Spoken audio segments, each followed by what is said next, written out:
You don't want the ball? They say get. That don't mean you gonna get it, nigga. You gotta win the coin toss. The kickoff unit is out on the field, and they will send this one away. It's a short kick, taking it to 15. And they're going to start this drive in pretty good shape as they get it up past the 30. A ride.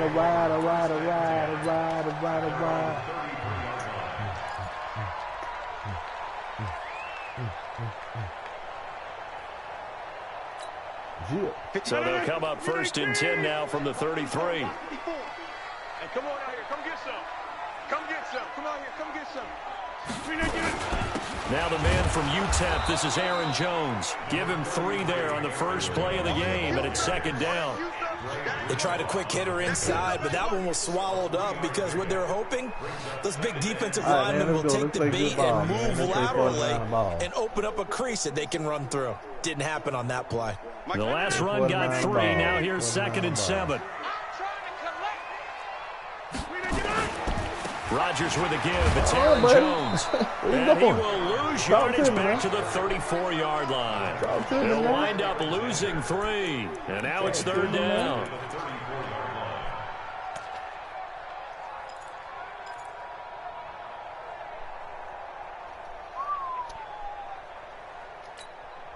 So now an early 3rd and 10 here on their opening drive.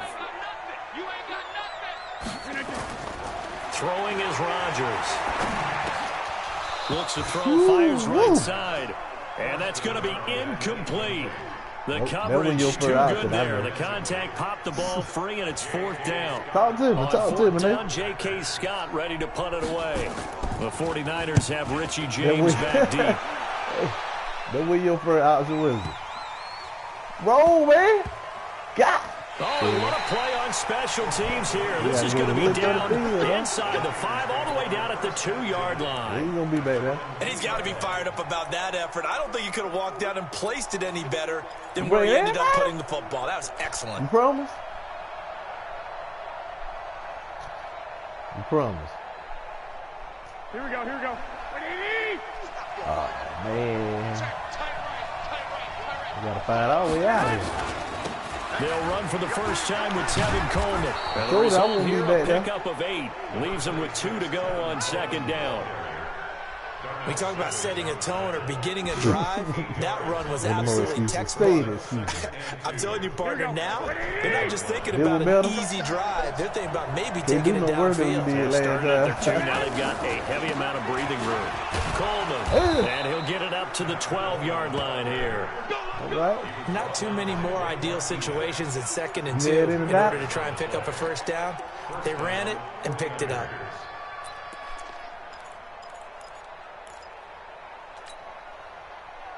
Oh, I threw a plethora of stuff, man. You know what I'm saying?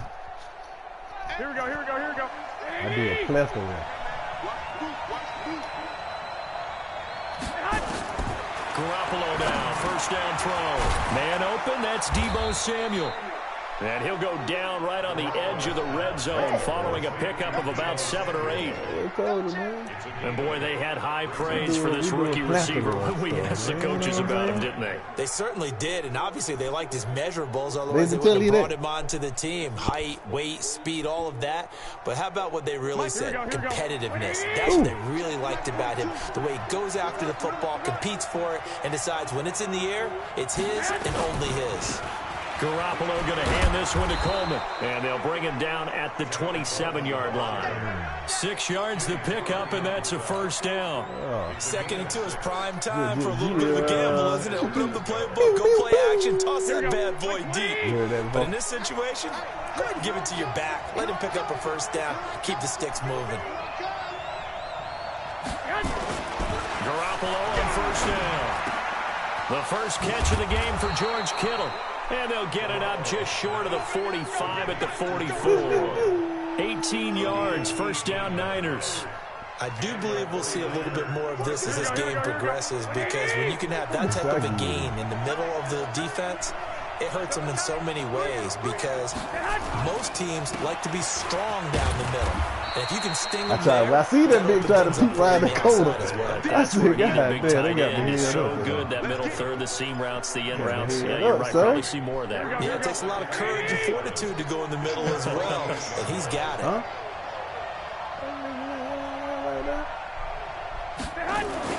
From just shy of midfield, Garoppolo. Good block. It brings up hey, I'm glad that she had. You gotta give some credit. They're able to hop up in the air and put bat the good that cover. one You away. put the right covers. That's frustrating for an offensive lineman because the only recourse is when he goes in the air to try and get some type of a pop or a shove, hoping to bring his arms down. Here's play number 7 on the drive. This is 3rd and 7. Oh, you coming back now?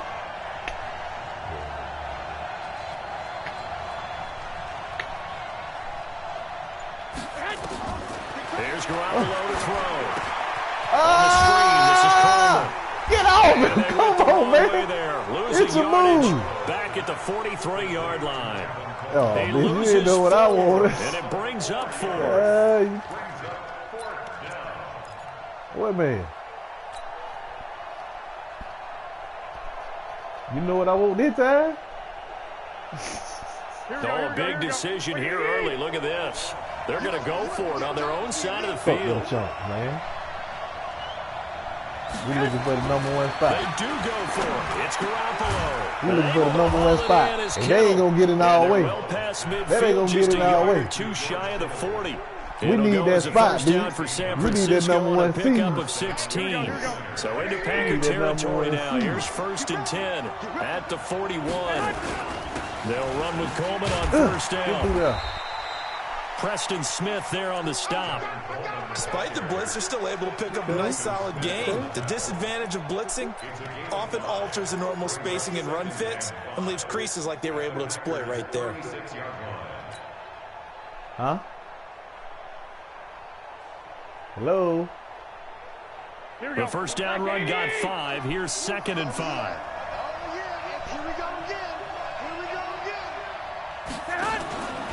On 2nd down, it's Coleman. And he'll be taken down as that will take us to the end of the first quarter of play. No score after 1 on EA Sports.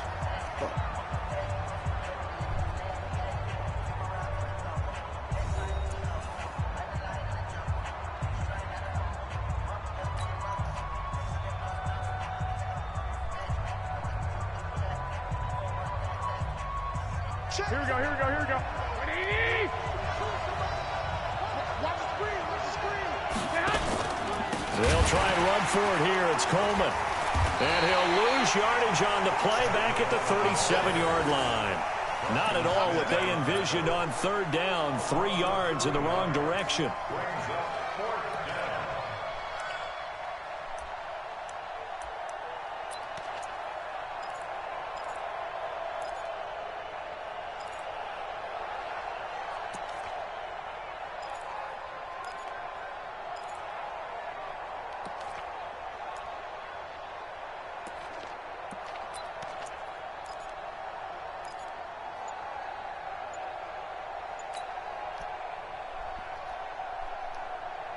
No move to get the offense off the field here.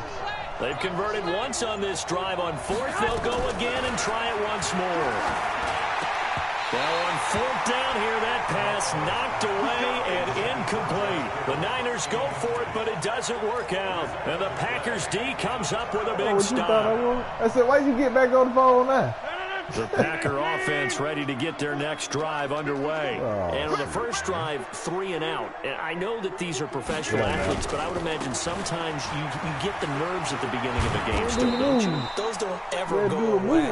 And typically, what I'm taking control of them? I remember from playing. Hey, what I'm taking control of? You're not really ready to play. Hey, he already tracking. I'm supposed to take control of him. Hey, I put him in the right spot, nigga. I put him in the right spot to take the Rodgers. Hey, I put him in the right spot to take the incomplete. The linebacker Fred Warner right there on the coverage. Yeah. It's always tough for the guys throwing the football. That's all I'm supposed to do, put him in the right position, the ball's man. almost It'd be there, great. and then someone sneaks a hand or two in and bats it away. They've had touchdowns on both of their drives thus far, but now they face a 3rd and long. Let's go, D. Tighten up. Let's go, D. Tighten up.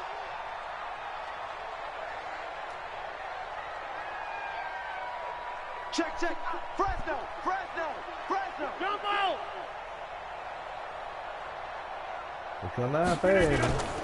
Here's Rodgers to throw. Boy. Get off the field. Escape, and he goes down. Boy. This nigga trying to play it. Don't you never in your life try to play it. You ain't got no time. Leads to 4th down. Here's J.K. Scott now. You ain't got no time for no play. So he's on to punt it away. Boy, you get that in, get that. Oh, yeah. And he couldn't get it to check up. That kicks all the way into the end zone for a touchback.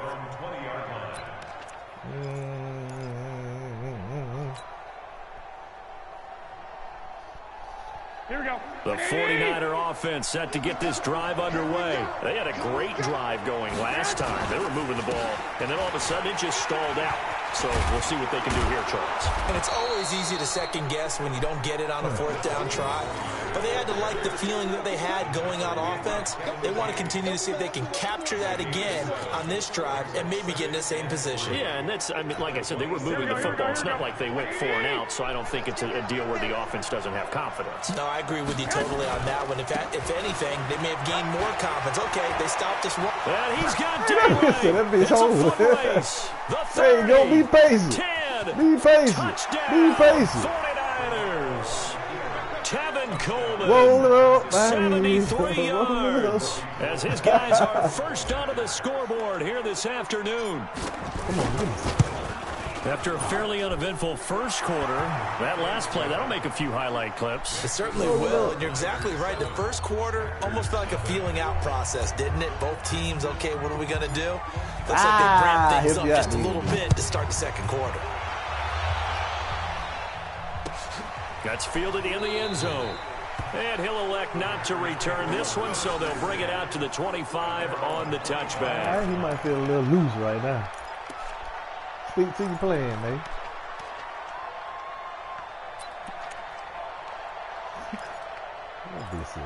I don't trust you. About set to get this drive started. The Green Bay offense at the line. They've had it twice. They've punted twice. Not the start they were hoping for. Not at all. Let's face it, every facility we visit, everyone talks about converting on 3rd down, how big that is. In this situation, they've had to punt it away twice, so they're furiously going over things on the sidelines. What do we need to do to pick up a 1st down and change our momentum? The last run got a couple. Here's 2nd and 8.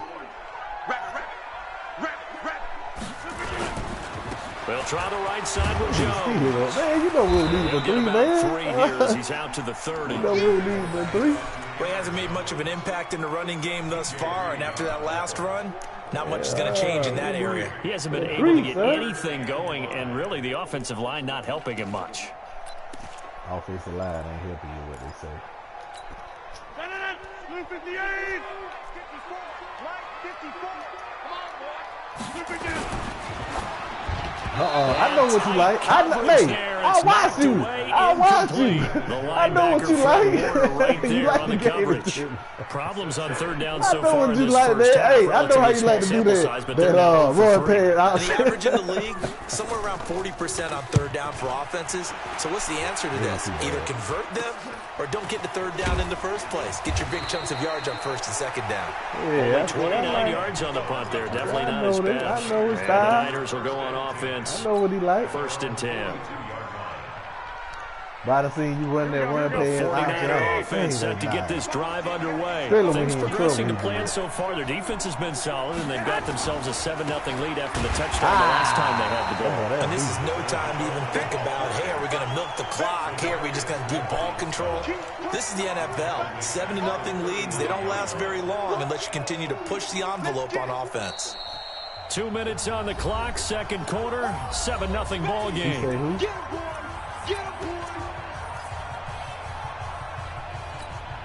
Oh, yeah. I know. Hey, the bad part about getting in, it's a new city, and you really know. We remind you that coming up in 2 minutes' time, we'll hand you off to Orlando, where Jonathan Coachman will have highlights and analysis of this first half of action. It looks like a pickup of 6. That leaves him with 7 yards to go on 3rd down. This guy's well on his way now to a big game on the ground. It's another good run there. Puts him over the century mark in yardage, and we're still in the 2nd quarter.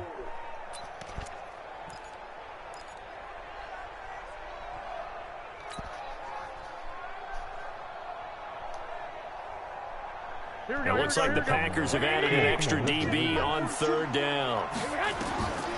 Working from the gun, Garoppolo. He's got the first down and more inside the 40. And finally taken down at the 44-yard line. The Niners have the first down on a gain of 11. I know many people like to throw to the tight end, maybe in a little flexed out position because he creates mismatches with his size. But slot receivers do the same thing with their quickness, their speed, and their route running savvy. Mike, here we go. Mike 20. They'll run on first down. It's Coleman, and maybe a measure of revenge there. He's had his way in this one, but this time they get him behind the line. They'll wind up losing 3 yards here, and it'll bring up a 2nd and 13.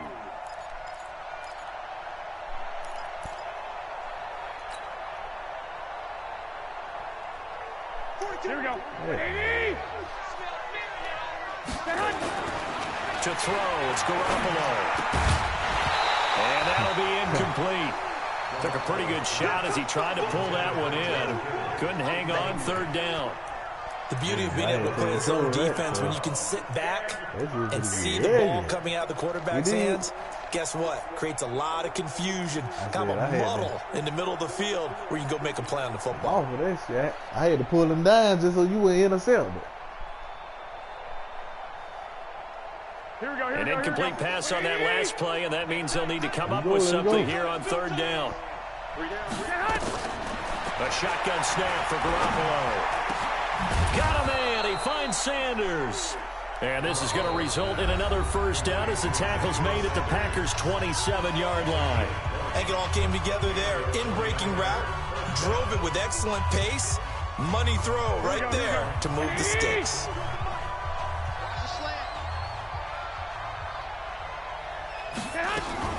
On first down. Oh, fuck, man. Give him 5 on the carry. That'll be 2nd down. I call that play a success. A nice inside run sets up a very manageable 2nd down. A very solid gain on that play. Now San Francisco going to call their 2nd timeout as the clock will stop with 21 seconds to go here in the first half.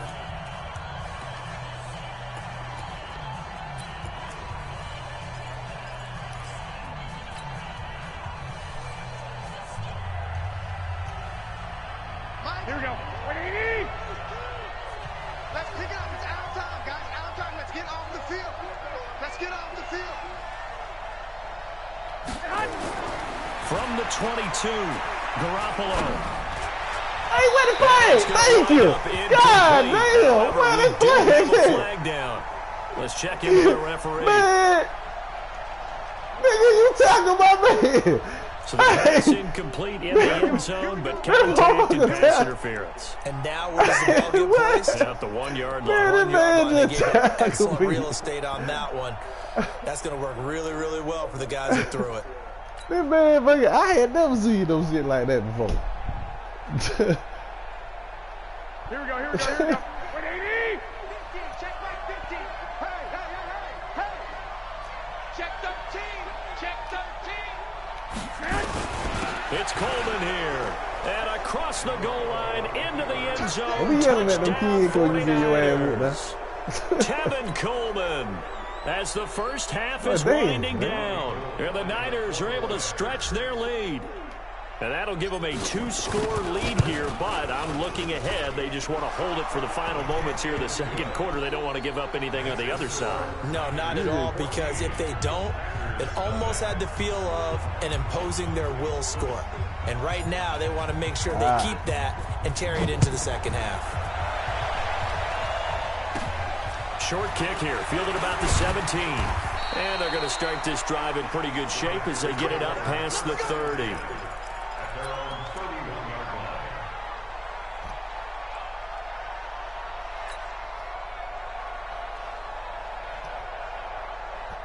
The Packer offense ready to get their next drive underway. Already down 2 touchdowns here in the first half. This becomes a pretty important drive, doesn't it? Oh. A battle for it, and it's intercepted. Picked off by the safety, Jarquiski Tart. And they will score. It's a 49er touchdown. Woo, they got whooped that number 1 seed. Partner, what we just saw, that's a great example of a team that was really amped up. They've been playing so well, yet they didn't get overexcited and have a bust-down defense and gave up a big play. Instead, they created their own big play with a pick 6. This one may be over. Yeah, it's just the first half, but that lead has swelled to the point where you're wondering if it is over already.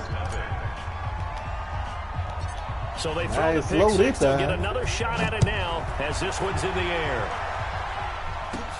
And a short kick, taking it about the 16. And an excellent return here as he's up to the 35 and make it the 40-yard line.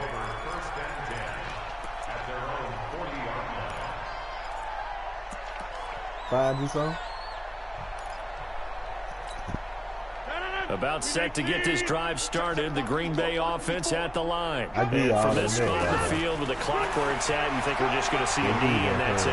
And I think in this situation, that's the proper play.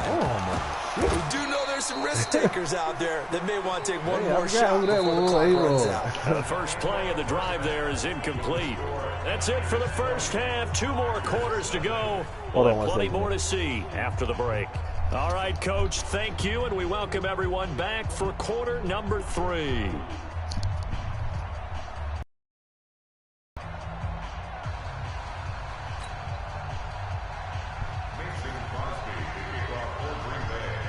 It's the 49ers out in front, and they will get the football first as well as we are back and started in the second half. That's fielded in the end zone. And no run back here. This will be a touchback, and it comes out to the 25.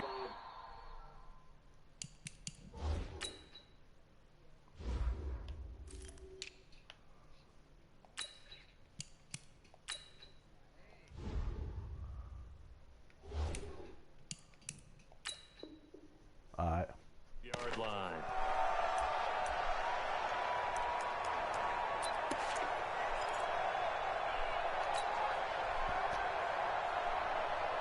Here we go, here we The go. 49er offense set to get this drive underway. They built a good first half lead. Now they have a chance to add on to it.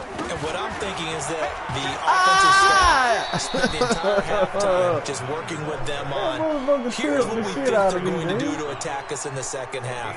Nice first half that we've had, guys, but be prepared for some change-ups. We're going to see them when we kick it off in the second half. See how they handle any adjustments that might be made defensively. From the 27, Garoppolo, and that is incomplete. A lot of force bearing down on him there. He could not hang on. It's third down. It's a lot of contact going on there, and in the end, unable to keep 2 hands on the football and bring it into his body. Everything looked pretty good until the finish. So the failure to connect on second down, that leaves them staring up here at a 3rd and 8. On third down, a run from Breida. And he gets this one just shy of the 40, down at the 39. Ooh. He'll get a dozen there, and it's a first down, 49ers. So that's what that elbow in my ribs was all about. You thought they were going to throw the ball as well. Absolutely. I think everybody thought they were throwing the football, caught him off guard. Yeah, I'm telling you, when you have the courage to make that type of a play call, a lot of times you actually get rewarded. Once again, they run with Breida on first down. Vanderbilt's own Oren Burks had the tackle defensively.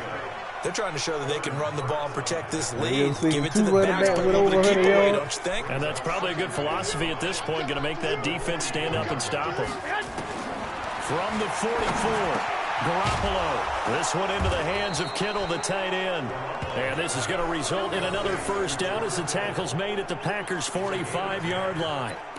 That was a route run not just with dexterity, but with intelligence. Found the hole in the zone, made sure the quarterback saw him, and was able to make the sure catch and flip the down marker back to 1.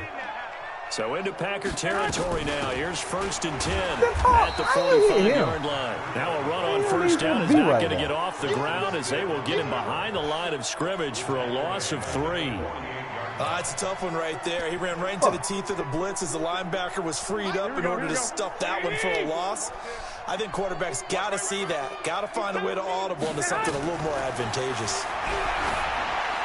They try to throw it down, but this one is incomplete. Not sure what happened there, but the timing was a little off on that throw.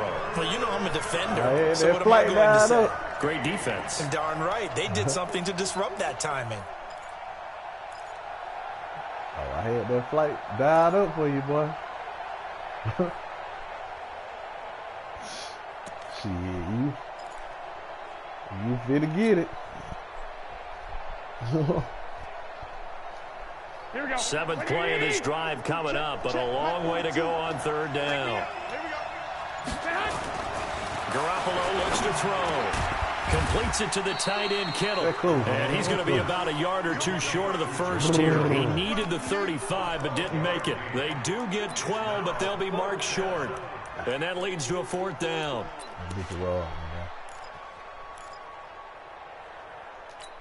Did you rod me?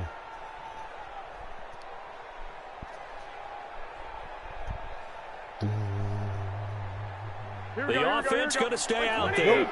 They've converted once, failed once. What can they do here on 4th down?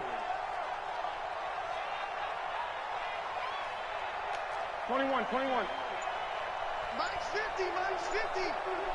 All day. Garoppolo going to go on 4th down. I fucked up and hit the wrong fucking button. The Niners go for it, but it doesn't work out. And the Packers D comes up with a big stop. So that's the 2nd time this game they've given it up on 4th down. They're now 1 for 3 on 4th down conversion tries. But they must feel good about what they're doing, right? They continue to go for it on 4th down. Give the defense a lot of credit, though. They've stopped him 2 out of 3 times. Usually, you have 4th down plays that you have dialed up and ready to go, and you think are going to be successful. Not so far in this game. Jump on it. Now here's a pass on 1st down that's knocked away and incomplete. It's always a battle. Who's going to win on 1st down? The offense or the defense? To the right one. You get the ball, 4 yards or more on 1st down is what you're aiming for. They tried to throw for it there. Nice effort to knock that one away and bring up 2nd down.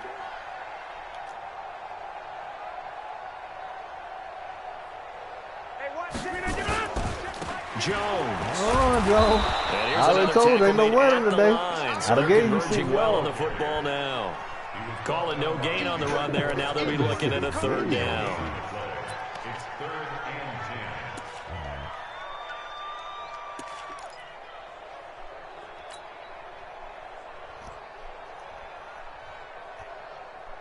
This offense in desperate need of a conversion as they come up on 3rd down. To throw is Rodgers. Oh, baby. Oh, hell no. Complete. Hey. Give him 27 yards on the 3rd down conversion.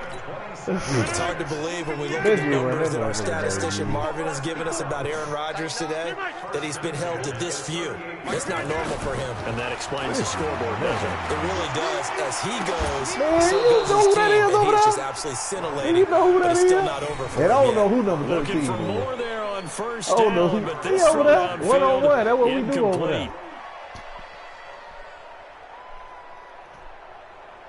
They work again from the 38 on 2nd and 10. He ready to give me the ball now. He tired of having it. To throw is Rodgers.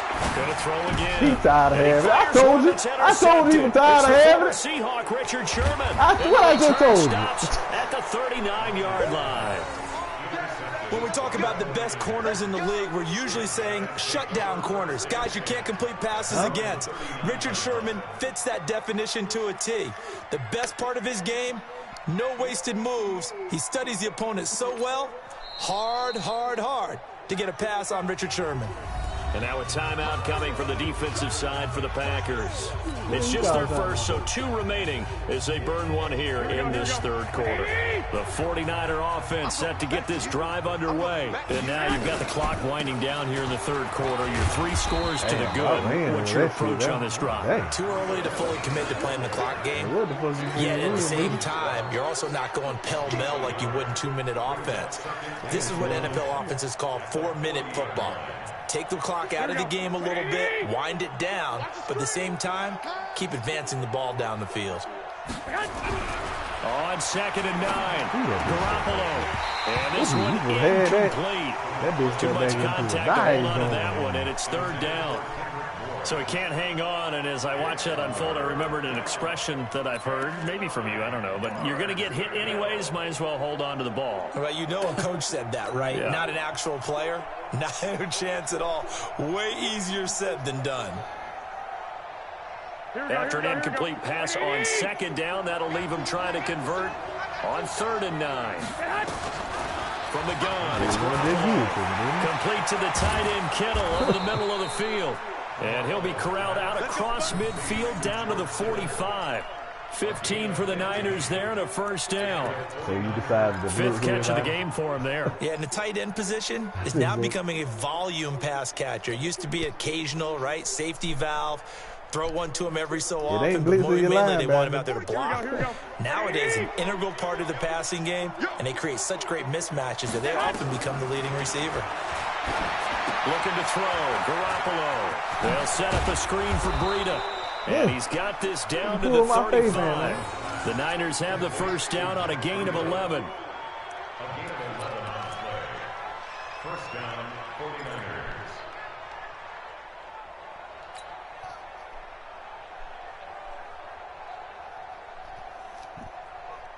Ball up to the 35 now as they come up on 1st and 10. Back now at Lambeau. It's 49er football here. They've got the lead as well as we get set to start the 4th and final quarter. Here we go.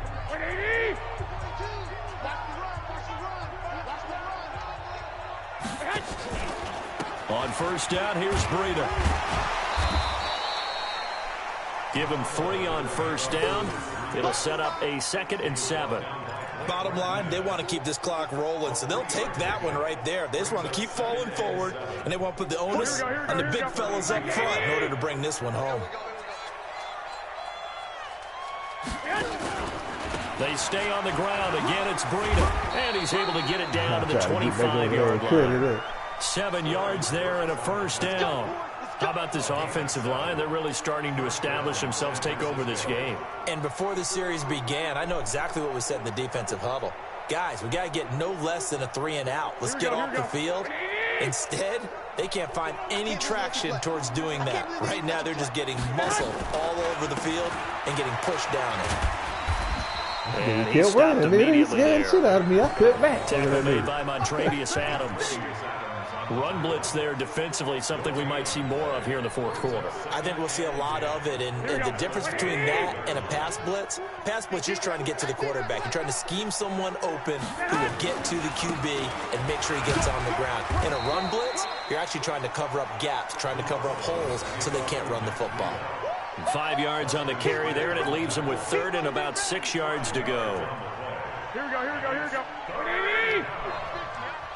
Watch your slap, watch your slap, watch your slap. Garoppolo gives to Breida. Oh, he goes up top. And he'll at least get him inside the red zone here, down to about the 19. Only a yard on the pickup there, and it's going to leave him with a 4th down. So Garoppolo off. Coming on is the veteran Robbie Gould for the 49er field goal. From the left hash, it's a 36-yard attempt. And the 14-year trusty veteran able to knock it through. And that will up the score now. It's 23-zip. So it's 3 more points, and that widens this thing out even further here in the 4th. And you know in this league, you can never have enough points. But this widens it out, as you said. And now it's all about ball control, isn't it? That'll be taken in the end zone.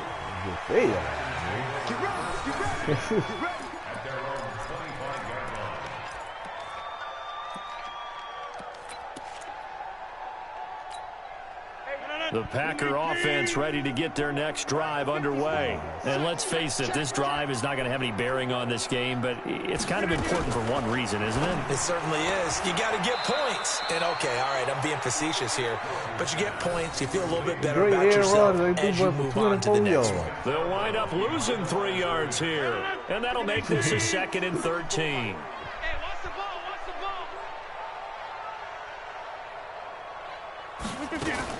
Now a fake on the give here as they try the run-pass option. And he can't find anywhere to go with it. And he goes down.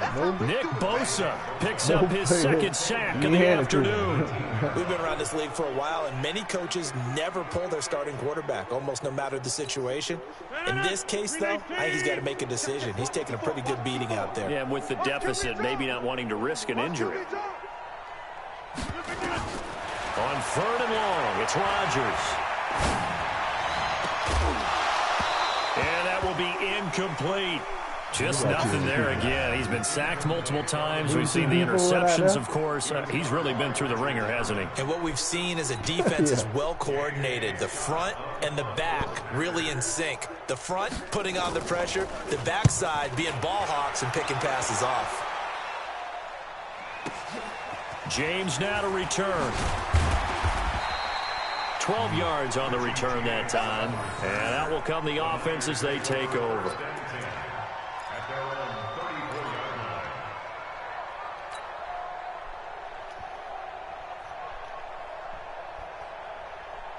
The 49er offense set to get this drive underway. With this lead and the football, things obviously looking good, but maybe, well, you've taught me this before, maybe this is where the defense is hoping that the offense helps them preserve that shutout that they've got going. And it has to be in the minds of the offense. Hey, what can he do? Rare it is to get a shutout.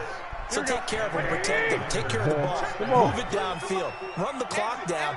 You don't want your defense to have to go on the field again the rest of the game. Reward them. They try and run on 1st down, but this one's going to lose a couple yards as they get him behind the line. It'll wind up being a loss of 2, and it'll be 2nd and 12. Just 2 minutes remaining here in the 4th quarter of what has been a one-sided affair. So it's 49er football here as we get you reset. And you'd have to figure they're just looking to burn these final 2 minutes away and get out of here with a victory. And he's going to go down. They sack him back at the 42. Zadarius Smith coming in hard there on the blitz, and he gets him 7 yards behind the line of scrimmage.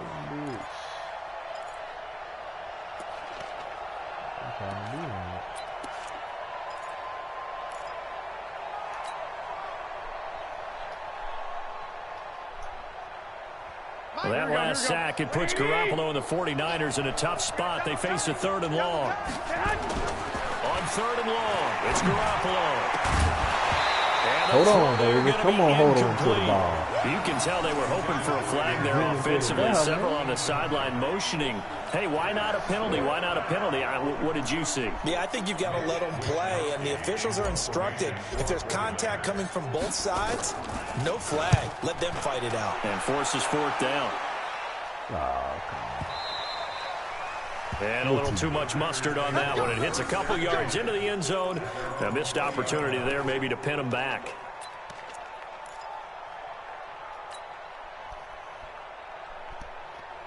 About set to get this drive started. The Green Bay offense at the line. They're down big here late. I don't know. You just one last drive here for pride. Some people like to do that.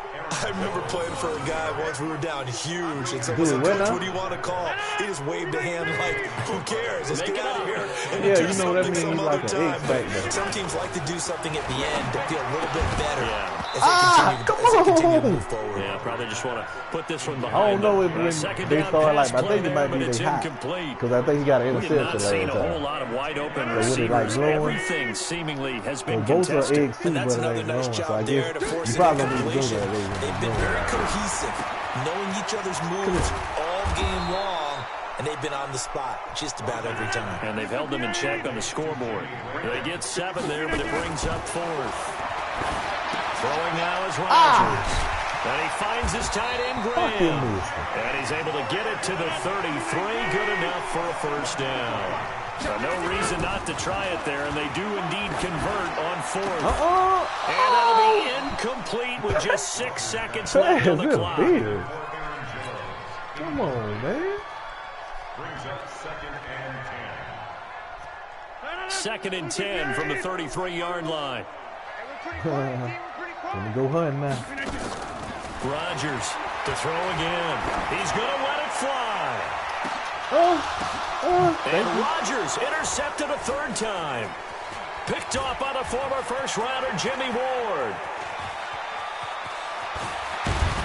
And he's going to go down. His time is now run out on this game.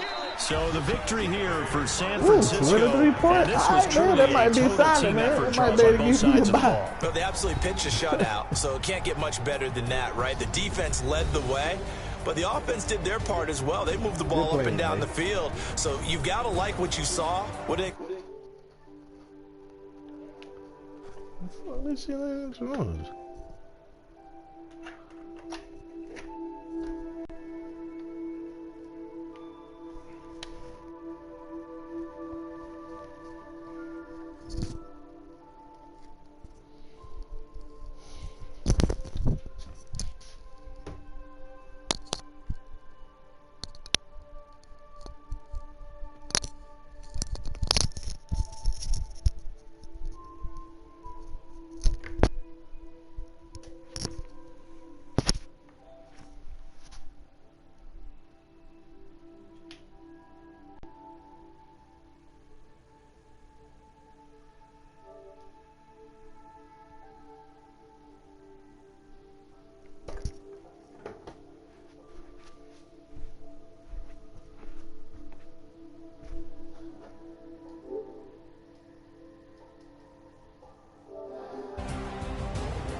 Ladies and gentlemen. Oh, boy, we're on the crowd again. Are you ready? Hey, 11 cries. Now I call again cries.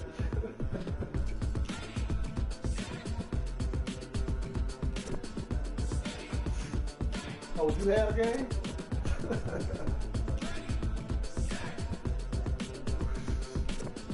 Hey, what they say? Everybody got a game. This be the green light. Go. Tires burn the pavement. People want to know where Mace, Potts, and Dave went. Still here, still in your ear with a stop so hot. You'll see where hey, you got a long road when you go see hey, all being moved in a frenzy. The blends be all the right crowd. Hey, you. Best of both worlds when we rockin' on Hey, I can't play. I know I ain't gonna play you right back. Jump to the rhythm as hard as you can go. Keep it steady, let it rock, turn it up. Oh, hey, that's a pretty thing. See, we defensive, so we ain't got to put up the whole thing. We played just like we did Nate actually 3 points. You know what I'm saying? When it was time to get it lit, we got it hot like fever. That's what got it. Pass to your receiver. All You see what I did, though? and you know I'm we telling got you, man. control, so I'm no telling you. need to take a breather. Cardio I ain't talking about that. I'm telling you what I did. Hey, these niggas watching more than the game, man. You better believe this. Yeah. So what I did was, I said, hey, I know these niggas watching. I said, okay. I just went to the base. I said, I went to the base. I only used a couple plays.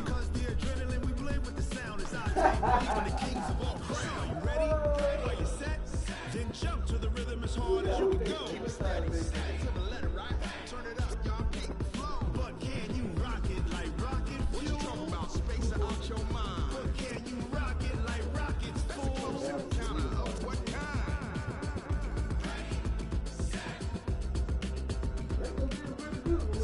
So, hey, the other rule is you said you gotta keep the same team. Then jump to the rhythm as hard as you can go. Turn it up, y'all feet flow. They said, you know the niggas ain't gonna do that.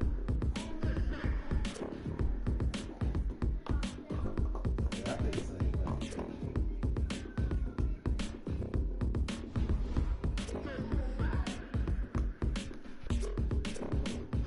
Are you ready?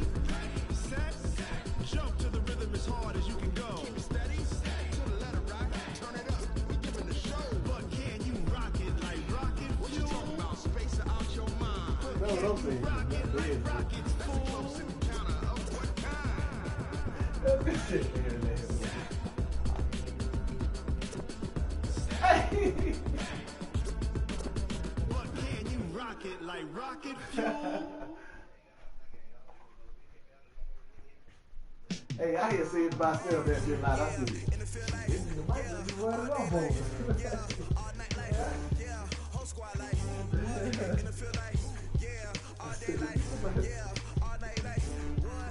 He did. I asked myself, I said, why this nigga running the ball? We got back the last time. No, but at first he ran. He ran and then he started to go in the play. He was running back. He was frustrated early. He was frustrated.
Yeah,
Let me see. Bowels training have a lot to do with her performance.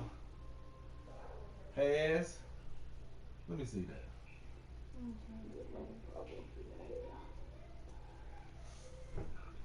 There we go. Now let me hit fit, man.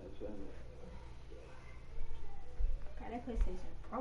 It say bowels training has a lot to do with her performance, just like you don't work, you don't eat. She worked hard for what she wanted. Oh no, that don't sound. That's a run-on sentence. It sounds better when I talk said. Alright, listen to this.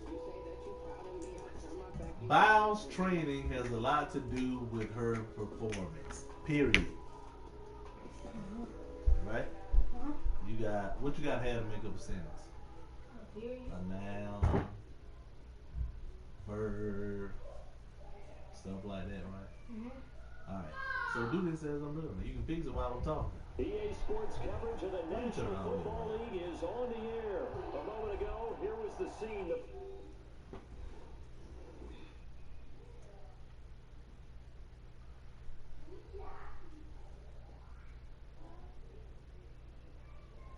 How are you seeing that sense too much?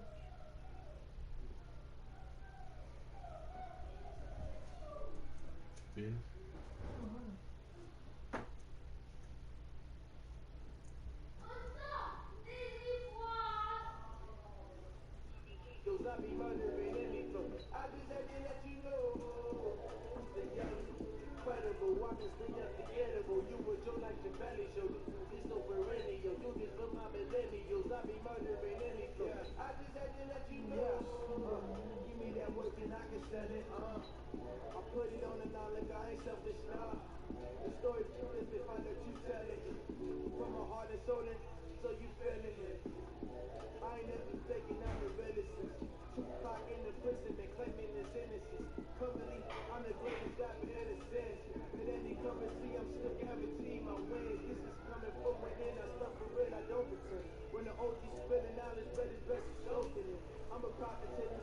Hey, stay here. Don't go out doing that. Alright, bowels training has a lot to do with her performance. Her performance in what? Okay, put that in. If I'm reading this, I don't know what you're It says, what is the connection between bowels training and her success? Alright, so bowels training has a lot to do with her performance in gymnastics. That's a good sentence. You gonna write that? Don't turn it, leave it right here.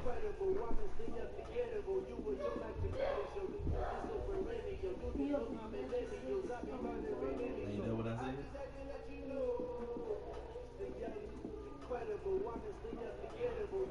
I can say and. Is it in gymnastics? I can't perform in gymnastics. I can't get that. Huh? Her performance. I didn't say, why you put in? What did I say? Gymnastics. In gymnastics. Oh, like. In. I-N. You know how to spell gymnastics?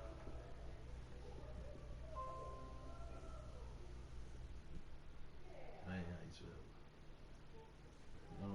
You know how to spell gym? Yes. Oh.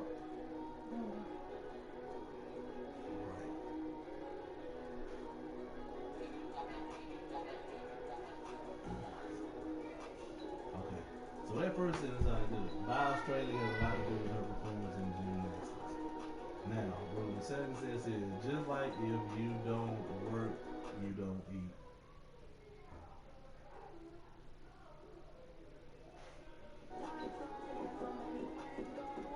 Okay, that's fine, but you need to put just like, right?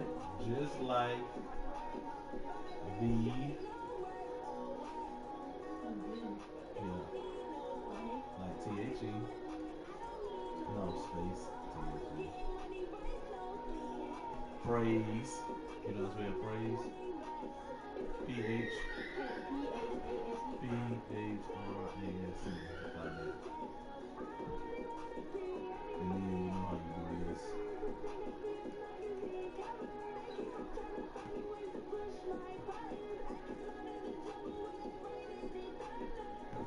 Now, just like the phrase, if you don't work,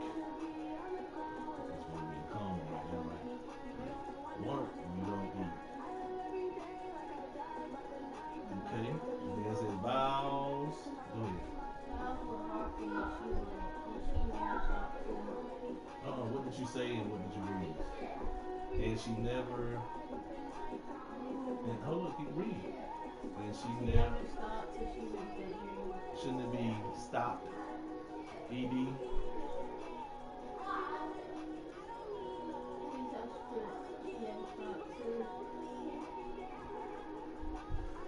Cause look, this is what you're saying.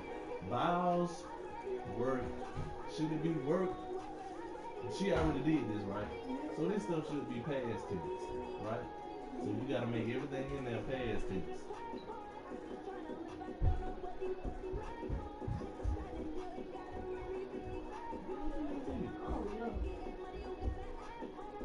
Man, you just deleted a whole bunch of stuff in there.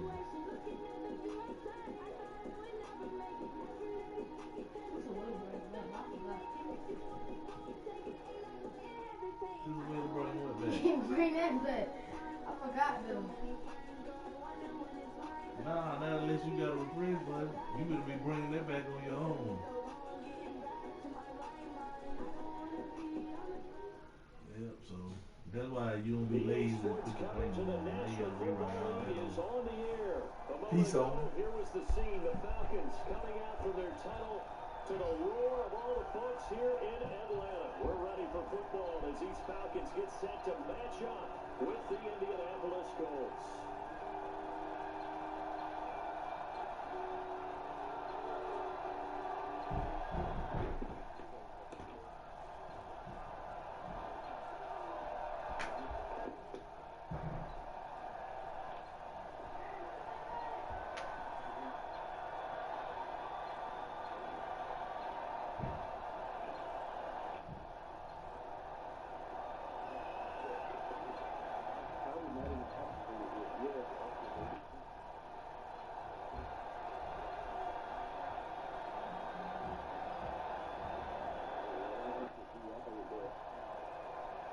The kickoff unit is out on the field, and they will send this one away.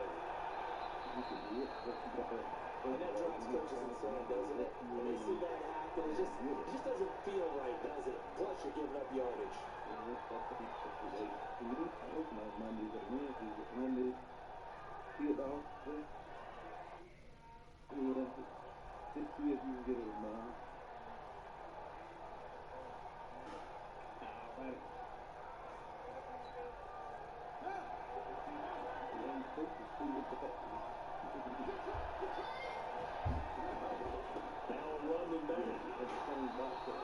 They'll wind up getting a yard on the game's first play at second down.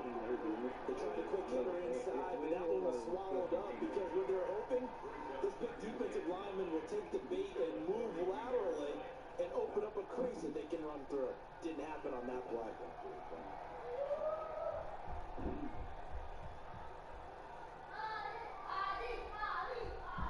Here's 2nd and 9, just a yard on that last run.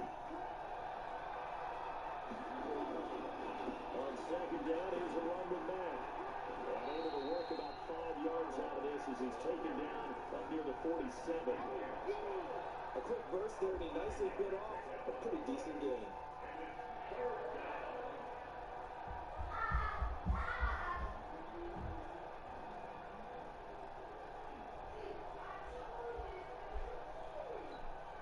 And they'll look to avoid an early 3 and out here on 3rd and 4. Brissett. What's his tight end, Ebron? And he will have the first down as he gets this to the 47. Give him the 3rd down conversion, 5 yards on the play.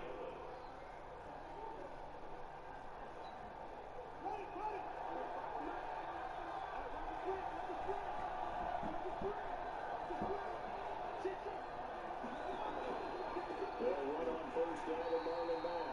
And he is going to be stopped cold behind the line of scrimmage. It's a loss of a yard there, and it's 2nd down. Right, it appeared to be a run blitz. He just darted in once he saw the run develop. That appeared to be a case of see ball, get ball.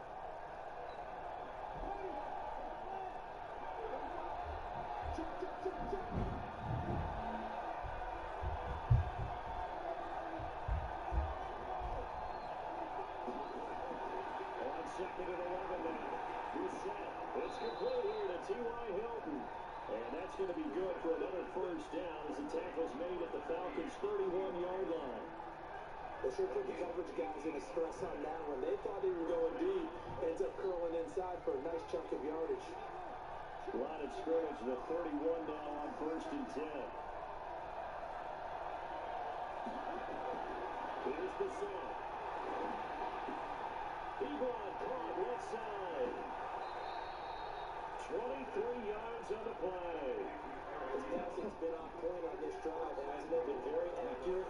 Got the ball downfield, gained nice chunks of yardage. But now, in this situation, the field is really condensed, partner. So if he's going to throw the football, that would be pinpoint here.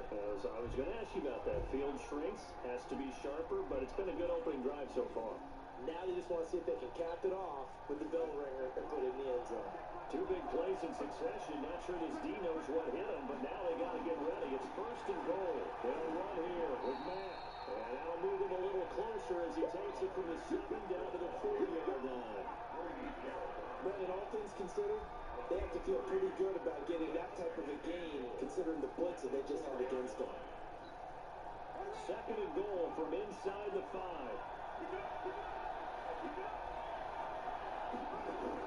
Again, it'll be Matt. And he is met in his tracks behind the line of scrimmage. That's going to go down as a loss of 5, and it brings up 3rd down. Partner, I know we're in a goal-to-go situation, but my goodness. Think about running the ball here, not even a thought, is it? Defensively, they're in a prime spot. And I think the defensive guys are probably expressing themselves to them as well. I would run here, guys. You might want to try throwing it. Meanwhile, on 3rd down, they take a shot at the end zone, but it's incomplete.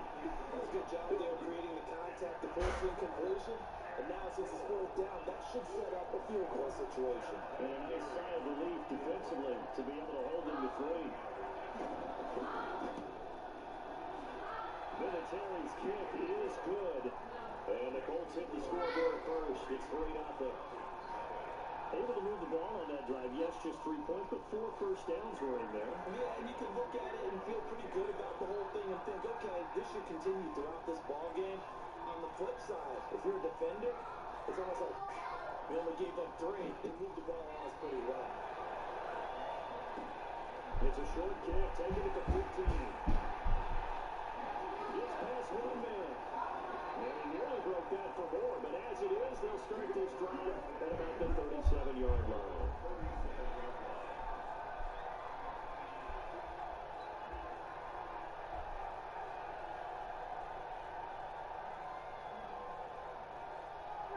So good starting field position for them here as they come up 1st and 10 at their own 37. They'll run for the first time with Devontae Freeman.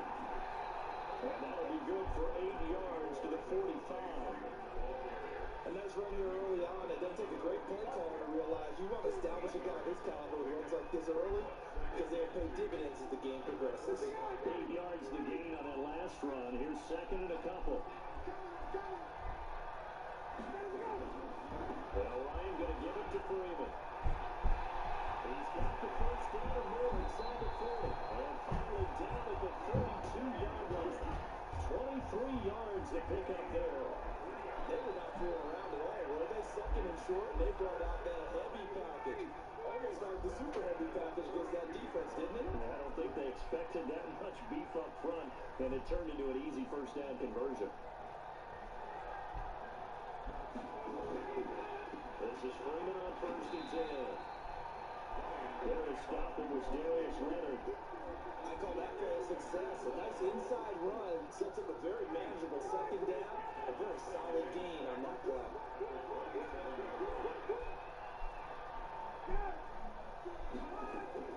From the 27, Ryan. Nowhere to escape, and he goes down.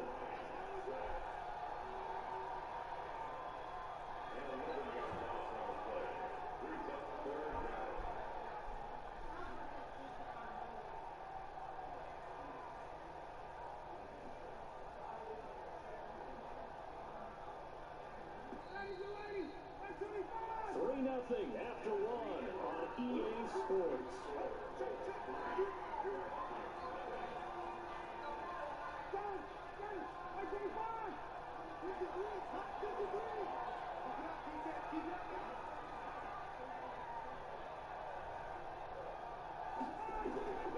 Third and long, it's Ryan. And that'll be incomplete. Well, they took their shot all right, but it comes up empty, and it's fourth down. You hear the calls for a penalty, but I just don't think so. I think in this situation, the defender is making sure his guy can hold on to the football. So I don't see anything to warrant the flag. No, I'm with you. There's contact, but I'm happy they kept that flag in the back pocket. These kickers now, it used to be that a 50-plus yarder was cause for celebration. Now, seemingly automatic. Yeah, isn't it funny when we prepare for a game, when you look at the backgrounds of these kickers, it's interesting, isn't it, to find out they were all-state quarterbacks, receivers, defensive backs, all-state wrestlers, right? Baseball players. We're finding athletes all along, and now they're just specialists putting it through the purse.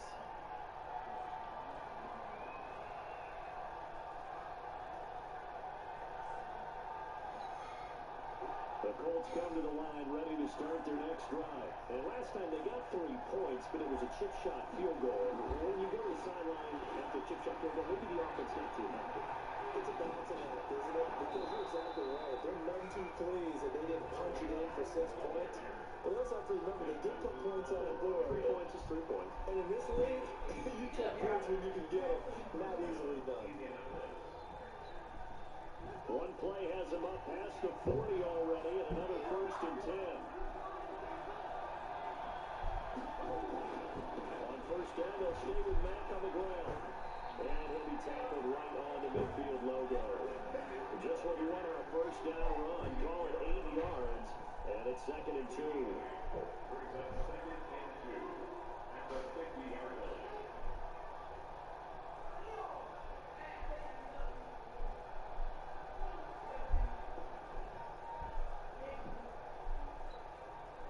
Yards the tally on that 1st down run. Here's 2nd and 2. Here's Mack. Trying to run inside, but nothing there. Calling no gain that time as it's going to leave him with a 3rd and about 3 to go. But we just saw a great example when we talked about with his coach prior to the game. He's definitely one of the better linebackers at reading the play and flowing to make the stop before it turns into something big.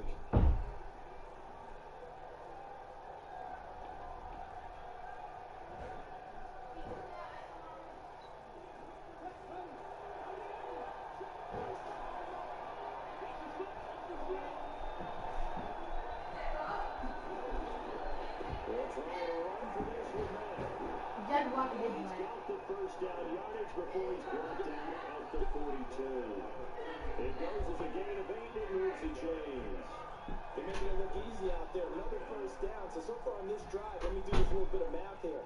4 plays, 3 1st downs. That's a pretty good recipe for success.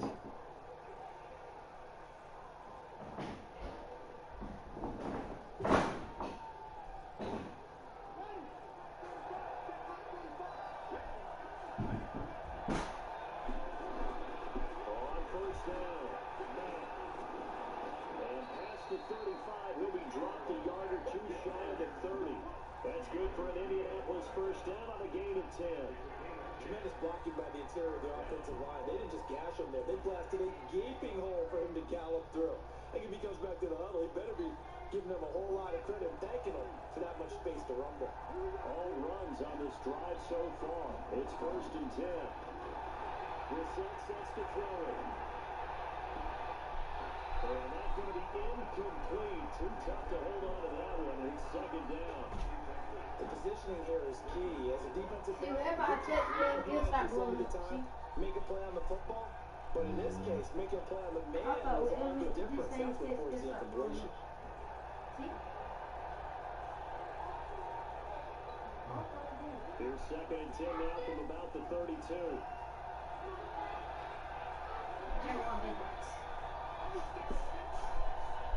How do you do that? Don't they have to be like that little slump yard thing? Don't they got to be in that? How you get to the Jabberwockies? Ben. Come on.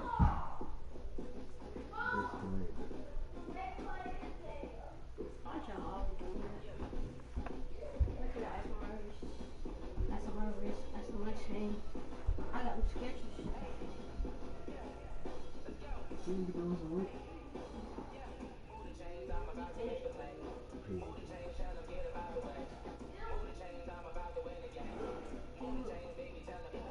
Hey, look.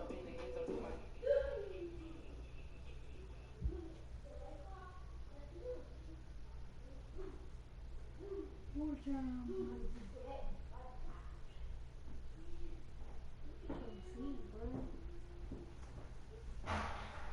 Where's your brother? Should I go outside and play basketball? Come on. PE time. You finna lose. I'm just playing, then you better win. Look at this team. Look at this. Look at this. I ain't gonna put you in. I would. But look at this. Look at this. I'm gonna look at this at night. Come on. This is the king.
What up?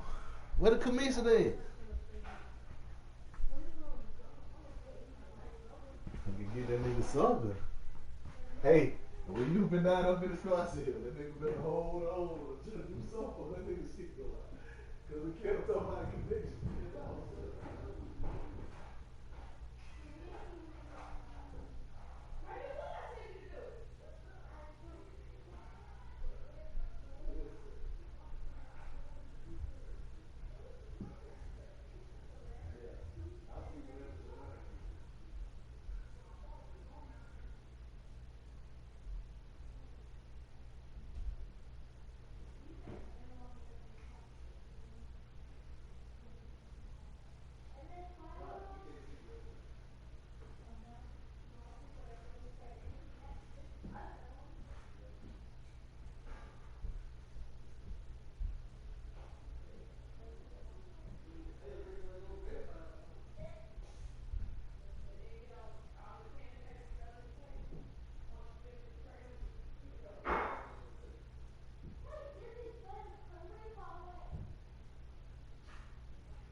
Y'all postpone y'all game or what?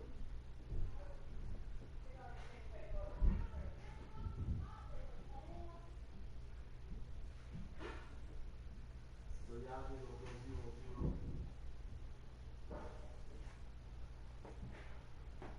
I'm here to talk to the commission.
current crime.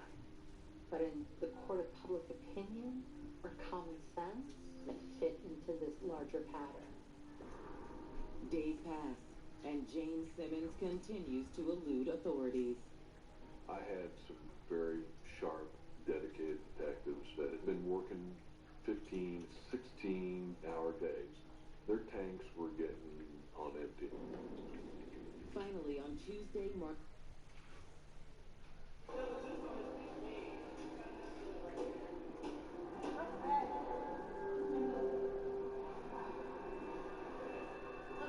Now, even though it's dinner time, when an inmate's that upset, you still should not open the door.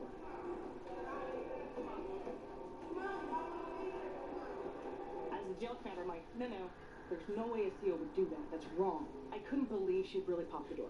What's happening? They're gonna gang up on her ass, and she's gonna have to report them on her. And they really gonna for real. No way.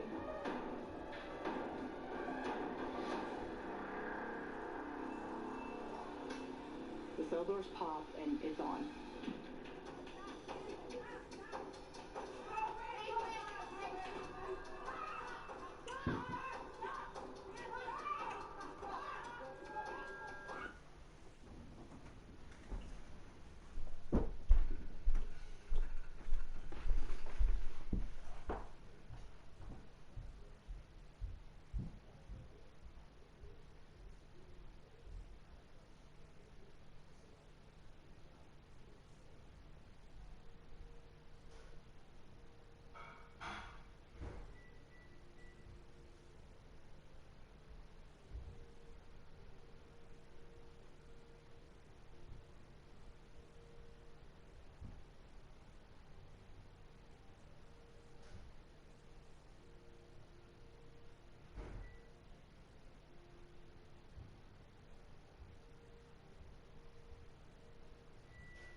Trustees went in and they had the jug of juice and they had some cleaner.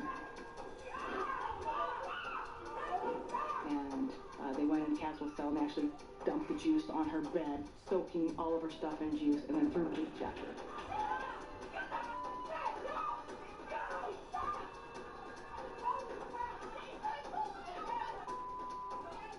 Just looking at some of the inmates who were out, who were looking over the incident, their faces were shocked. You could tell they were shocked.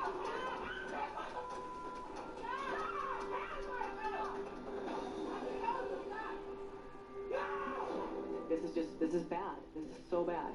She is bad.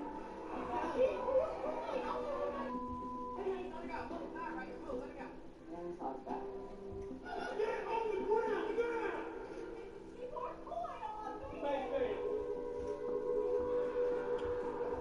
As bad as yesterday was, today's 10 times worse, and I didn't think it could get worse. She was just kind of put back in her cell with all the juice-soaked mattress and sheets and her clothes, and she was just left there to sit. The whole situation was horrible. Miss Richardson shouldn't have been left alone with her just after dealing with her one time. I could have prevented that whole situation. They could have stayed and served the tray to her. The most disturbing thing was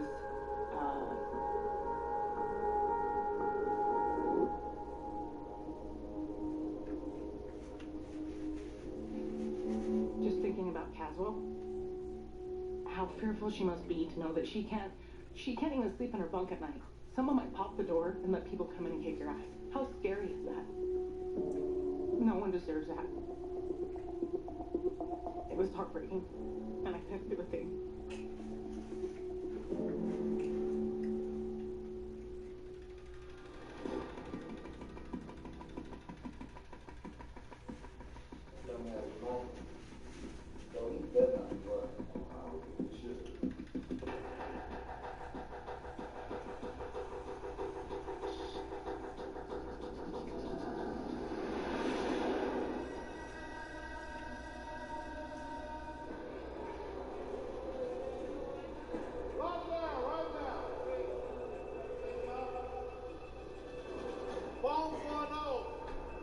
Michael, I feel like he's a horrible CO. He say we got 20 minutes to eat. We end up getting like 10, 15.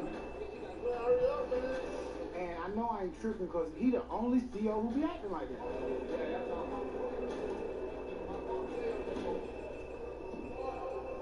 When I'm on the phone, and all of a sudden they just click the button, and now they hang up on my phone call, that's really pissing me off. He'll just keep doing them little things. I'm like, all right, bro, you need to chill now. You ain't gonna handle me now. Hold. It was just a build-up. And I finally had enough.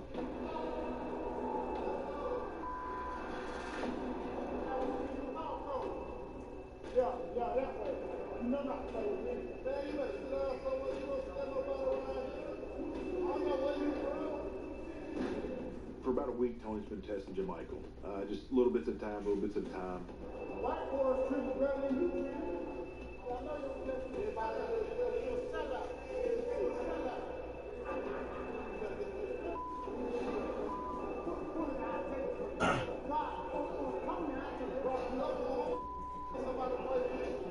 It just went from just a little playful to get a little more serious.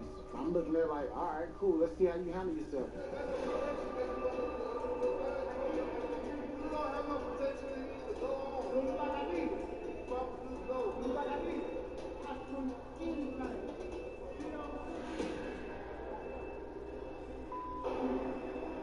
Tony was pushing his buttons, and I did not know what was going to happen at that point.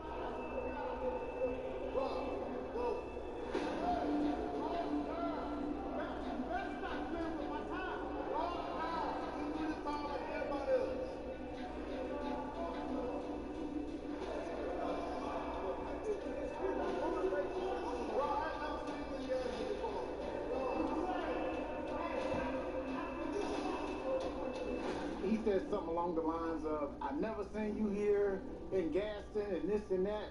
He's trying to say like, oh, you 60 days in. That's completely out of line for an officer to say something like that or even hint that because the inmates looking at it like, oh, he a CO, so he got the inside scoop. He knows something that we don't know, so yeah, let's move on him now.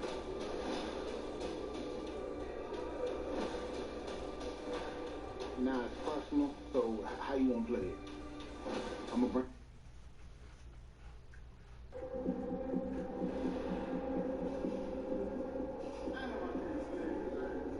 Last couple of days, things got worse between Jamaica and I.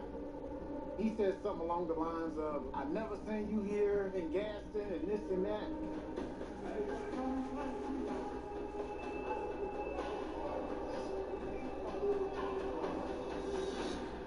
He's trying to say like, oh, you 60 days in. That's completely out of line for an officer to say, so now I'm about to slaughter him now. I'm about to come at him harder now.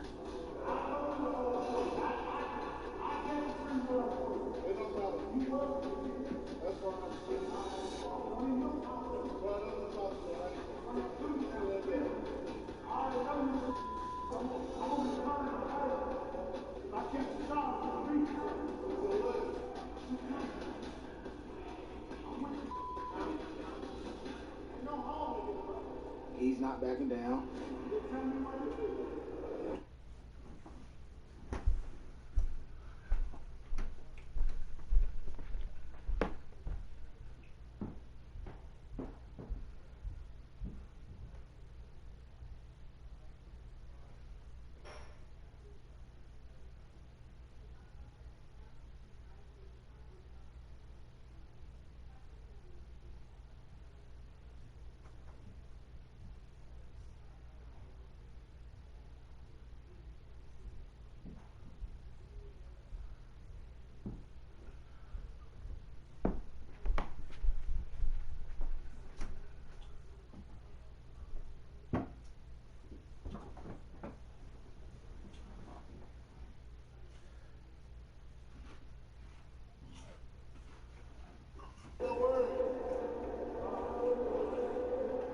cause a disturbance to Jermichael, to see kind of what kind of reaction he's going to get out of Jermichael. Guys hollering, screaming, blah, blah, blah. And they go back and forth, The inmates are definitely observing, watching what's going on, seeing how it's going to go. I think Tony pushed Jermichael to his breaking point. And I'm thinking Tony just got in serious trouble.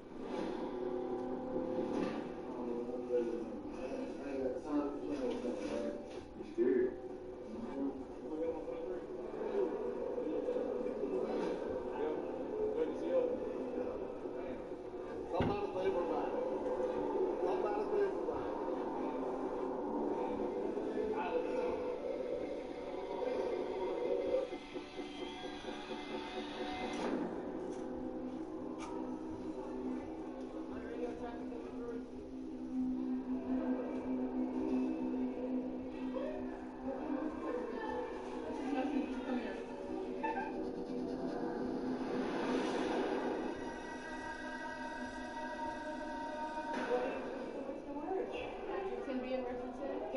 Somebody that should not be picked on.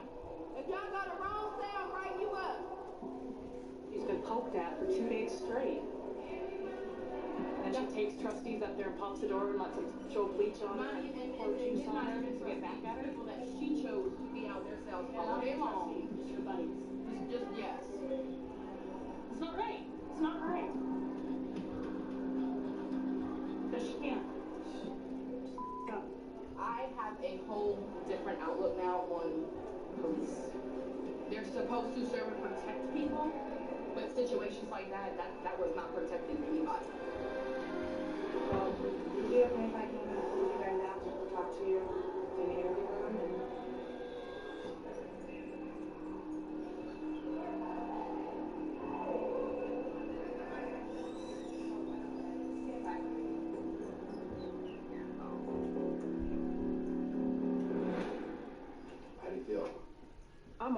I'm okay. I did not think I could keep getting shocked as much as I am. I should keep using the adjective shocking, and that doesn't even encompass it. It's the first time in my entire career I'm embarrassed to say I'm a correctional officer watching what some of these people do here. It's Miss Richardson. What I saw her do over the weekend, I was literally swallowing vomit. I was sick to my stomach. And I never thought that I would be embarrassed of my profession as much as I am in here. I never thought. That's pretty surprising for you to say. I've always been very, very proud.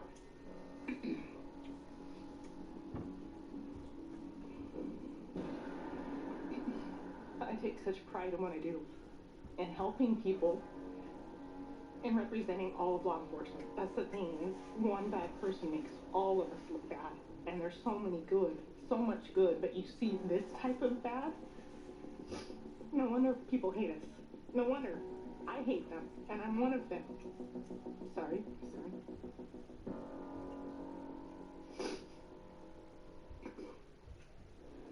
No, none of these gals in here have any respect for law enforcement, because that's what they see, and it's wrong. It's wrong. The worst CO I've ever been around in my entire career just walked back into the unit today when she should have not just been fired, she should have been arrested for what she did the other day. Arrested.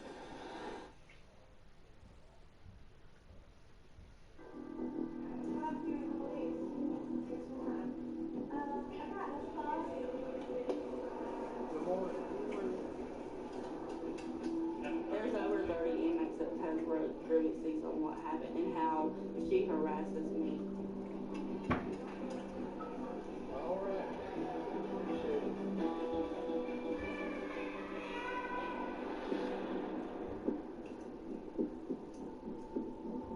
When I returned to the pod, Caswell was still on lockout. I wasn't sure exactly what was going on, but I knew I wanted to check on her and see how she was.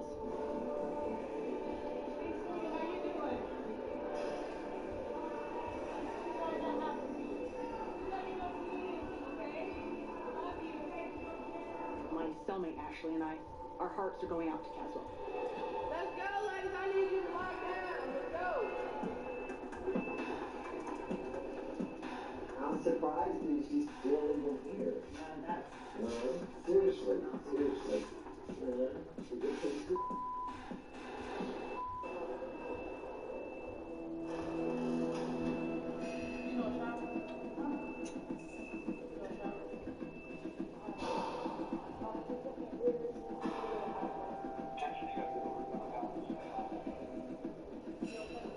you come stay up here now? All day? I'm not sure about that. I just know that you're supposed to be going in there now and taking over the background. Oh my gosh. Do you see what has happened? We don't know if she was asked to or she's quitting.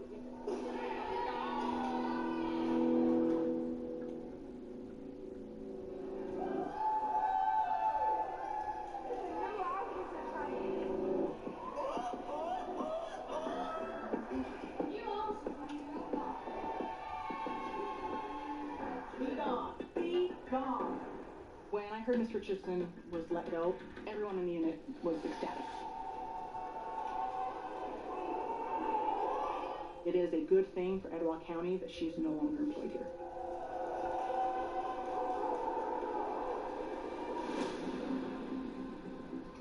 They fired me because they said I did a wrong proper use of force. But I was doing what my sergeant asked me to told me to do. I mean, I had no choice. I was doing what my chain of command told me to do. The whole situation is messed up. Yeah.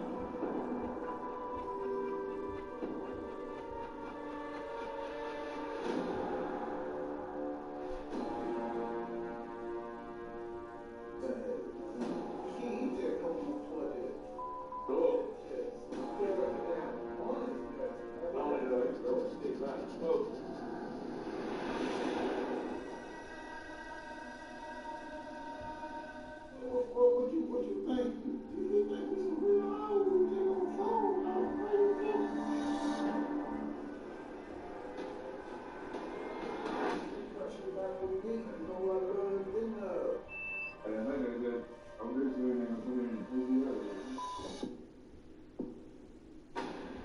This guy told my cellie at the one, he was like, hey, they coming to your cell. I had the shank. So I grabbed the shank, flushed that real quick.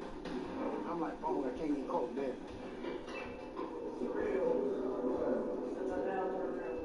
Next thing you know, the doors have been open my side, and of course, I got that deer headlight look like, what's going on? What's going on? What's that? What's going on? I'll just wait till you say it.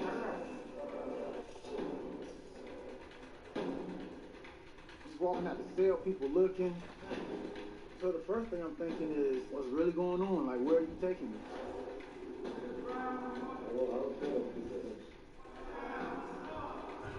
He got escorted out by the side guys. They come in and took him off the handcuffs. And I'm thinking, damn, he's going to be locked down for several days, and I'm going to be alone.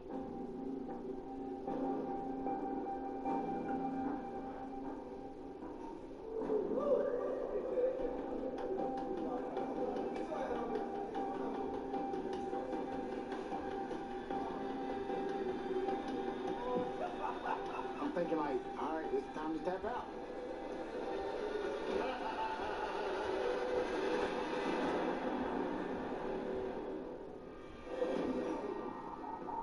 I don't get afraid of a lot of things, but going to SEG was the first time I ever been nervous. Everybody got a breaking point.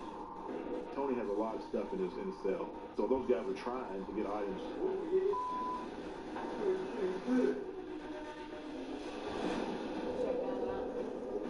The shakedown's going to happen tonight. That did give her time to hide, just like stuff that she didn't want them to find.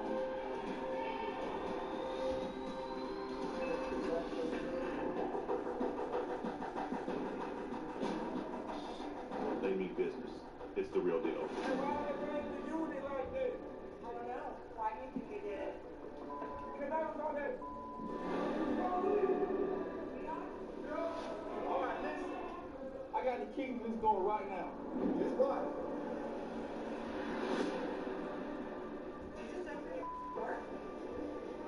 We've gotten word from our control room. The inmates think that the production and the participants are police. All four got to come out right now.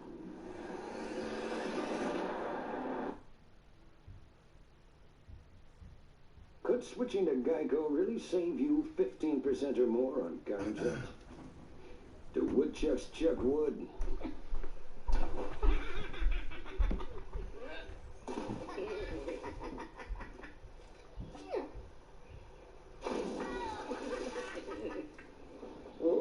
Hey, you dang woodchucks! Quit chucking my wood! Geico. 15 minutes could save you 15% or more on car insurance.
Prosecution did have some strong evidence.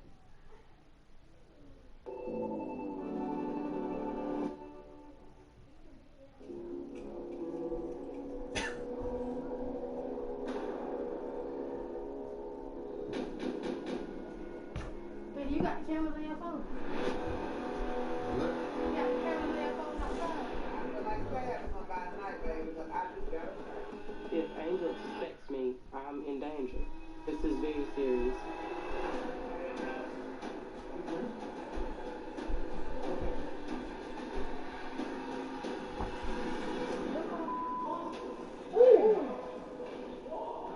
Champagne's just, acting crazy. And there's no consequences for him. The COs here, they can definitely use improvement. I gotta turn it up a notch.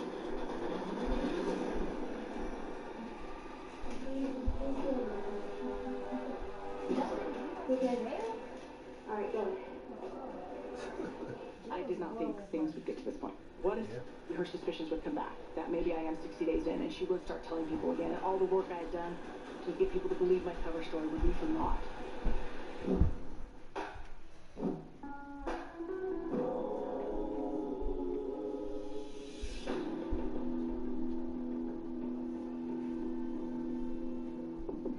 What you just said that car did that? Yeah, right. Wasn't trained.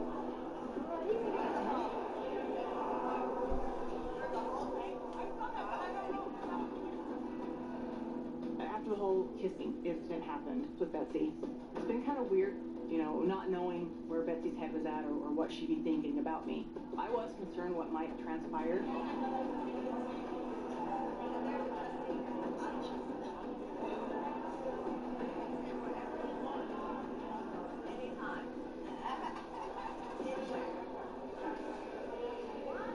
I wasn't sure, if Betsy was going to be mad, if she, after thinking about things, she was going to think I'm part of the show again, and she was going to go around telling people.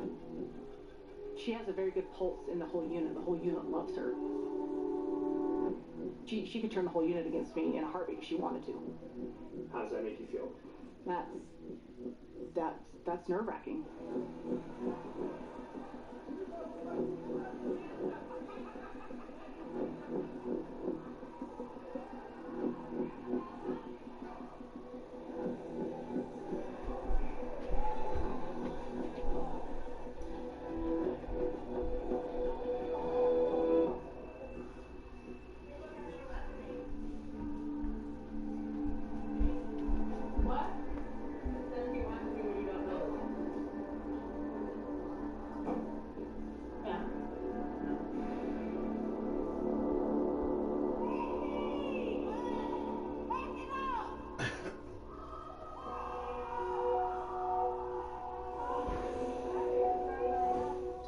called out to get released. Good for her, but sad. Nonetheless. What you want to say, Jay? Come on. Seen this one. What's going on? What up? What up? Trying to help Cam with their homework. Okay. I'm making cool. We're not really helping trying to complain that. Oh. Hey, I was gonna tell you, when you look at your Ameritrade app. Yeah. Alright. 15 you minutes go in could save and you you on the 15% or more on dashboard. car That's like the insurance. first one. Everybody knows that. Well, did you know Pinocchio was a bad motivational speaker? Okay. I look around You know, this it show room you the account, and I it see show you account value and today's potential. net change, right? You have potential. You have. Oh boy. When I said balances, got my account. Geico. 15 minutes. Shit then went down, so we losing money. You good. You more than what you started with. Yeah, I know, but Then what I what? told you, you can gain 23. With everything, gain $23. Right. Okay, so this. And then Delta or whatever this is. Okay, this is the. So it should be in green and have $23 for you. Yeah, it's in green. Okay. All right. So when you looking at this stuff, you really want to look at the percentage more than the money. 26%. The money, yeah, the money can fluctuate. You know what I'm saying? The percentage is what you really looking at how it moving. You know what I'm saying? Okay. Because it's gonna count for the amount of stock. You know what I'm saying? They're gonna count for what the So yeah. So what's your percentage? What's your percentage? 14.34. Okay. So, right. All right. So when you looking at that, look at that as your total involvement. So you done gained 13% on your money. You know what I'm saying? Yeah. It's quicker to look at than just like the dollar change. All right. But the important thing that I want to show you is scroll down. You gonna see something that say position news. Position news.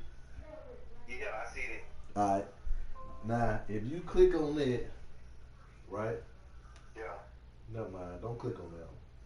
Just click on whatever we talk about. Click on like. 55 stop moving in Monday's midday session. Right. Okay. Now look at the ones that gain. Gainers. All the pharmaceuticals. Now just read the first one.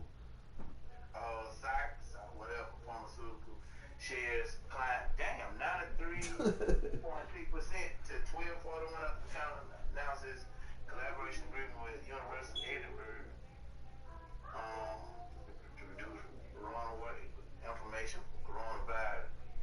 All right, look at the next one.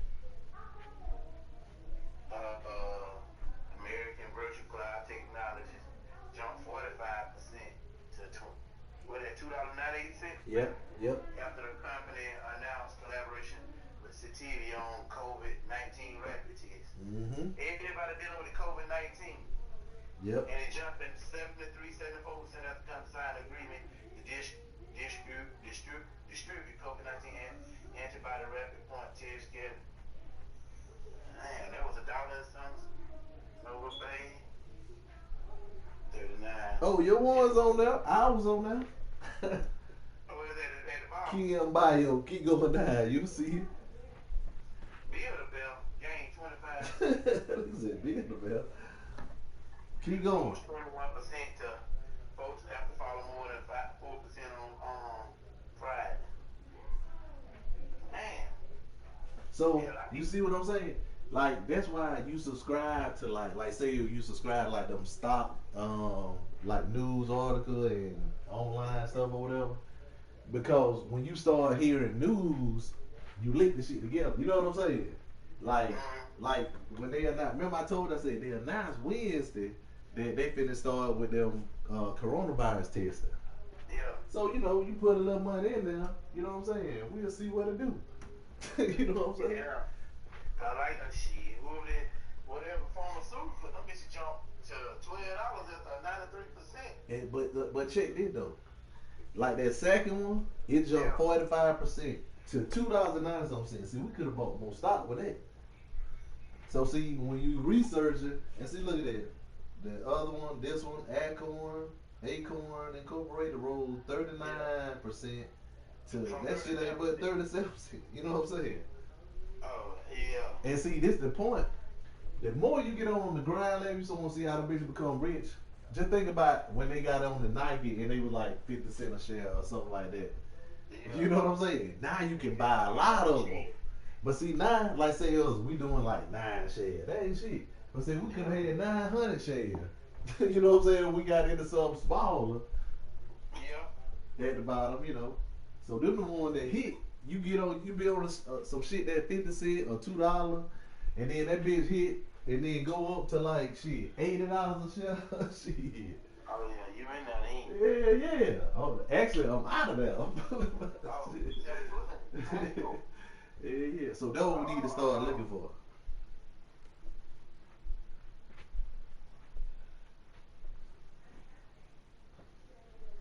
It was trying to find that special someone to build a relationship with. And in 2005, a bit of road rage led Chiquita to cross paths with a handsome 34-year-old construction worker named Greg Harris. No, he did not. Chiquita pulled up, being a firecracker that she is, and said, "What are you doing?" Hello? "Excuse me, sir. Yeah. I don't know who you think you are, but you just can't cut people off like that." Nova, baby. I'm sorry. Oh, that's okay. Mistakes happen. He was a real built type of guy. Tall, built kind of, yes, he was handsome. Well, how about you let me make that? Well, I think you bought it at Atlanta, so $11 or something. And from there, their relationship took off. They Say fell some of hard the pills. and fast for one another. Let's say next week. you can make it soon if you like. Just make sure I get to book the restaurant. All right, well, let's see what happens. They started dating. He used to send flowers to the office for all of us. And he was just a real sweet guy. He was a carpenter Well, who had a very steady job. A very good-looking man, well-dressed, where you well-spoken. went to? They just started doing trips together, and then next thing I knew, she said she getting married. On February 8, 2008, after 3 years of dating, Chiquita and Greg said I do. It was extremely happy and productive for both of them. I think they encouraged each other and supported each other and had a successful marriage. As their 1-year anniversary rolled around, the couple seemed to have it all. By all accounts, they seemed happy and successful. Chiquita moved into his home. Greg drove a Hummer. Chiquita drove a Mercedes. I mean, they doted on each other. They loved each other. They were passionate about each other. Life was good. Which makes the gruesome discovery in Chiquita's law office just 12 days later all the more horrific. This was a murder of You said you vicious clicked on it? I rage. ain't able to click Human on it. beings don't do this to one another. This was pure evil. But finding justice for Chiquita won't be easy. And as the investigation into her death heats up, detectives wonder if this hotshot attorney's dedication to her job had cost her everything, including her life. It must be These people were NBY. bad news. Very bad news. But I was trying to see, like I said, Fancy by Popeyes Chicken Sandwich, a crispy fillet and barbecue pickles off real spread for just $3.99. Have you tried the sandwich yet? You know that crispy chicken on toasted brioche. It's like, I'm experiencing some things. Yeah, look at you looking all special. Get a sandwich for $3.99. Pick up in the drive-thru or get free delivery. You know why? Think about it. There are a lot of things in your financial life that you just can't control. The price of That when we had where the not stock market SARS. is. What's the name of But that? here's some good news. You can control your mortgage as long as it's a Yorkage, the fixed rate mortgage exclusively from Quicken Loans that conforms to your needs. With a Yorkage, you control your home loan term, anywhere from 8 to 30 years. That custom term can help you finish paying off your mortgage in a time frame that works best for you. And by taking years off the loan, you'll potentially save thousands of dollars in interest over the life of your mortgage. helping you take control and achieve your financial goals. Despite what you may have heard, mortgage rates are historically low. This means that today may be your best opportunity to refinance to a lower rate and save serious money every month on Ain't your gonna be mortgage. no, ain't gonna be no Right now $20. Just could say be a that's great time $20 to take some per positive your dollar that you steps put in there. with a cash out refinance from Quicken Loans. A great way to take cash out is with our most popular loan, a Quicken Loans 30-year fixed rate mortgage. You can use the cash from your home's equity to make some much needed home improvements or reduce nagging credit card debt. Here's one more reason you'll want to work with us. We're #1 in the nation according to J.D. Power. For a record 10 years in a row now, J.D. Power has ranked Quicken Loans highest in the nation in customer satisfaction for primary mortgage origination. And for the 6th year in a row, they've also ranked us highest in the nation for mortgage servicing. At Quicken Loans, we have a mortgage program that'll be flexible to your unique situation. And we have the home loan experts to guide you through the process with confidence. It's a client-focused combination of products and people you'd expect from America's largest mortgage lender. To learn more about how you can leverage the value in your home, call us today or go to rocketmortgage.com. I'm gonna go research.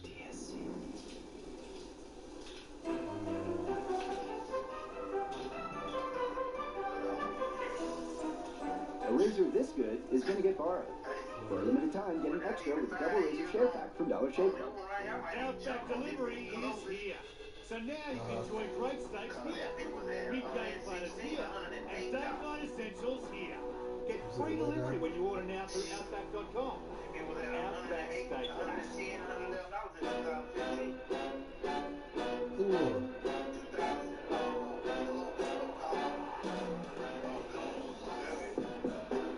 Hello, I'm William Shatner. You may not know this about me, but years ago, I was diagnosed with a sleep disorder. Well, they been saying they're gonna like be millions of others, I was prescribed sleep equipment. Did you know sleep equipment manufacturers test to determine the presence of COVID-19 or potential antibiotics. Hey, we might need to move, Nate. No, I'm talking about Nova. Call 1-800-435-8706. Order now and get a $50 rebate. The office. The landscape of cubicles. Its workers seek ways to escape. Right. And The sometimes test kit. find it. So they finna do the test kit. See what I'm trying to find with whatchamacallit. But see, they just a little higher. Play now. Right. So see, this, they actually selling to like a bio company.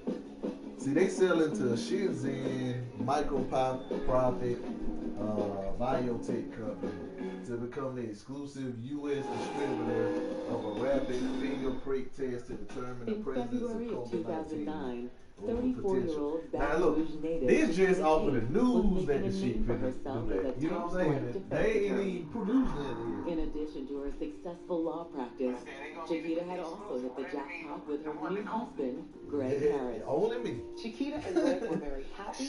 They were very successful. They seemed to be living the perfect life. You say you might do what? February 20th, Chiquita's dream life is cruelly snuffed out. Yeah, that's what I'm talking about. That's what I'm talking about. At her law office in downtown Baton Rouge. It was very, very bloody. The stab wounds that Chiquita sustained was upper torso, her face, the neck, her arms, her chest, and also the abdomen area. That morning, news of Chiquita's slaying hits Baton Rouge like a hurricane. I remember driving into work that morning and first learning about it, listening to the radio. They talked about prominent attorney Chiquita Tate being found killed in her law office, and I almost drove off the road. This was my colleague whom I had just seen 2 weeks before in a courtroom face to face. One of my friends called and she was like, they just said on the radio that Chiquita Tate was found in the office dead. I just immediately started screaming and hollering. By 11:35, the morning of Chiquita's death, a group of mourners has huddled outside her office. The most distraught among them is her husband, Greg. I got to see him. Calm down. Try and calm down, sir. That's my wife. Greg was very frantic. Actually, Baton Rouge Police Department had to subdue him because he was upset. You can't go in there, sir. Sir! While first responders tend to Greg, investigators comb the crime scene for clues. was a very, very violent struggle from her and her attacker. We also saw a lot of blood evidence, not only on the wall, but also on the books and in the hallway. The fight took place definitely because her fingernail was broken off and on the carpet. And we also saw hair in her hand. We have this hair that was pulled from someone's head, and Chiquita's hand was gripping it. To investigators, these hairs do not appear to be Chiquita's. They were long strands of hair. Could it be from the killer? A woman, a man with long hair? At this point, investigators don't know. Can we get that sample out of the lab, see if we can find out who that is? It's a promising first clue, but the attack itself is also telling. She was stabbed about her body multiple times. I mean, that was the first thing we immediately thought, that it had to be somebody that was angry with her. It appeared to be a sharp object that caused the wounds to her body. So we immediately believed that it possibly was a knife or a letter opener. As police begin looking for a possible murder weapon, they soon realize something else is missing. We learned that Chiquita's wallet was taken from the crime scene. That could indicate that this might have been a robbery that turned deadly. The building was secure, but someone could have left the door open or inadvertently let someone in. But if Chiquita's murder is burglary related, the would-be thief certainly left behind plenty of valuables. She still had jewelry on, rings and earrings. She had a diamond ring in her finger as well. Computers, important devices inside of her office. Those things just left there. Detectives decide it's time to speak with the man who placed the initial 911 call, Chiquita's husband, Greg Harris. Greg is still pretty hysterical. I mean, and it's understandable. His wife had just been brutally murdered. But eventually the police were able to calm him down long enough to get a statement from him. First of all, just give me a rundown of what happened. I got home from work, and Chiquita called me and said she was going to be working late. She's still working? And asked me if I could bring her some food or some dinner. And you did that? Of course. I mean, I know how she gets when she's focused on the case. I just wanted to make sure she was taking care of herself. So he stopped at the McDonald's in Baker, Louisiana, and took her to her office. He went upstairs and gave her food. They talked for a while, and she began to eat. At some point, we were downstairs to bring a transcript down to a client. I went downstairs, I got the money from the client, went back upstairs, and I kissed her goodbye and left. And about what time you would say this was, Mr. Harris? Around 8:30.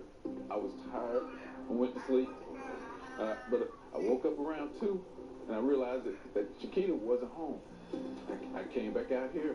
I saw that her office light was on. I called her, she wouldn't answer, and that's when I called you guys.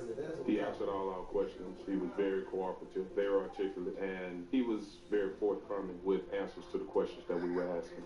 Greg's story is seemingly confirmed by a pair of attorneys who were working in the same building the night of the murder. This person saw him there between perhaps 7 and 7:30. Other witnesses saw him there. He rode the elevator back up to his wife's office with them after picking up the client's money. And no one noticed anything unusual. He seemed friendly. There was nothing that was out of place. With no leads, detectives decide to bring Chiquita's secretary upstairs to help piece together what may have happened. We began asking the secretary, was there anything missing from the office? And the secretary believed that there was a letter opener missing, and it was never recovered. Do you have any idea who did harm to Chiquita? It was one of the things that we looked at. Who are her clients? What type of clients she deal with? Would any of them have any reason to hurt her? Chiquita had taken on a couple of clients that were some of the most feared individuals of this city. These guys just seem like bad news. Do you have any names? Yeah, the Hamilton brothers. The Hamilton brothers, they're supposed to go to trial in a couple of weeks, right? The two brothers are well known amongst law enforcement. The Hamilton brothers had a number of felonies on their records, and when you're looking through these rap sheets, the things that they've been arrested for tells you what kind of things they get into. Everything's always aggravated. But this time, it isn't just any charge they face in court. Even though the Hamilton brothers were currently out on bond, they were scheduled to stand trial for murder. And they let Chiquita know by no uncertain terms, they expected her to get them out of trouble. And if she couldn't get them out of trouble, well, to have someone killed, that's no problem for them.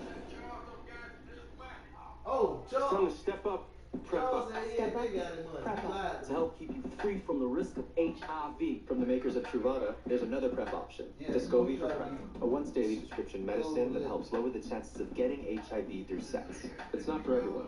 Descovy for PrEP has not been studied in people assigned female at birth. Talk to your doctor to find out if it's right for you. Step up for health and body. Prep up for your one and only love, or many But loves. see, he For had a different king, cast when I this got queen, told him. and you royals in between. Like, For he my put him in now, wild. Our now. And my future. Our future. So, Step up, I said, I prep got up. small Descovy keys. is another way to prep. Descovy does not prevent other sexually transmitted infections, so it's important to use safer sex practices and get tested He regularly. said, I feel You like must be she's still HIV going to negative work, to take so. Descovy for PrEP. So you need to get tested for HIV immediately before and at least every 3 months. While Yeah, they older though. If you think These you kids were grown. exposed to HIV or have flu-like symptoms, tell your doctor right away. They may check to confirm you are still HIV negative. Serious side effects can occur, including kidney problems and kidney failure.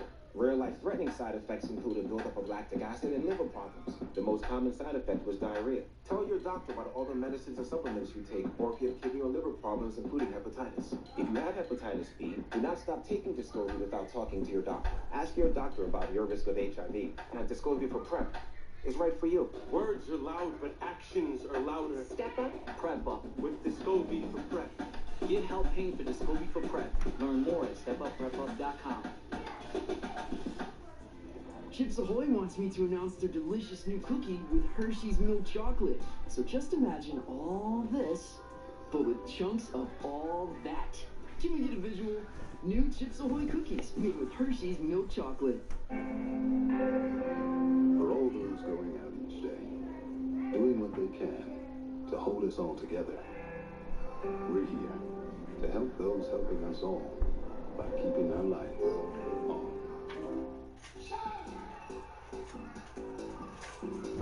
Okay, let's go.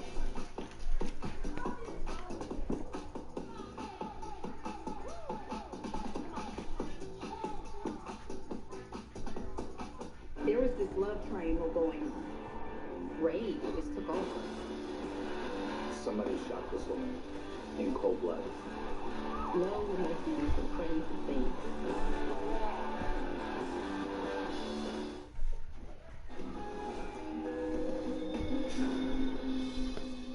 According to the FBI's Uniform Crime Report, Baton Rouge claimed the 9th highest murder rate in the U.S., with 49 murders reported in 2013. Every year, I go crazy trying to find the perfect gift for mom. Then I heard about Skylight, a photo frame that everyone in the family can email photos to. Get yours today at skylightframe.com. Sprint is yellow. It brightens up a turkey club. Italian sub, 5 napkins, no napkins. Oh, shouldn't have worn a white shirt. 2 foot, 1 foot, 1 inch. Ground beef, veggie beef, any beef, all yellow. French's. It's the color of American flavor. At Domino's, we pride ourselves on handcrafted pizza. But after leaving our 450-degree ovens, the only hands that touch them are yours. Mix and match any 2 or more for just $5.99 each and get them with contactless delivery from Domino's. I'm a big kid now. I'm a big kid now. Went from baby bottles to drinking from sippy cups. Went from wearing diapers to rocking these fresh pull-ups. We're 50 million strong, so put on your pull-ups and help us sing this song. My journey to natural hair wasn't easy. But now, I feel unstoppable. Confident. Beautiful. Introducing Amplified Textures, care formulated to nourish natural hair. This Dove Moisture Amplifying Blend helps to repair signs of damage and deliver healthy-looking curls, coils, and waves that shine through. I wear my natural look proudly. My beauty, My hair, my way. New Amplified Textures from Dove. What's up with Tammy? She's in York mode, savoring dark chocolate, cool, refreshing peppermint. Can someone hop on this call? Me. And now introducing York Thins, the York you love just there.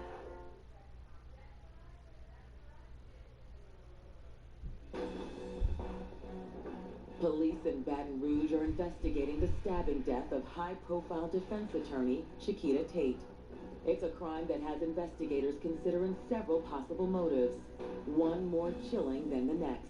It didn't make sense. She had a lot of expensive jewelry on. Why would someone only take her wallet? Hours into the investigation, detectives are considering another possibility, that two of Chiquita's clients may have wanted her dead. Because she was a criminal defense attorney, you look at their client list, you look at who they were dealing with. Her secretary told police just 3 weeks before Chiquita's murder, she'd taken on two notorious clients in a high-profile murder case, Damien and Devontae Hamilton. Everyone knew how dangerous these guys were. They were drug dealers. They were alleged to have killed people before, including a guy who they burned and killed because he was scheduled to testify against them. The Hamilton brothers already had some homicides on their record to begin with. They're some serious individuals, and to have someone killed, that's no problem for them. According to Chiquita's secretary, the Hamilton brothers' trial is scheduled to begin in just a few days. When was the last time that you saw the Hamilton brothers? It's been about 2 or 3 days. For investigators, both the timing of the meeting as well as the Hamilton brothers' reputation thrust Damien and Devontae to the top of their suspect list. They did look at the Hamilton brothers, Damien and Devontae, and the reason was they had heard that she maybe knew too much and one of the brothers ordered that she be killed.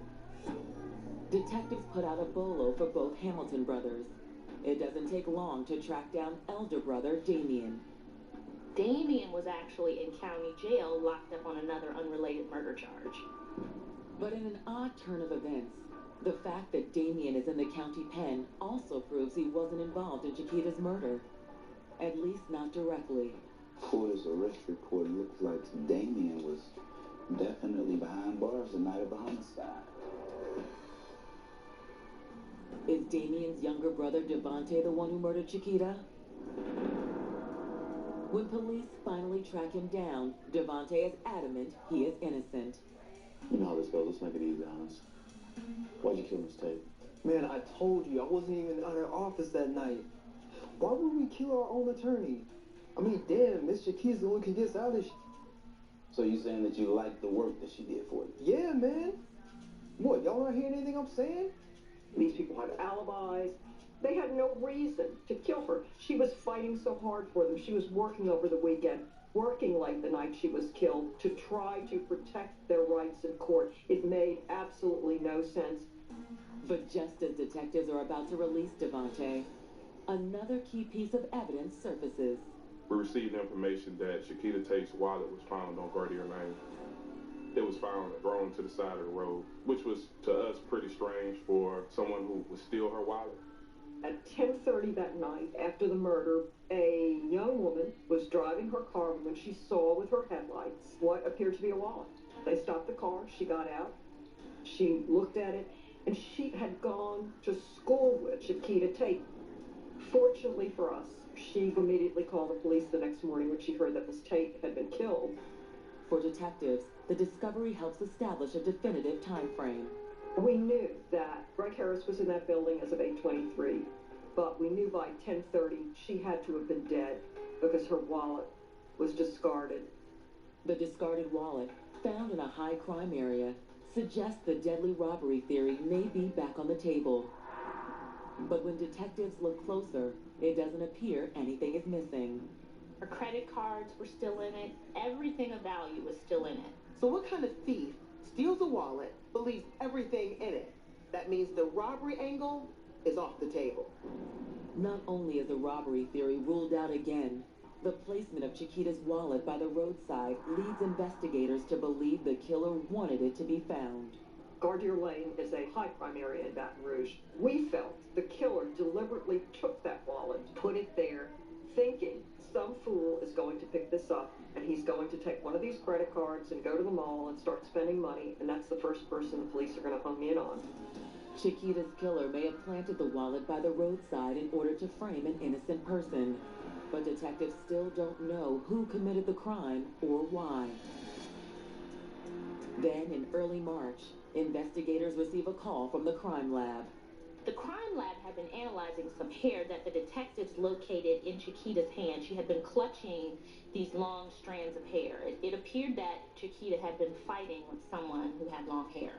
The Acadiana Crime Lab looked at it and they went, this is a wig, this is weave. There were no roots of any sort. So this is making it look like she was fighting with a woman, because a woman would be having this hair weave. So who is this mystery woman, and what could have caused her to attack Chiquita so viciously? So the police start to look into Chiquita's client list. They look at every female client with pending charges. Well, when they do that, every single one of them checks out, and none of them could have done it. So they look at female friends and family members of Chiquita's. However, none of them have either a motive or an opportunity to want to hurt or kill Chiquita. Really, they're stumped until they receive an anonymous phone call. Detective Howard, the Tate murder? We got a call from a female that Chiquita was involved in. What relationship did she have with Miss Tate? It was a lesbian love triangle with a female named Lindsay. And Lindsay got into a tussle with Chiquita on the night of the murder. And she's the one who killed her.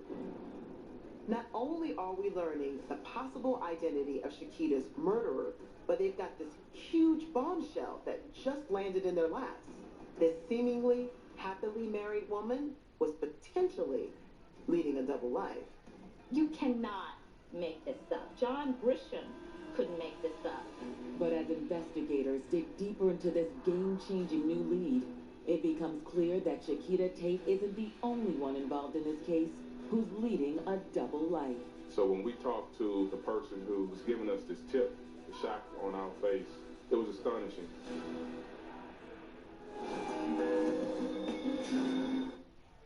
Whether it's a last-second bake sale,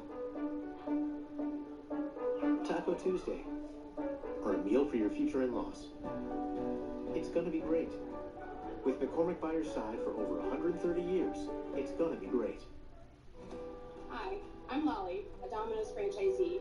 As you can see, we're open and working hard to safely keep putting food on people's tables. And we could use your help doing that.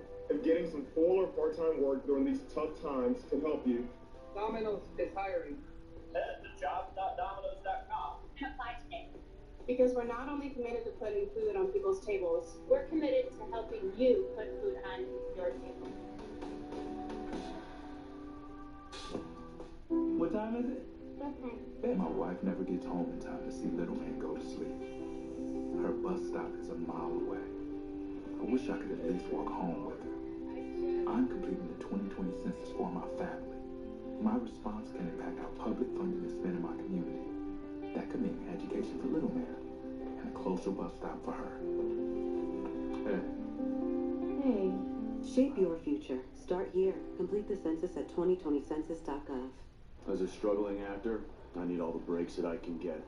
At Liberty Booch and Look. Cut. Liberty Bibbity. Cut. We'll dub it. Liberty Mutual customizes your car insurance so you only pay for what you need.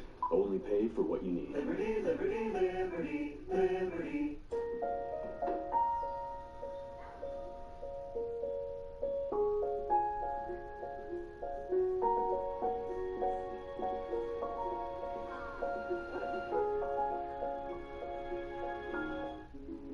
Every time we pre-rinse, we waste up to 20 gallons of water. Let's skip the rinse. New Finish Quantum with Active Blue technology, designed to clean without pre-rinsing. Switch to Finish and skip the rinse to save water.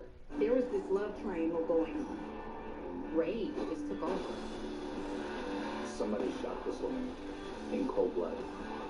Love will make you do some crazy things.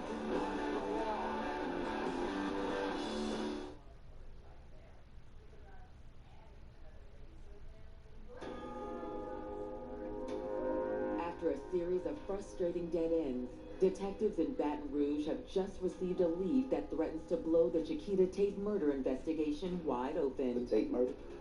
Police receive an anonymous tip that Chiquita is entangled in this lesbian love triangle with a woman named Lindsay, and that it's Lindsay who is the one that's responsible for her death. There was a lot of rumor that they were in a relationship and that maybe she had decided to cut it off. This is a pretty shocking allegation. We're talking about Chiquita, a loving wife, a lawyer. She's embroiled in a lesbian love triangle? What's really going on? Detectives pay Lindsay a visit at her home on the outskirts of Baton Rouge. Hello, ladies. How are you doing today? Detectives arrive at Lindsay's home and find that she's living there with a girlfriend. Well, at that point, they're immediately separated so that they can be interviewed individually. Hey, how you doing, Liz? I'm doing great. How about yourself? The thought is, if one or both of these women are involved in Chiquita's murder, there may be some discrepancies in their stories. How do you know Chiquita? She's representing my girlfriend and I on an adoption case. Turns out Lindsay is a client of Chiquita's, but not one with criminal charges pending. She didn't register on detectives' radar because she had no history of violence. But she is indeed a client of Chiquita's, and perhaps her lover as well. We asked her about her relationship with Chiquita and said that Chiquita had done some work for her and her girlfriend. I absolutely liked Chiquita, but it was very professional. No hanging out other than work? None whatsoever. She was totally against the fact that she may have been having any kind of relationship with Chiquita. Let me ask you, where were you on the night Chiquita was murdered? My girlfriend and I both were at home. She gave me evidence of where she was, and we talked to her girlfriend separately. Her girlfriend confirmed where she was. Everything that they told us lined up. Beyond the similarity of their statements, there's another detail that corroborates the alibis of Lindsay and her girlfriend. I know this is kind of out of ordinary, but is that a natural that you have, or is that weed? This is my natural hair. It's clear to police that Lindsay and her girlfriend had nothing to do with Chiquita's murder. But why had the anonymous tipster identified them as the killers? Detectives definitely have a few questions for this anonymous tipster, but first they have to find her. Now they know it's a woman, but all they have to go on is the first name, which is Amber. So detectives go back to the call log, and then they try to trace the call's origin. There's call ID, so we found out the number that she was calling from, and that number came back to a female that lives in Dallas, Texas. When detectives dial the number, a woman named Kimberly Donovan answers and claims to have no knowledge of the mysterious Amber who gave the anonymous tip. According to Kimberly, the only other woman who could have made the call is her daughter, Sarah. So me and my partner drove to Dallas, Texas, so that we can do a face-to-face with this female. Hey, Sarah. I'm Detective Howard. This is Lieutenant Greg Johnson. We're just here to ask you a few questions about a call that we received from your mother's phone. Do you know anyone by the name of Amber? Amber, For some reason, she's being totally evasive with the cops. I mean, she can't tell them who Amber is or how they can contact her. And as police are listening to her explain this, they make a really startling discovery. When I talked to her, I immediately recognized her as the same person who had called and gave us the tip about the lesbian love triangle. Sarah Donovan is the mysterious Amber. We know you're the one who made the call. I asked her, how did she know Chiquita Tate? she's my sister-in-law. So you're Greg Harris's sister? Yes, sir. It was astonishing. The person who left the tip and was Greg Harris's sister. His sister had made the calls, making it look like there was this lesbian relationship. So the million-dollar question becomes, why would Greg Harris, who by all accounts loves his wife deeply, why would he be using his sister to steer the police in the wrong direction? The deeper police dig, the more they realize there's some red flags popping up all over the place. And this thing is about to explode. You love your wife, don't you, Greg?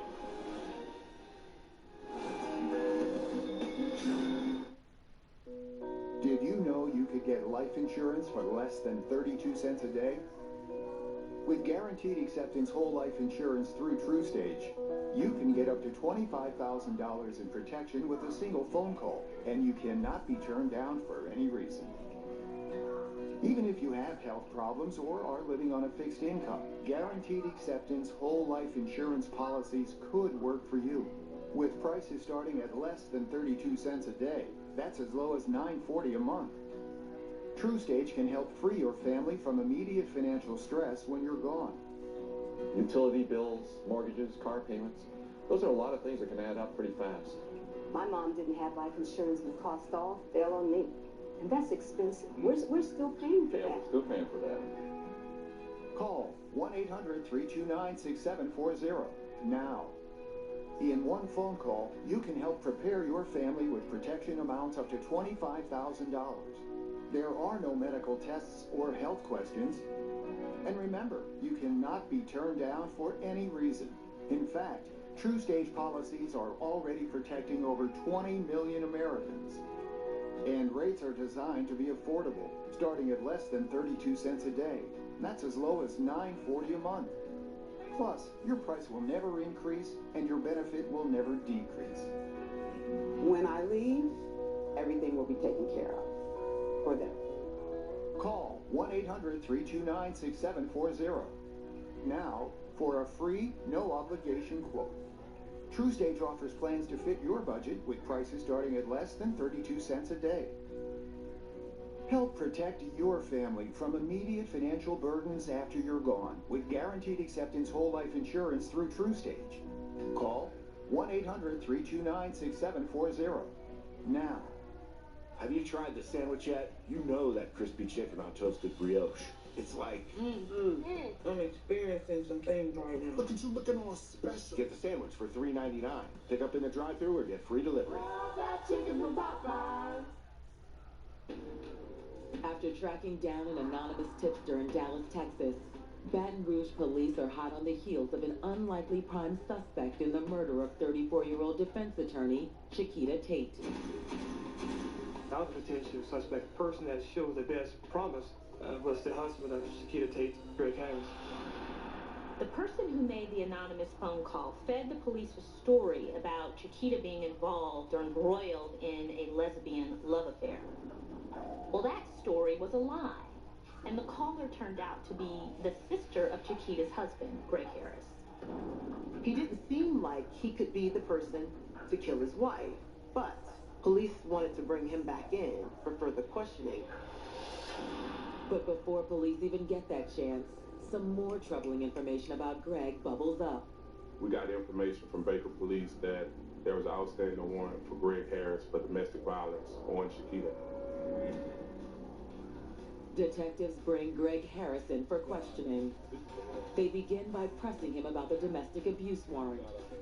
You have a warrant for your arrest for domestic abuse battery. All this was supposed to be dismissed. I never hit this girl a day in my life. But at the end of 2007, Chiquita had just gotten home. It was like late at night. What are you doing sitting right there? The husband, he's upset. Why are you always coming home late? Babe, I'm working. That's bull. I bill by the hour. You cheated on me. Words were exchanged. I'm too tired. Boy, don't you walk away. Greg did not understand the hours that a lawyer puts in, particularly someone who's in private practice. He questioned her whereabouts. He questioned what she was doing, where she was. Greg pushed her. You know what? I've had about all I can take. And she said, okay, I'll fix it. Let's call the police. You got to get the police involved with all this. Yes. Look, we can work this out. My husband is becoming violent with me. Okay. And I need someone to come down here now. Both of them got a summons because Cup didn't know really what was going on. When he got the summons, then Kita, of course, being a lawyer, had hers dismissed. When the dust settled, the two patched things up, and Chiquita, being the lawyer, told Greg that she would get both of their summonses to domestic court dismissed. Well, apparently she got hers taken care of, but forgot about Greg's. So when Greg failed to show up in court and never got the issue resolved, there was an outstanding warrant for his arrest on charges of domestic violence. The prior incident of domestic violence proves two things. First, it proves Greg is prone to fits of rage. It also proves a potential secondary motive. Could Greg have been so upset with his wife that she didn't get those charges dismissed that he killed her? But the domestic violence incident isn't the only red flag. According to everybody that we talked to, they said that she's been saying that it was over between y'all, that y'all marriage wasn't for her. From talking to Chiquita's family and friends, we've learned that Chiquita was in the process of leaving Greg. She had expressed to her sister that she wanted to maybe get a divorce.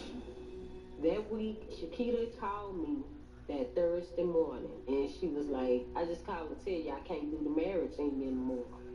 That was the last time I talked to her.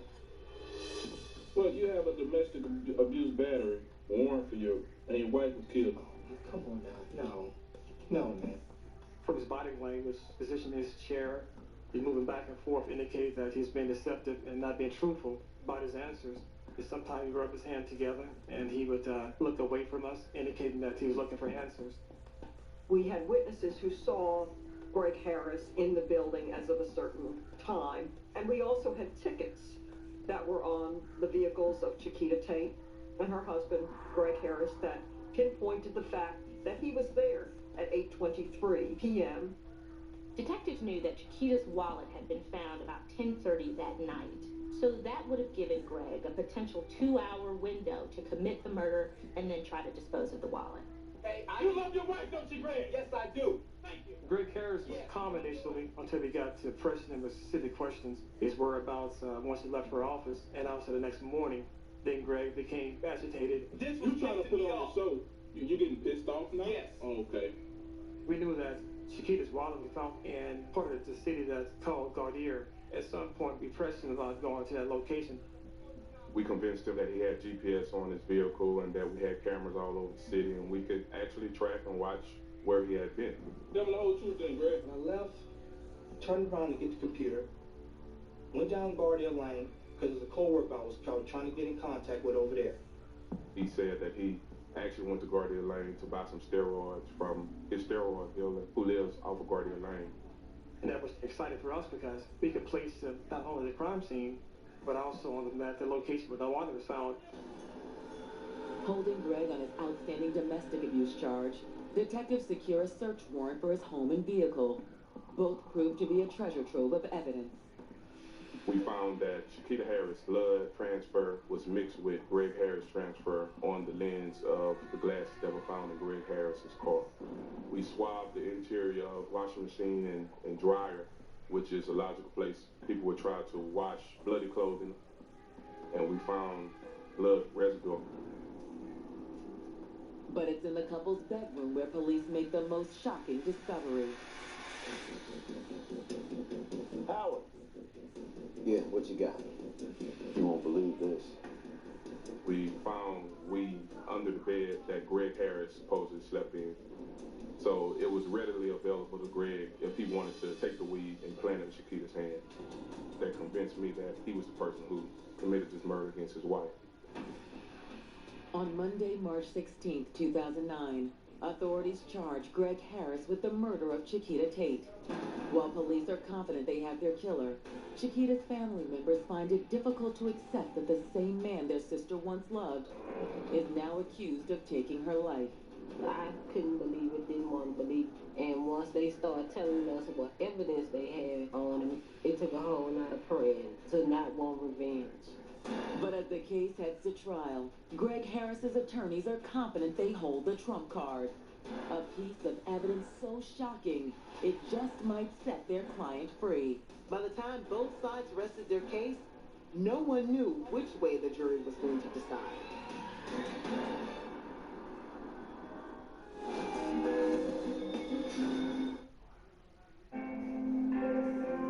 For all those going out each day, doing what they can to hold us all together, we're here to help those helping us all by keeping our lights on. How can Experian Boost help you? I'm in the rebuilding stage of my credit. Experian helped my score by 37 points. I was using Credit Karma. I'm now going to be using Experian full-time. Boost your credit scores instantly, free at Experian.com/boost. Let's talk about Haribo Gold Bears. The red one is more gooder to me because it tastes like berries. They're really squishy. And then I'm going to fly it into my mouth.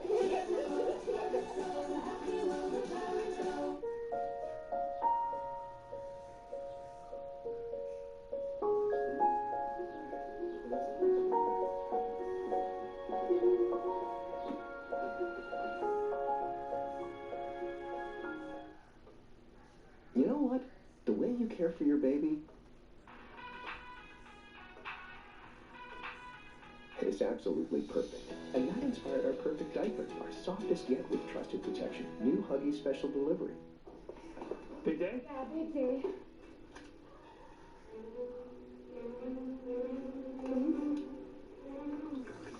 Natural Vitality Calm for stress relief. Calms. Calm. Honey, you got it right. Honey, you've got this. I got this. Calm. Visit naturalvitality.com and use promo code CALM40 for free shipping and 40% off. At Outback Steakhouse, we're committed to serving our communities by doing what we do best, serving you and making one great steak. That's why we have curbside takeaway and delivery on Outback.com, because at Outback Steakhouse, we're here to serve you. Every Friday, At least not one was hurt. Not yet. it's the funniest family on TV. Family Matters, all night long. Fridays starting at 8 on TV Wonderland.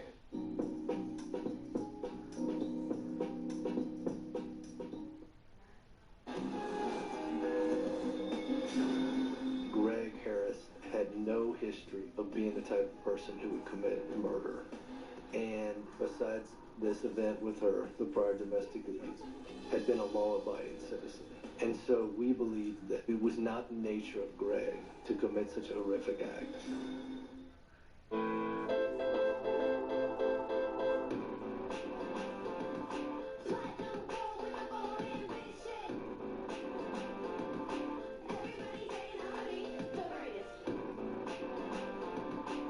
Have you tried the sandwich yet? You know that crispy chicken on toasted brioche. It's like...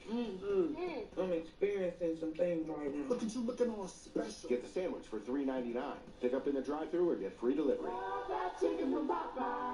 Want your brain better? Unlike ordinary memory supplements, Nariva has clinically proven ingredients that fuel 5 indicators of brain performance: memory, focus, accuracy, learning, and concentration. Try Nariva for 30 days and see the difference. How do we stuff Reese's peanut butter, pretzels, caramel, peanuts, and chocolate into Reese's Take 5? Wait a minute. How did we do it? I'm tired of being left off company email. Can someone tell me how we do it? Not sorry. Reese's.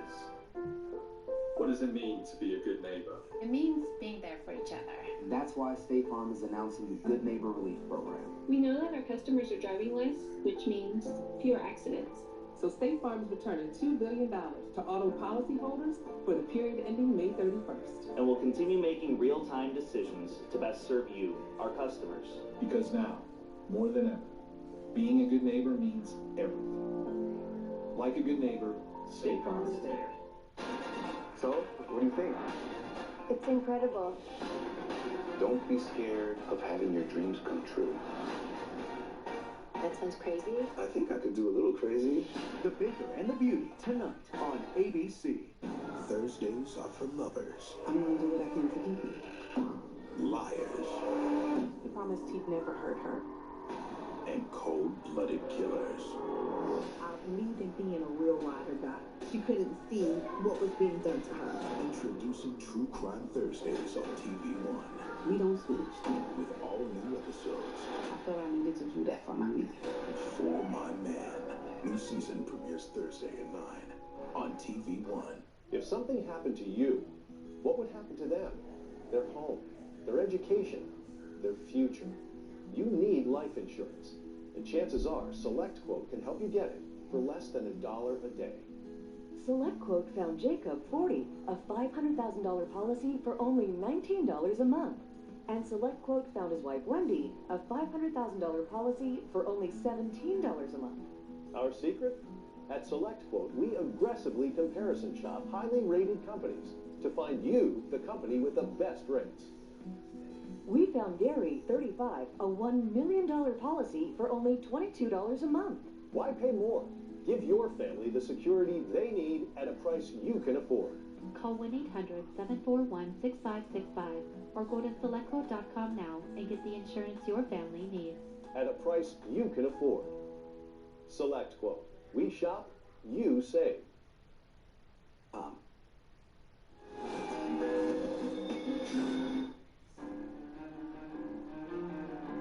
March 25th, 2011. 2 years since the brutal stabbing death of Chiquita Tate. Louisiana prosecutors walk into a Baton Rouge courtroom ready to convince a jury of one thing: that her once loving husband, Greg Harris, is the man responsible for this heinous crime. It was like a lot of animosity in the air. You could feel it. Our family and friends on one side, his family and friends on the other side. And the tension just was so thick. In their opening statement, prosecutors assert that Greg's violent behavior had prompted Chiquita to seek divorce, a fate Greg simply refused to accept. Greg Harris could not accept the fact that Chiquita Tate was leaving him. She had procured a lease for a separate residence just a couple of months before the killing. She was getting ready to move out. He knew that she was going to leave him. We need to talk about this apartment thing. He decided to kill her. There's nothing to talk about. I think that her death at the hands of Greg was premeditated, his plan. He looked for a perfect opportunity to kill her. Don't talk to me that way. Which he did in her office when she was alone. Get out! No. He picked the argument and started the argument, and she did what she always does, and that's fight back. Let go of me! And during the course of that fight, he picks up a letter opener and begins stabbing her. From there, prosecutors theorized that Greg planted strands of hair from a weave into his wife's dead hands and tossed her wallet out on the street, hoping that someone else would pick it up, steal the credit cards, use them, and that person could be framed for murder. The state's case was convincing. There was blood evidence, the weave found under Greg Harris's bed, his own admission to police about being on Gardere Lane that night. The very street, no less, where Chiquita's wallet was discovered. When it's their turn, Greg's defense team does their best to chip away at the evidence. For a fight as brutal as this fight was, there was very little DNA of Chiquita on Greg, in Greg's car, or at Greg's house. Very little blood. They found touch DNA, and that easily could be explained by the fact that she lived there. To further support their case, the defense presents surveillance footage that shows Greg leaving Chiquita's office that night. They don't see this bloody man walking out of the building, going to his car. And we didn't find any bloody clothes. And we didn't find any bloody shoes. And if he doesn't have a bag when he walks out, then what did he do with them? And they searched that building, top to bottom. We called 2 local lawyers as witnesses because they were in the elevator with Greg. He introduced himself, and they said he was calm and that he was very nice. Hardly the act of somebody who's about to go upstairs and kill his wife. The prosecution's case seems airtight at first. Now, as the defense case unfolds, you see them methodically poke holes in what appears to be the state's version of a crime. On April 9th, 2011, both sides rest their case. 3 hours later, the jury returns with their verdict. We're all waiting and nervous. It's just sick at the pit of your stomach. It's just so still. You could hear cotton drop. And they said, "Do you have a verdict?" And the jury said, "Yes, we do." Greg was convicted of manslaughter to receive the maximum 40-year sentence for that crime. Greg and his defense team are shocked by the verdict.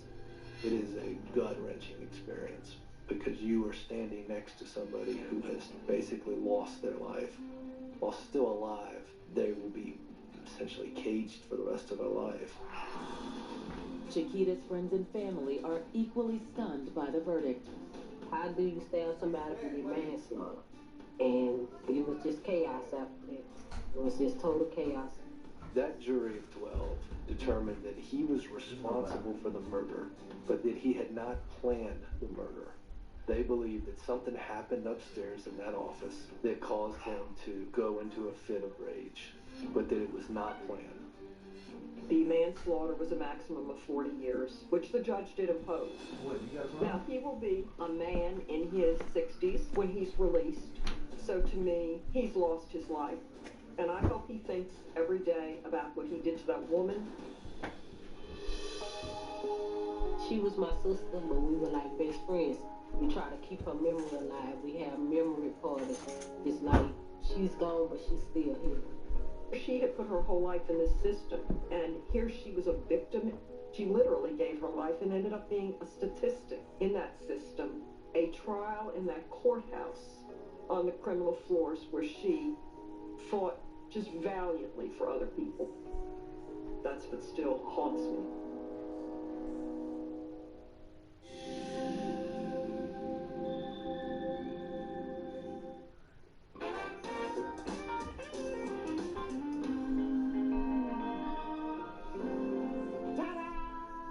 Whoa! Honey, bacon, eggs, hash browns, and homemade biscuits. Sweetheart, I love it.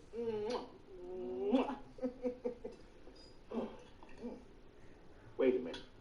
Did you wreck the car again? Carl, there's no ulterior motive. It's simply an I love you breakfast. Well, I love you too, sweetheart. And I'm sorry for being so suspicious. Oh, that's okay. I invited my boss to your poker game. I knew there were some strings attached. But Carl, my boss loves to play poker. You need another player, and I want a sucker. Harriet, I hardly know the guy. Carl, if I have to go back and tell my boss that he can't play, he's going to be very unhappy with me.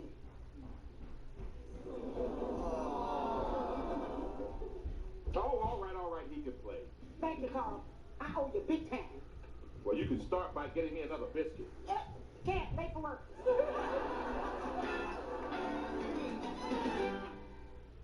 It's time to step up, prep up. Step up, prep up. To help keep you free from the risk of HIV. From the makers of Truvada, there's another PrEP option, Descovy for PrEP, a once-daily prescription medicine that helps lower the chances of getting HIV through sex. It's not for everyone. Descovy for PrEP has not been studied in people assigned female at birth. Talk to your doctor to find out if it's right for you. Step up for health and body. Prep up for your one and only love, or many loves. For kings, this queen, and you royals in between. For my now. Our now. And my future. Our future. Step up, prep up. Descovy is another way to prep. Descovy does not prevent other sexually transmitted infections, so it's important to use safer sex practices and get tested regularly. You must be HIV negative to take Descovy for PrEP, so you need to get tested for HIV immediately before and at least every 3 months while taking it. If you think you were exposed to HIV or have flu-like symptoms, tell your doctor right away. They may check to confirm you are still HIV negative. Serious side effects can occur, including kidney problems and kidney failure. Rare life-threatening side effects include a buildup of lactic acid and liver problems. The most common side effect was diarrhea. Tell your doctor about all the medicines and supplements you take, or if you have kidney or liver problems, including hepatitis. If you have hepatitis B, do not stop taking Descovy without talking to your doctor. Ask your doctor about your risk of HIV, and Descovy for PrEP is right for you. Words are loud, but actions are louder. Step up, Prep up with Descovy for PrEP. Get help paying for Descovy for PrEP. Learn more at stepupprepup.com. For many, life is about waiting for the right moment, for the right sign. Sometimes, the answer is right in front of you. You just have to make the connection. California Psychics. Get a reading for $1 per minute, plus a $5 bonus with this promo code. AT&T knows you have a lot of things on your mind. Staying connected shouldn't be one of them. That's why we're offering contactless delivery and setup on all devices. And for those experiencing financial hardship due to this crisis, we'll work with you to keep your service up and running.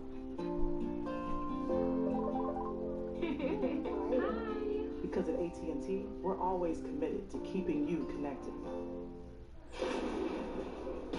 Every Friday. At least no one was hurt. Not yet. All night long, starting at 8. It's the funniest family on TV.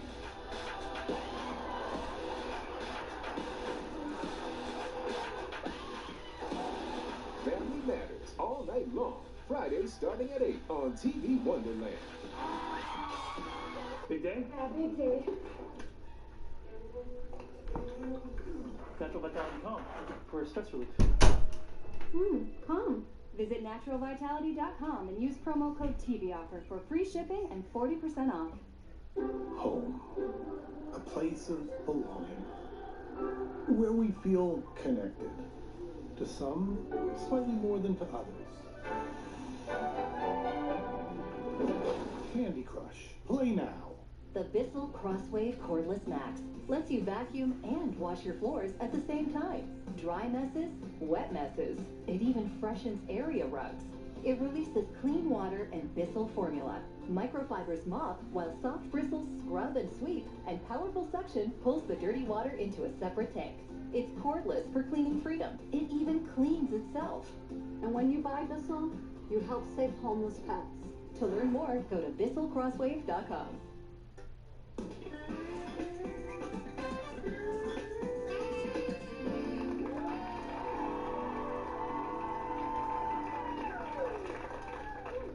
Steve.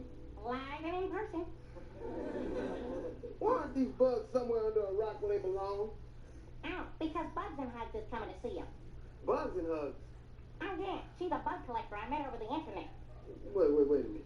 You insect people get together on your computers? Oh, yeah.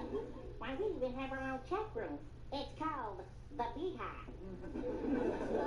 I met Bugs and Hugs there. Her real name is Agnes Pritzker. Agnes? Ugh. Whoa, whoa, whoa. Bow wow. Now, stop that. Now, Agnes is going to be here, and she's coming to swap critters with me. Oh, well, I'd love to stay and meet your bug chick, but I gotta go do anything else.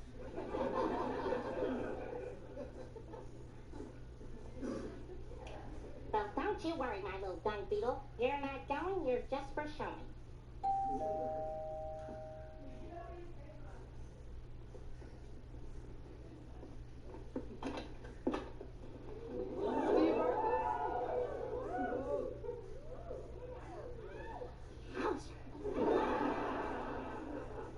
I'm Agnes.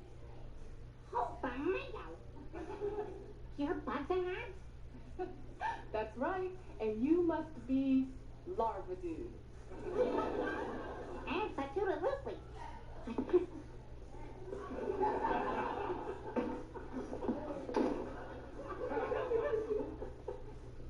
Is anything wrong? No. It's just that I've never seen a bug collector with shaved legs before. You've never met a female bug collector? Oh, plenty. Just not one with shaved legs.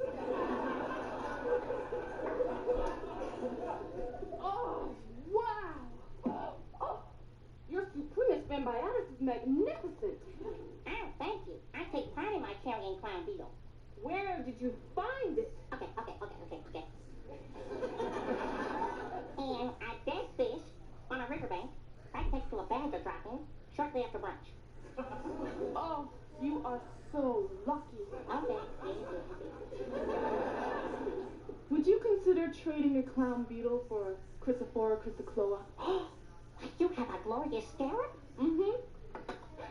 This little fella dropped out of a tree and landed right here.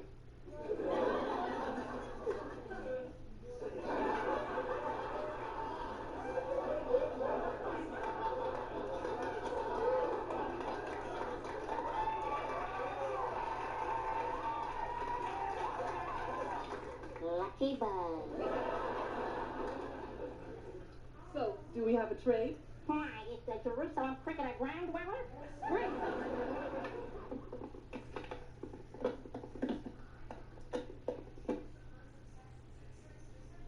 Well, I guess I better run. I'm late for a party. Well, thanks for coming by. Oh, my pleasure. It was nice to see the face that goes with the screen name. Oh, it was nice to see your face. And all that great stuff that holds it up. Oh, that is so sweet. Agnes? Yes? Oh, I hope I'm not being too bored, but you sure are a pretty lady. Why, thank you. And that wasn't bored at all. No? And I happen to think that you are a very attractive guy.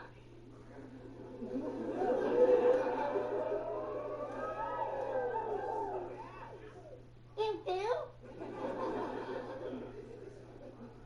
you.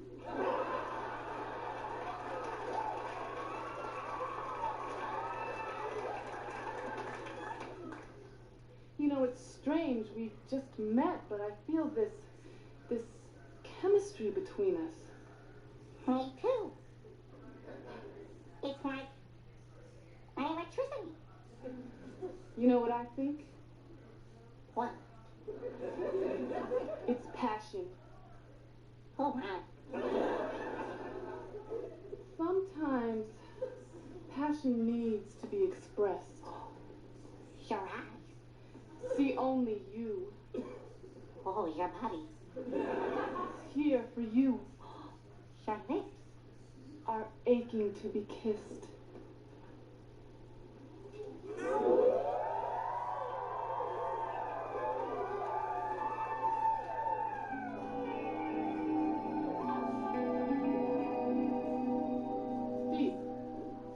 Steve.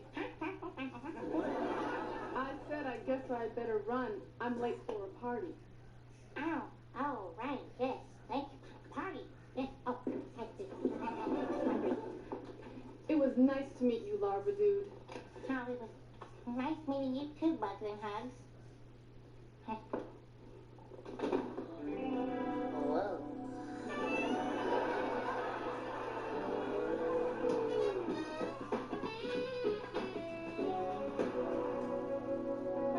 Where's this Niedermeyer guy? Oh, he'll be here any minute. Hey, and guys, remember he's my wife's boss, so be nice to him. How come?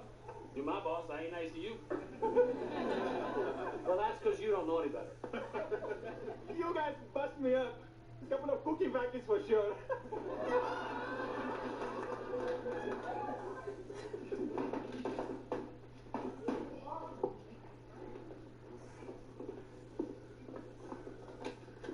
Carl! Yeah.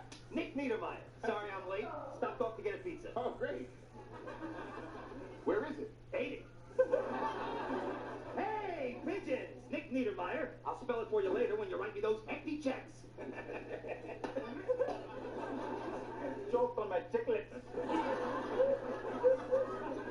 Nick, this is Sergeant Willie Tannen. And this is my neighbor, Zuhair Budo. Zuhair Budo? That's not a name, that's an eye chart. This guy's trying to pull my neck. Well, this is Charlie Sullivan, the assistant coroner. And 2 more murders and I get my 300 dead guy pin. Enough chit-chat, let's play poker. All right.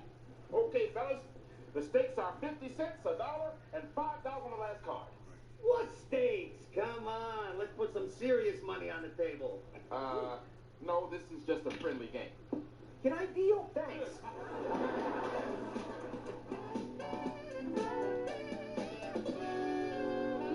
Your 5 and raise you 5. I fold.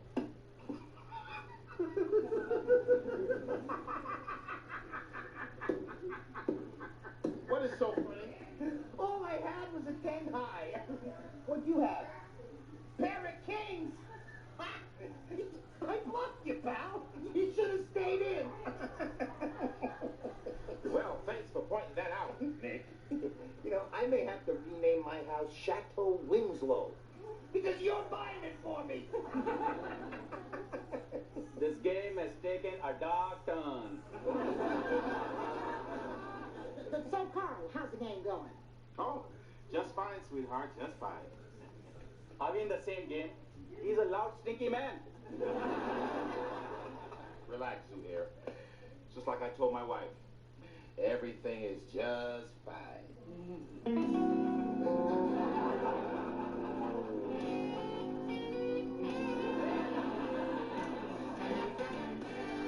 Challenge what soft can be. Nivea Essentially Enriched Body Lotion with Nourishing Serum deeply nourishes skin because soft can be powerful, just like you.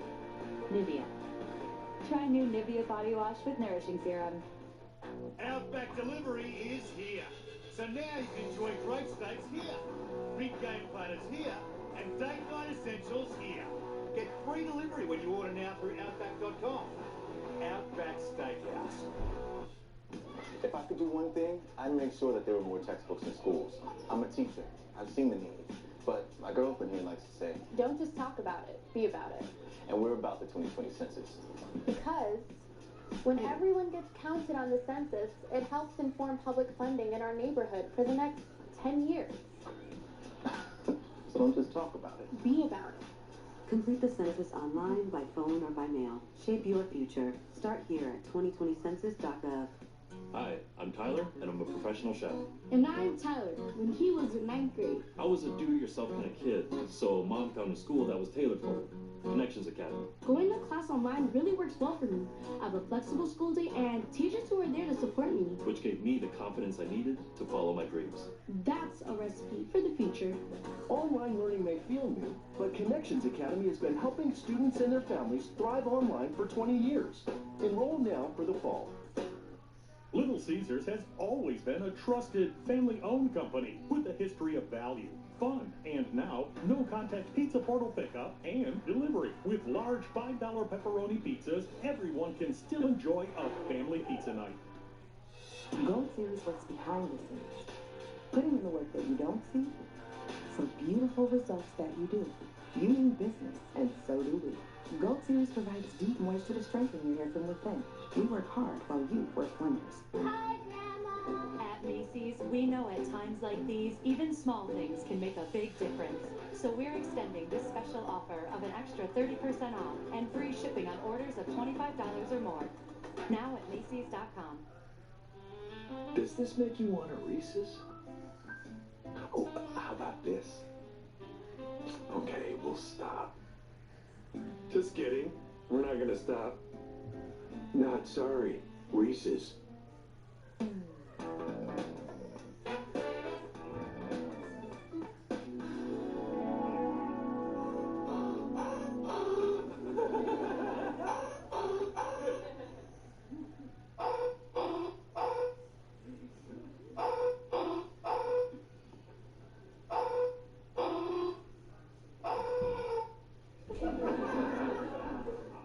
Hey, Steve. How'd you know it was me?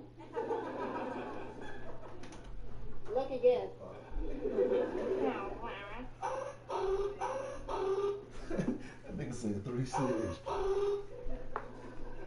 I ain't need some advice. Cheers, gonna burn the slippers. No, I cheated on Myra. You found another woman willing to touch you? Yeah, man. I've been doing some. Yes. And her name is Nah, I ain't put it in there. Agnes. Well, I transferred it over. Why, she's a whoa, mama, strip search me doll, baby. And the woman like that is interested in you because... Well, we both were thugs. Yeah, it And best she if came you over get to on like trace the us. computer or And then something. bam. You know what I'm saying? You got hot. Oh, Lord. I'm so ashamed of the things I did with Agnes with my naughty mind. Wait a minute, back up. Did you say in your mind? Oh, yes. I never actually did anything with Agnes. I imagined it. Then you didn't cheat on Myra. But I did. I lost it in my heart. Steve, everyone has fantasies. Well, have you ever had fantasies about me? Why are you so crazy?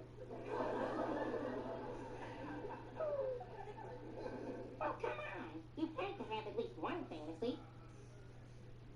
You're right. I did. Really? Yeah. You were waving to me from the back of a moving van.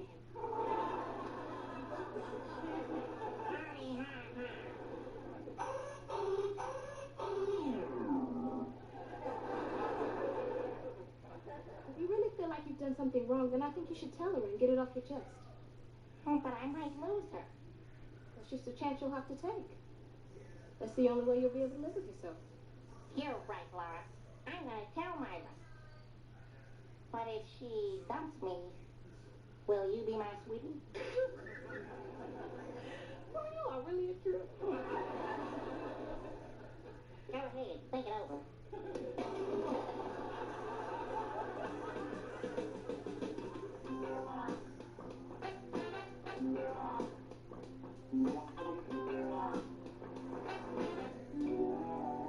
I bet 5. Cool. 3 kings. Good.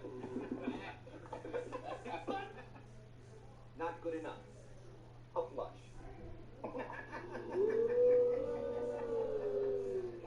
You know, Carl, you got the wrong last name. It shouldn't be Winslow. It should be Wins Never.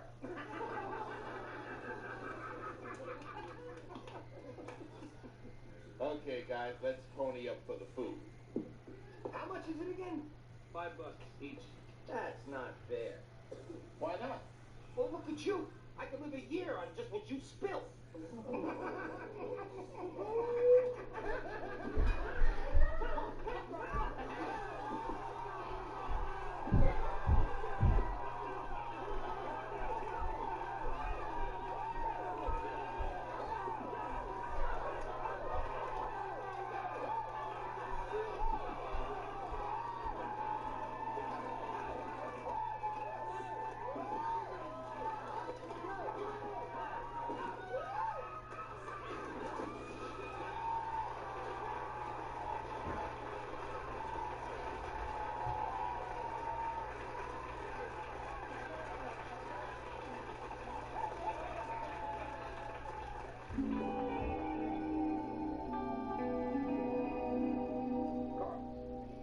Carl, do I really have to put in $5 for the refreshments? Well, Nick, if you feel that's too much, just put in whatever makes you feel comfortable. Well, how about nothing? That'd make me feel real comfortable.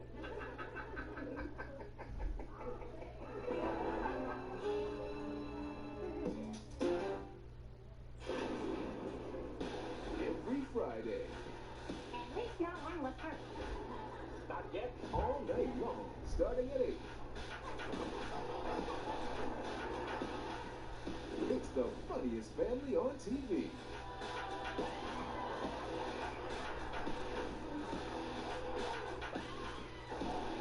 Family Matters, all night long. Fridays starting at 8 on TV Wonderland. If you're like 58% of Americans, you don't have a college degree. Why? It was just a hassle going back and forth to campus. At Independence University, all classes are online. No driving to campus. All the fees and the costs of books? We don't have extra costs. We even give you a new laptop and tablet to keep when you graduate. 4+ years to get a degree? With us, you could finish in 3. At a big college, no one cares. Caring about students is what we do best. 1-888-672-1186. Little Caesars has always been a trusted, family-owned company with a history of value, fun, and now no-contact pizza portal pickup and delivery. With large $5 pepperoni pizzas, everyone can still enjoy a family pizza night. You know what? The way you care for your baby is absolutely perfect. And that inspired our perfect diaper, our softest yet with trusted protection. New Huggies Special Delivery. Every home has things it needs, things that need to be maintained, fixed, or replaced. The Home Depot has online ordering, free delivery, and the low prices to help you get it done. The Home Depot, how doers get more done. Cheese it, snapped. How's it taste? It's so thin, crispy, and cheesy. And I just want to keep eating it. I'm eating it. They love them. Snapped. So good we may run out of cheese. Gold Series works behind the scenes, putting in the work that you don't see, some beautiful results that you do. You mean business, and so do we. Gold Series provides deep moisture to strengthen your hair from within. We work hard while you work wonders. Let's watch a cooking show. Cookie show? Cooking shows. Cookie shows? Play the Great British Baking Show. Cookie shows! Introducing AT&T TV. Watch with easy self-setup. Shipped directly to you. At Outback Steakhouse, we're committed to serving our communities by doing what we do best. Serving you and making one great steak. That's why we have curbside takeaway and delivery on Outback.com. Because at Outback Steakhouse, we're here to serve you.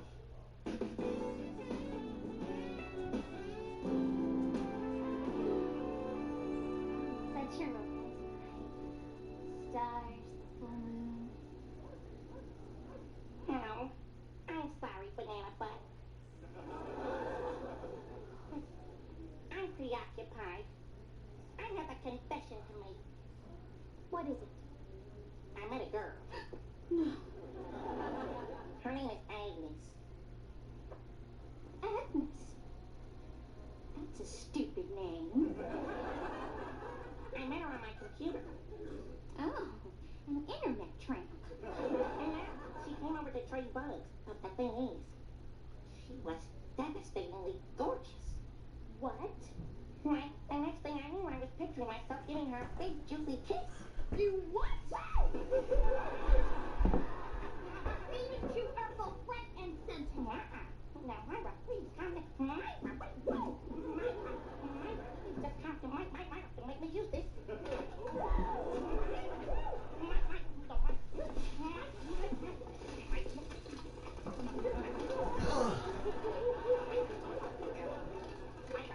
Now you seem upset. Upset? Just because you're fantasizing about some cyberspace thing?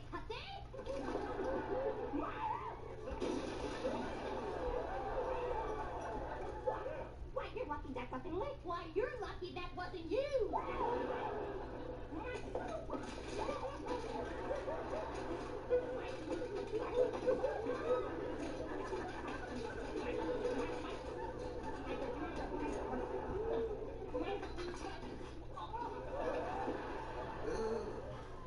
Houston, we have a problem.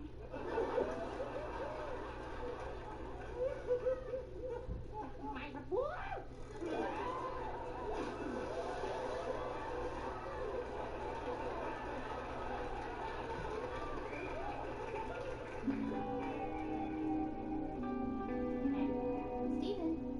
Steven.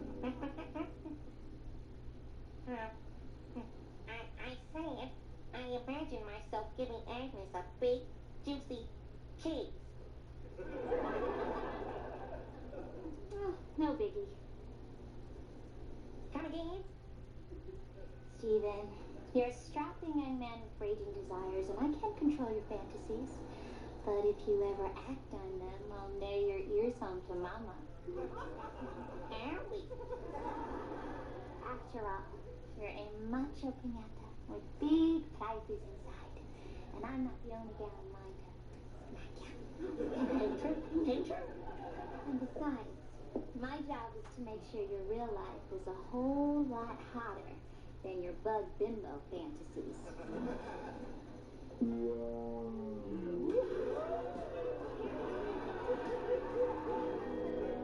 So the black guy turns to the Pakistani guy and says, "Not in my neighborhood, you know."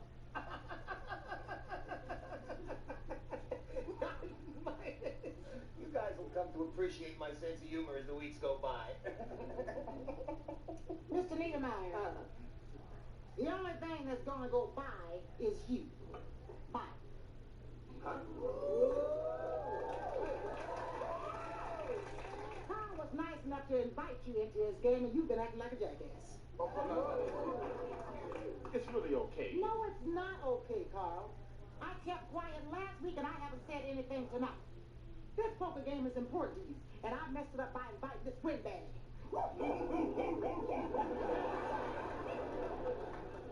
Do I have to remind you who you're talking to? No, you don't have to remind me of nothing. You may be my boss, but that does not give you a right to come into my home and be obnoxious to my husband and his friends. So go ahead.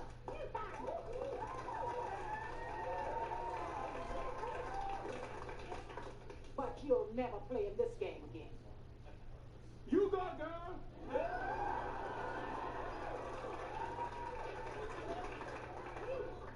Believe me, I would fire you if I wasn't being transferred. Transferred? They're moving me to the automotive department. So you, can't fire me? That's right. Ah, so you have no authority over my wife whatsoever? None. Honey, I think Nick needs a napkin. Oh, sweetheart. I do believe that you're right. There we go. One step there. There you go. Okay.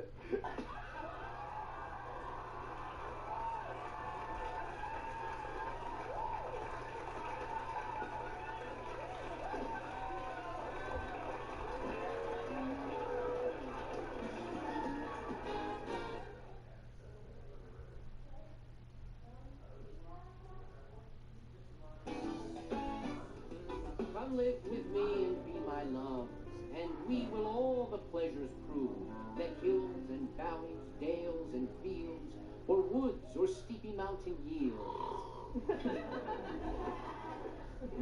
Very funny. Can any of you Rhodes Scholars tell me who wrote this poem? Besides Steve. Laura?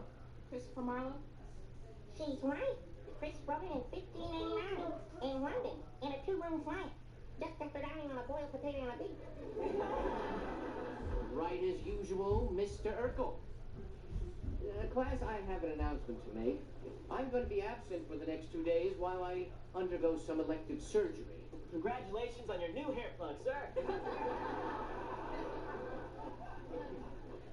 Principal Shimada and I have conferred and have decided that rather than bring in a substitute teacher who isn't familiar with the material, we'd like Steve Urkel to teach the class. Steve? You mean we're gonna learn romantic poetry from Mr. I'm honored, Donald. Why, I'll do my best in your absence. I know you will. Here's the lesson plan.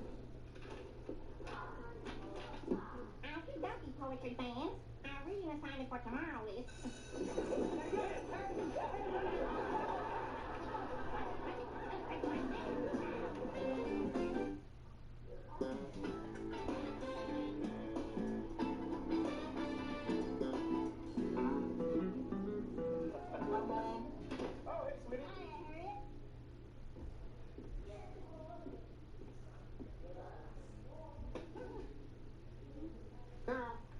This place looks like it's been hit by a hurricane. Sweetheart, you're exaggerating. Downgrade that hurricane to a tropical storm.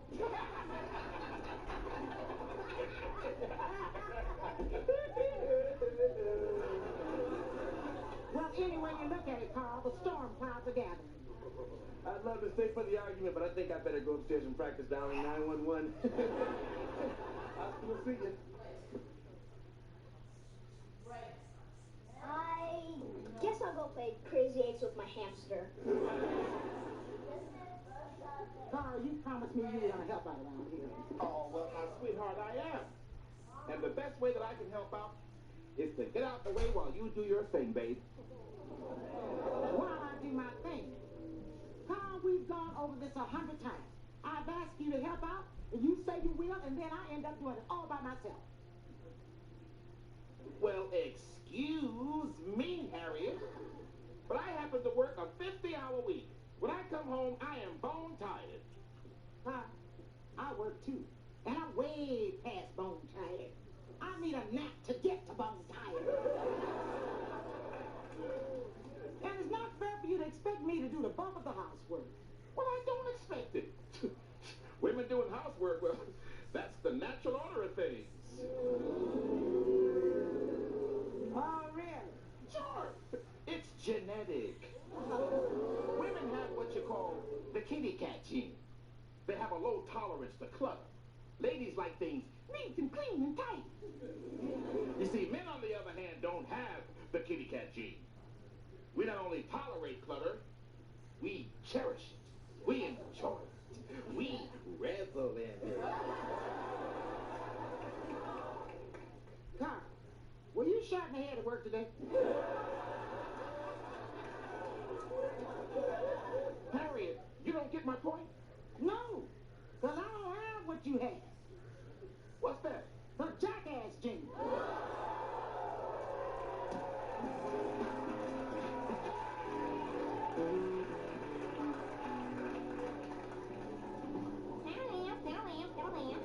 Let's get in our seats. All right. Good morning.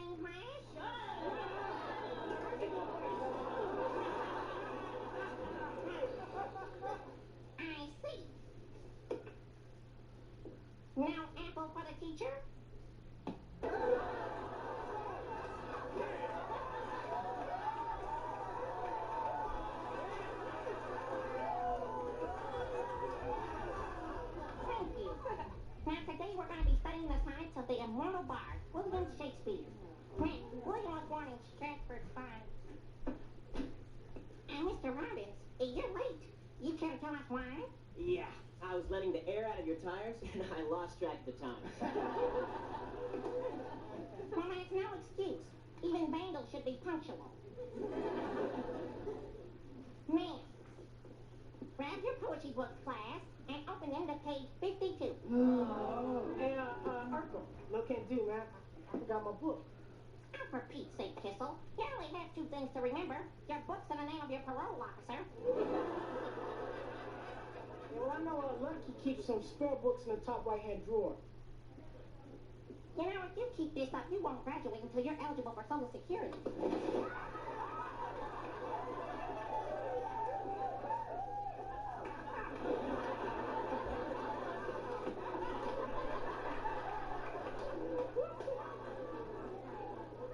That was not funny. You could put the guy's eyes out with those things. Steve, you better get back to teaching before they pants you. Okay. Now, here's one of my favorites. William Shakespeare's Sonnet number 18. Oh, man. Shall I compare thee to a summer's day? Thou art more temperate, more lovely.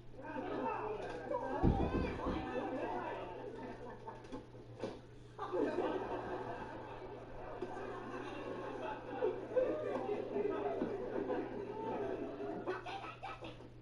I'm officially stained. Hey, don't worry. I'll clean it up.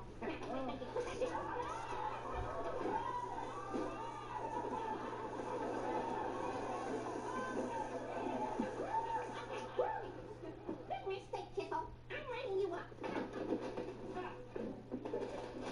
Why, you're about to become mayor of Detention City.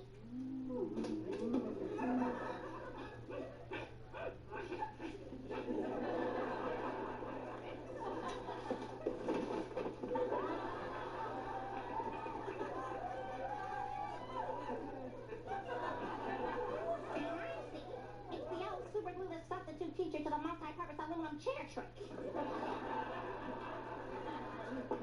Seen it 1,000 times. Kissel, Robbins, both of you, in the corner and face the wall and think about the error of your ways. I don't think so, Urkel. You defy me? Flaunt my authority? Oh, no, Mr. Urkel. We would never flaunt your authority. Right, Kissel? Yeah, that's right.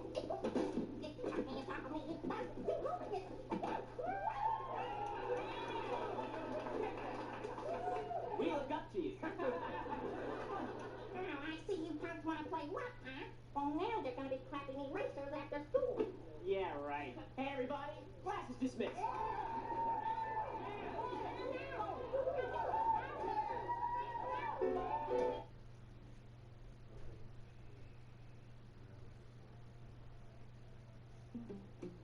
You're clearly someone who takes care of yourself. So when it comes to screening for colon cancer, don't wait. Because when caught early, it's more treatable. I'm Cologuard. I'm non-invasive and detect altered DNA in your stool to find 92% of colon cancers, even in early stages.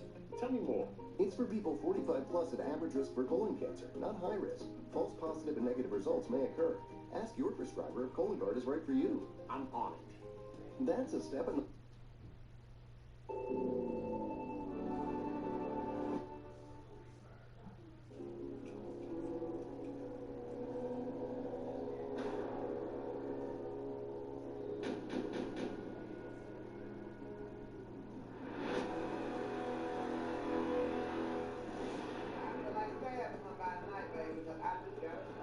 If Angel suspects me, I'm in danger. This is very serious.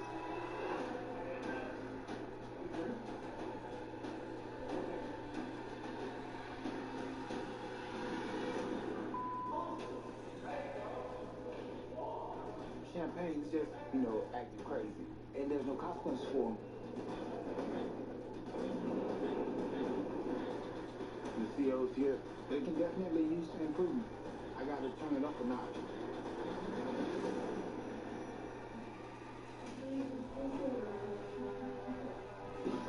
Okay. All right, go. I did not think things would get to this point. What if her suspicions would come back? That maybe I am 60 days in and she would start telling people again, and all the work I had done to get people to believe my cover story would be for naught.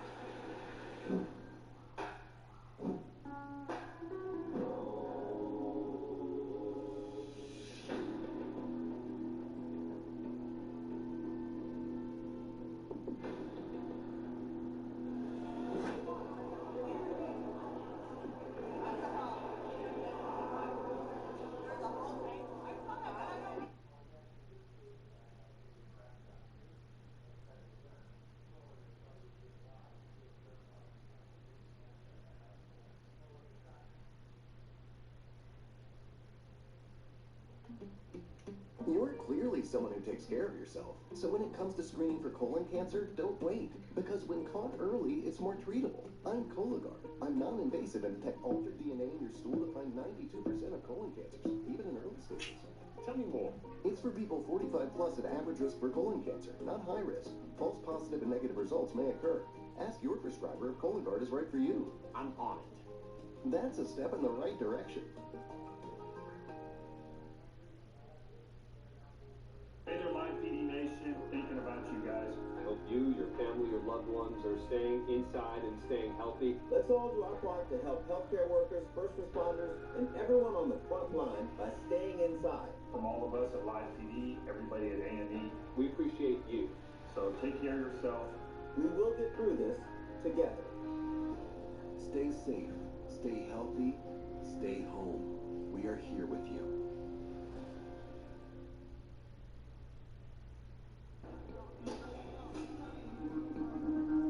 So the next day comes, and we see Miss Richardson's on duty, and we're just hoping it's over with.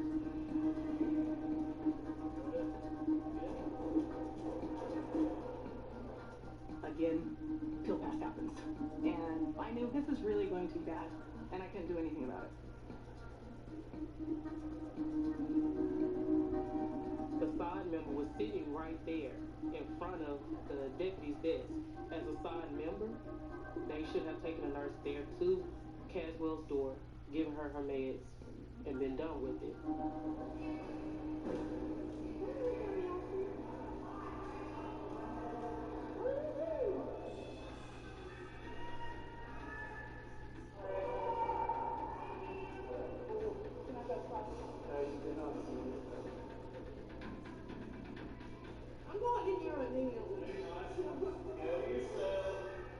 Almost carbon copy of the day before, but Ashley is even more amped up.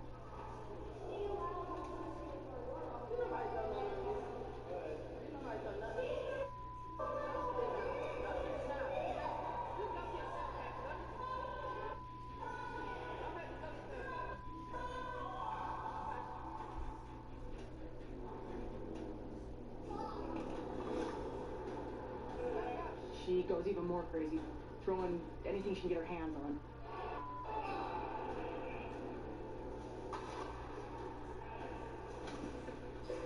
It's out of control right now.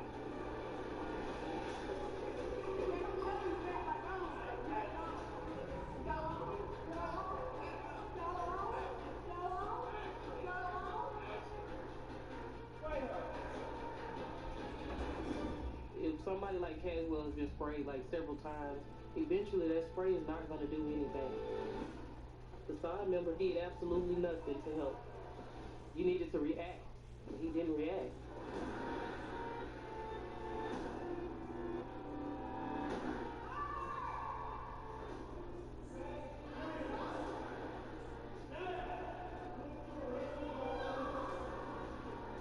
Todd comes in. It's deja vu to the day before, and it was predictable. We knew it was going to happen.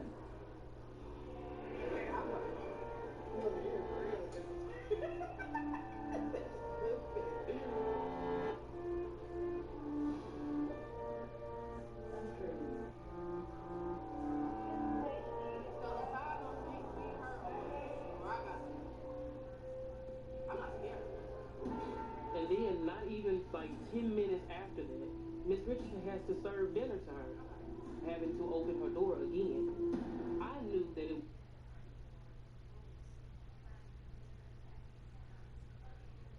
Today, my alter ego, Steve Urkel, had a little problem handling his class. So he asked me.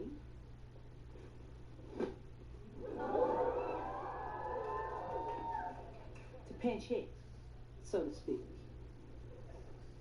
Oh. Okay. Okay, class, let's do that learning thing. Let's open our hearts, our souls, and our books. Page 47.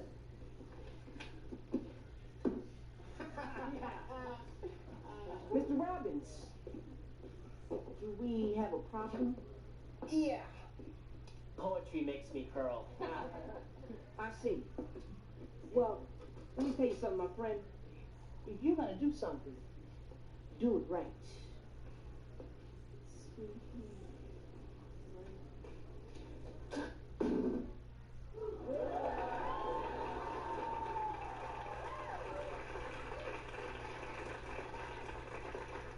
Oh, great. Now I don't have a pencil. Oh, that's no problem.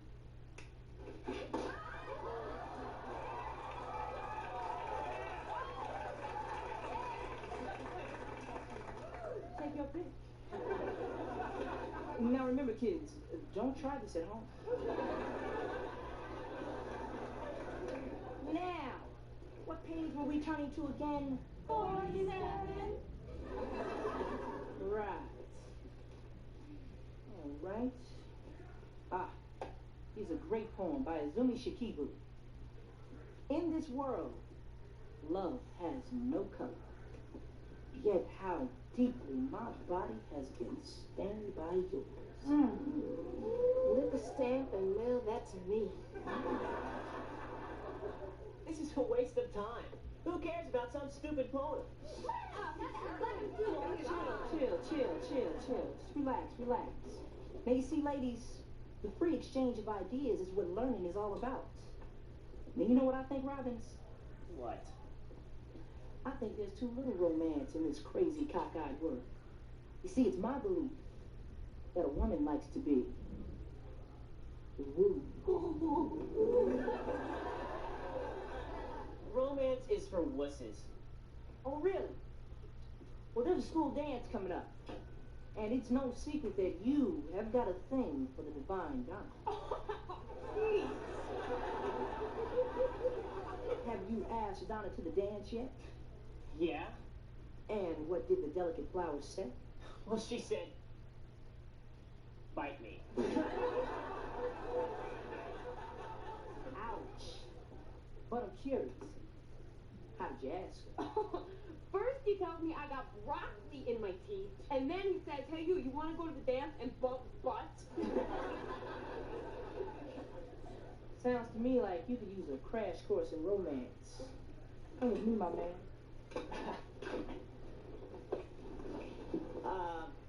What are you doing?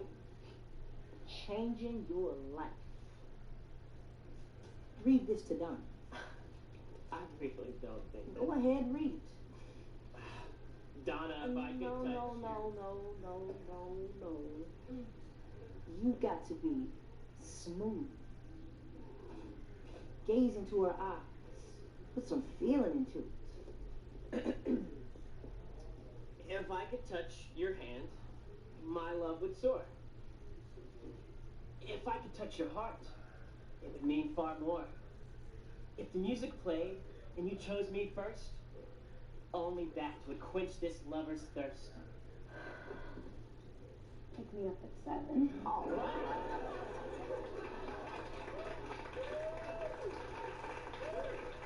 Hey, Stefan, I don't have a date. Hey, can you show me how to be romantic? Don't worry, my man. We'll work on it.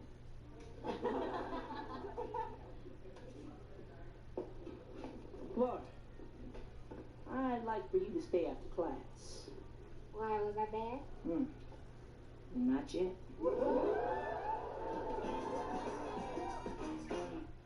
Bring out the tiger.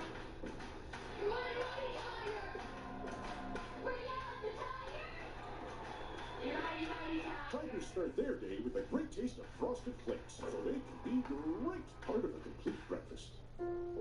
What does it mean to be a good neighbor? It means being there for each other. That's why State Farm is announcing the Good Neighbor Relief Program. We know that our customers are driving less, which means fewer accidents. So State Farm is returning $2 billion to auto policyholders for the period ending May 31st. And will continue making real-time decisions to best serve you, our customers. Because now, more than ever, being a good neighbor means everything. Like a good neighbor, State Farm is there. She's got some time. She's got her thoughts. And working from home got us tied up in knots. You know what you need. You've got the green light. You've got Hulu. And Hulu's all right. Hulu has hugs when you need one of those. Hulu has romance to make your cheeks glow. Originals, exclusives, movies, and more. Shows new and old that you've come to adore. Good stories bring hope, and laughter is healing. Good things Hulu has, whatever you're feeling. Beautifully put. I'm Morgan, and I'm a software developer. And I'm Morgan when she was in 3rd grade. Technology has always been my thing. I even went to an online school, Connections Academy. I take classes that go at my pace. And I got to explore all kinds of new opportunities, like programming. Now it's my job. Everything just clicked for us. Online learning may feel new, but Connections Academy has been helping students and their families thrive online for 20 years. Enroll now for the fall. Let's watch a cooking show. Cooking show? Cooking shows. Cooking shows? Play the Great British Baking Show. Cooking shows! Introducing AT&T TV. Watch with easy self-setup. Shipped directly to you. The Kit Kat you love. With a minty flavored dark chocolate delicious twist. New Kit Kat Duos mint and dark chocolate. Have a break. Have a Kit Kat.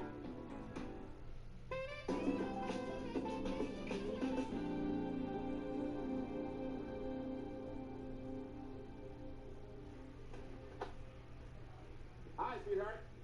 Hi, honey. Hey, do I smell roast leg of lamb, potatoes all rotten, buttermilk biscuits and brownies? That's right. All your faves. Ooh, that Tawny is a gem. Yep. I said, man, what kind of bootleg tournament you run? So you went on ahead and fired her, huh? No, I didn't have to. She quit. Quit? Well, I know, if she quit, then who cooked the lamb? Oh, Jeffrey. I see that shit. Jeffrey? That nigga said shit was terrified. When you and Ruka play, shit. Yes, Mrs. Winslow? This is my husband, Carl. Carl, this is Jeffrey. That's Jeffrey with a G. How do you do, sir? Man, that nigga's supposed to be physics grade. How he going physics? He said he's supposed to be going PJ up and out there.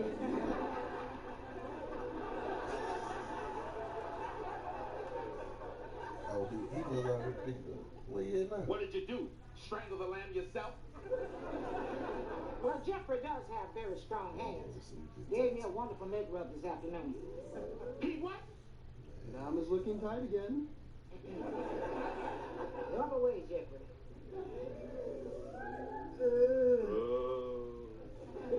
Tyrone left some on my dad's house. So Sharon said he'll go get it in the fix. He got to, I guess, add the extension. Excuse me? He said he was waiting on Jada to call him to come pick up from the hospital. And so he said when Jada come, he'll go and pick it up then. What is so funny? I'll see you later, Harriet. Okay, Kenny, thanks a lot. Kenny? Who said that? What is going on here? Oh, he works in the stock room down at Ferguson's. Very nice young man. Hold it. Harriet, you set me up. Oh, And yeah. you need to kill all kind of niggas around here, man. They so dumb. You see, Hey, wow. And then you would open the shit where you touch motherfuckers the most. no matter how good she was. You're right, sweetheart. I should have just done what you asked me to do in the first place, and that was to help out around here. That's right. Oh, so You know, you probably will say all that motherfuckers stuff go about back to the work kitty then. cat gene I made up, you know. No. You forgive me? Talk about money. You forget. So that before, what is the original day when he extended it to the 30th day? But Was you he know, canceling that? I could be your Jeffrey. I could be your Tony.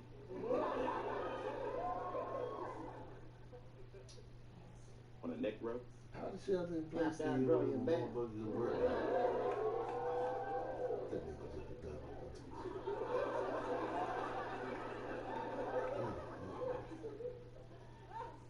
Where you going? Well, before I can truly be Jeffrey, I gotta be Carl and eat that dinner.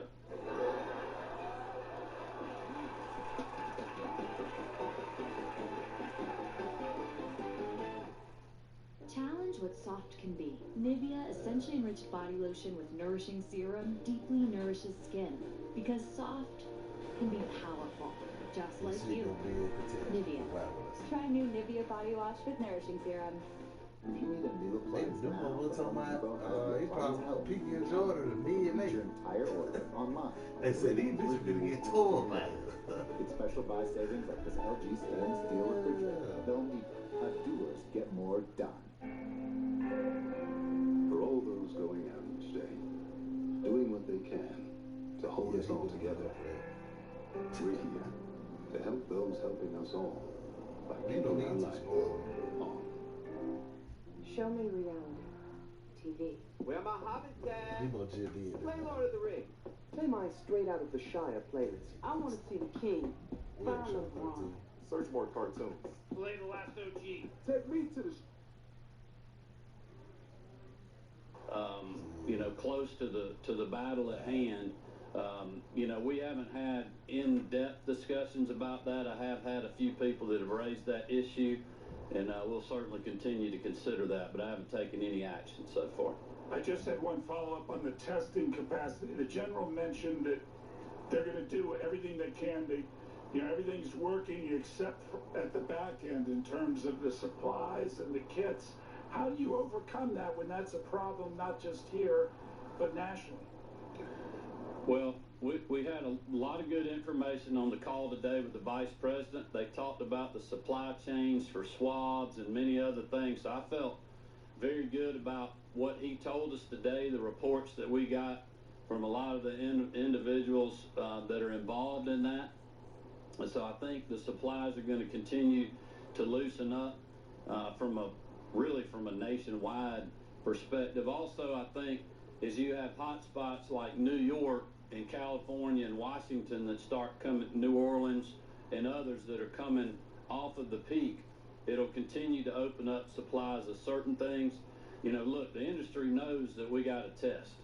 So I'm sure that people are working 24/7 on that, and we'll continue to do that. What I had charged General Cardin to do is to take every test we got and use it every single day. And when we run out, then we'll figure out how to get more tests. I believe that if we run out, it'll be easier for us to get tests. So that is our first goal. The second goal is we're trying to take where we can, our destiny in our own hands. And that is why Augusta University, the dental school, being able to 3D print these swabs is so powerful for us. And I believe more swabs are coming. The Vice President talked about that today. Literally, you know, over 1 million that they, I think, are going to have delivered this week, another 800,000 next week, and I can't remember all the other numbers he said. But that made me feel good when I heard that today. But bottom line is, we're going to do some of that right here in Georgia and control our own destiny. Governor Kemp, can we talk a little bit about the prisons, nursing home, and the lottery? I know we talked about that a couple of weeks ago, but given some of the changes that are coming up this week, can you address those populations? The lottery. Well, I can let General Cardin speak more to you know, nursing homes and prisons with testing stuff. I think it might be good for you to hear from him on that. What was the specific question about the lottery? There's some folks asking about, is that going to be, what's changing in terms of that? We've had viewers call in about the Georgia lottery, and I know that was something that you said you were looking into last week we spoke to. Yeah, I still haven't considered changing anything from our current practices right at the moment. General Cardin.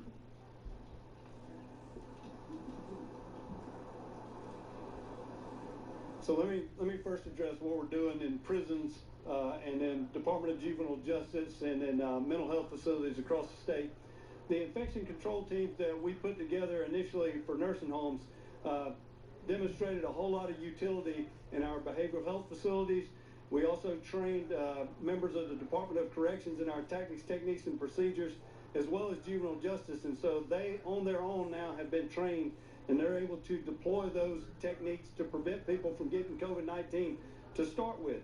As we deploy these strike teams, you know, obviously where we've seen our enemy generate what we call mass in my business is in nursing homes and in all of our long-term care facilities. So that's the focus.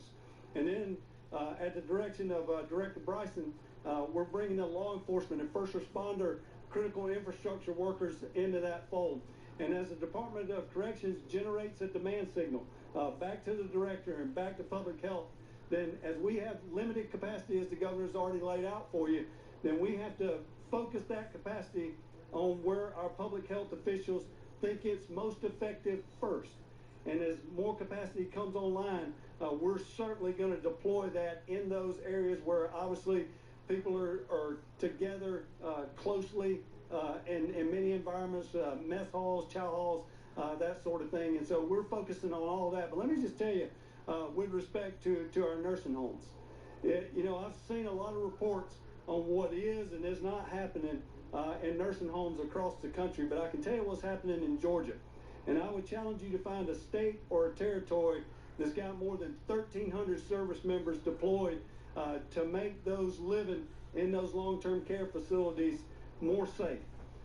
We get calls every single day from other states and other entities wanting to know what we're doing in Georgia in these long-term care facilities, and we've shared this just in the last few days with Alabama, Missouri.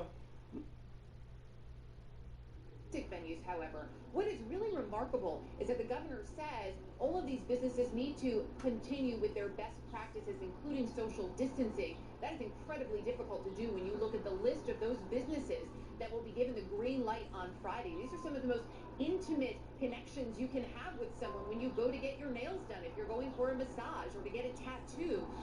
Think about how close you are to those people. The other thing, Wolf, that really stood out to me is that the governor said very clearly no local ordinances can restrict the openings, making it clear that these are statewide orders. He wants this to be in place across the state.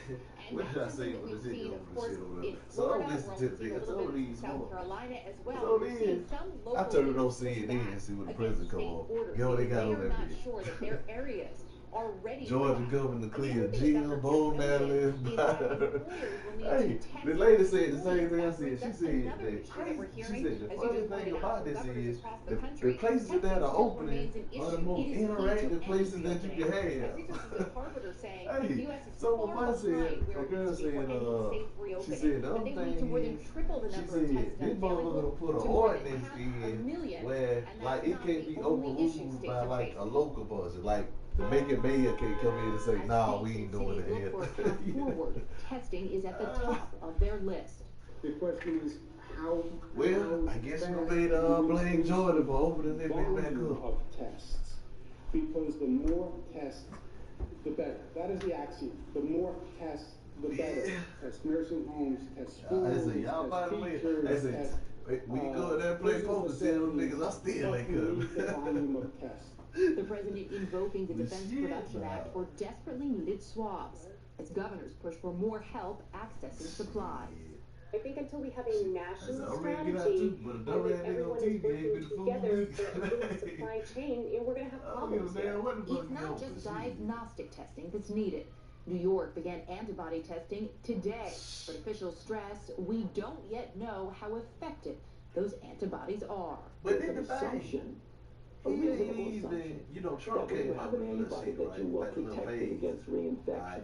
We behind, if you go in order, you know, we behind New York. New measures so when they shit start like coming down now, Amazon you know, using thermal cameras to screen for fevers. So the city of Detroit begins testing its essential workers. New York City starting to see a decline in cases. Others get a surge. The White House task force singling out Boston, Philadelphia, and Chicago. I think that the worst is yet to come for a lot of people. Meantime, in South Carolina, the governor giving some retail stores and beaches the green light to reopen. 4 coastal communities, however, will keep existing restrictions in place, noting there is, quote, no evidence from medical professionals that indicates the threat has diminished. No matter what, we're going to see an increase in transmission when we lift social distancing measures. It's really a question of how prepared are you to handle that resurgence in transmission. Despite President Trump insisting governors should decide what's best, He continues to encourage protests. I don't think it's helpful to encourage demonstrations and encourage people to go against the president's own policy. The president's policy says you can't start to reopen under his plan until you have declining numbers for 14 days, which those states and my state do not have. A reminder that any reopening is not just about the economy, it's also about public health. Hey, they love me sitting there with a mask on, with a fake, got a fake mask on, with a sign talking about unemployment kills. Just as we go over this again, because this news is just breaking out of Georgia, I only have that list of businesses that the governor, Brian Kemp, has said can reopen on Friday. If you're talking about social distancing, if you're talking about keeping a safe distance from one another, whether that be with a face covering, wearing gloves, you look at some of these businesses, and again, these are some of the most intimate interactions that you can have when you go into a business. When someone is cutting your hair, they have to be very close to you. Obviously, a massage therapist, a body art, and the bowling alley in that list had some people scratching their heads as well. Again, the governor's saying that for all of these businesses, they will need to continue with what he said are best practices, including social distancing, and also that there will need to be testing of employees, which of course calls up new questions about who will be doing that test. How will they get the test? How will those tests be processed? A lot of questions here that we have that we're going to do our best to get some answers on for you, Wolf, as we dig a little bit deeper into this latest, what the governor called a small step forward. And again, just a reminder, the governor's saying that no local ordinance can supersede this. So this is statewide. Very, very important information. Erica Hill reporting from New York. Erica, we're also getting word that the governor of Georgia is not the only governor making major decisions. Just got a statement from the governor of Tennessee, Governor Bill Lee, announcing that Tennesseans, the order for them to remain at home, that will expire April 30th. The vast majority of businesses in the 89 counties will be allowed to reopen on May 1st. He went on to say that some businesses could reopen as early as a week from today, next Monday. And the governor of South Carolina is announcing that as of 5 p.m. today, retail stores selling furniture, books, music, flowers, clothing, accessories, as well as department stores, sporting goods stores, flea markets will be allowed to open at 20% capacity, or 5 people per 1,000 square feet. Beaches will reopen in South Carolina, Governor McMaster says, tomorrow at noon. So there are a lot of developments unfolding right now. Let's go over to the White House right now. Our chief White House correspondent, Jim Acosta, is joining us. So Jim, some more mixed messages, some more misleading statements from the president about testing. What's the latest? That's right. Well, President Trump is still clashing with some of the nation's governors over the issue of testing. A frustrated Governor Larry Hogan of Maryland just went out on his own and purchased thousands of testing kits from South Korea. Meantime, the president is still egging on protesters to demonstrate against stay-at-home orders in certain states, even though the experts warn these state house rallies could actually make people sick. President Trump is all but declaring mission accomplished on testing for the coronavirus, even as he's punting the issue to governors across the U.S. We'll be doing testing at a level, already we're doing testing at a level nobody's ever done before, but we'll be doing testing at a level that the biggest tester in the world will be very happy. Testing is a local thing, and it's very important, it's great, but it's a local thing. Both Democratic and Republican governors are pushing back on the president's claim that there is sufficient testing as nonsense. That's just delusional to be making statements like that. We have been fighting every day for PPE, and we've got some supplies now coming in.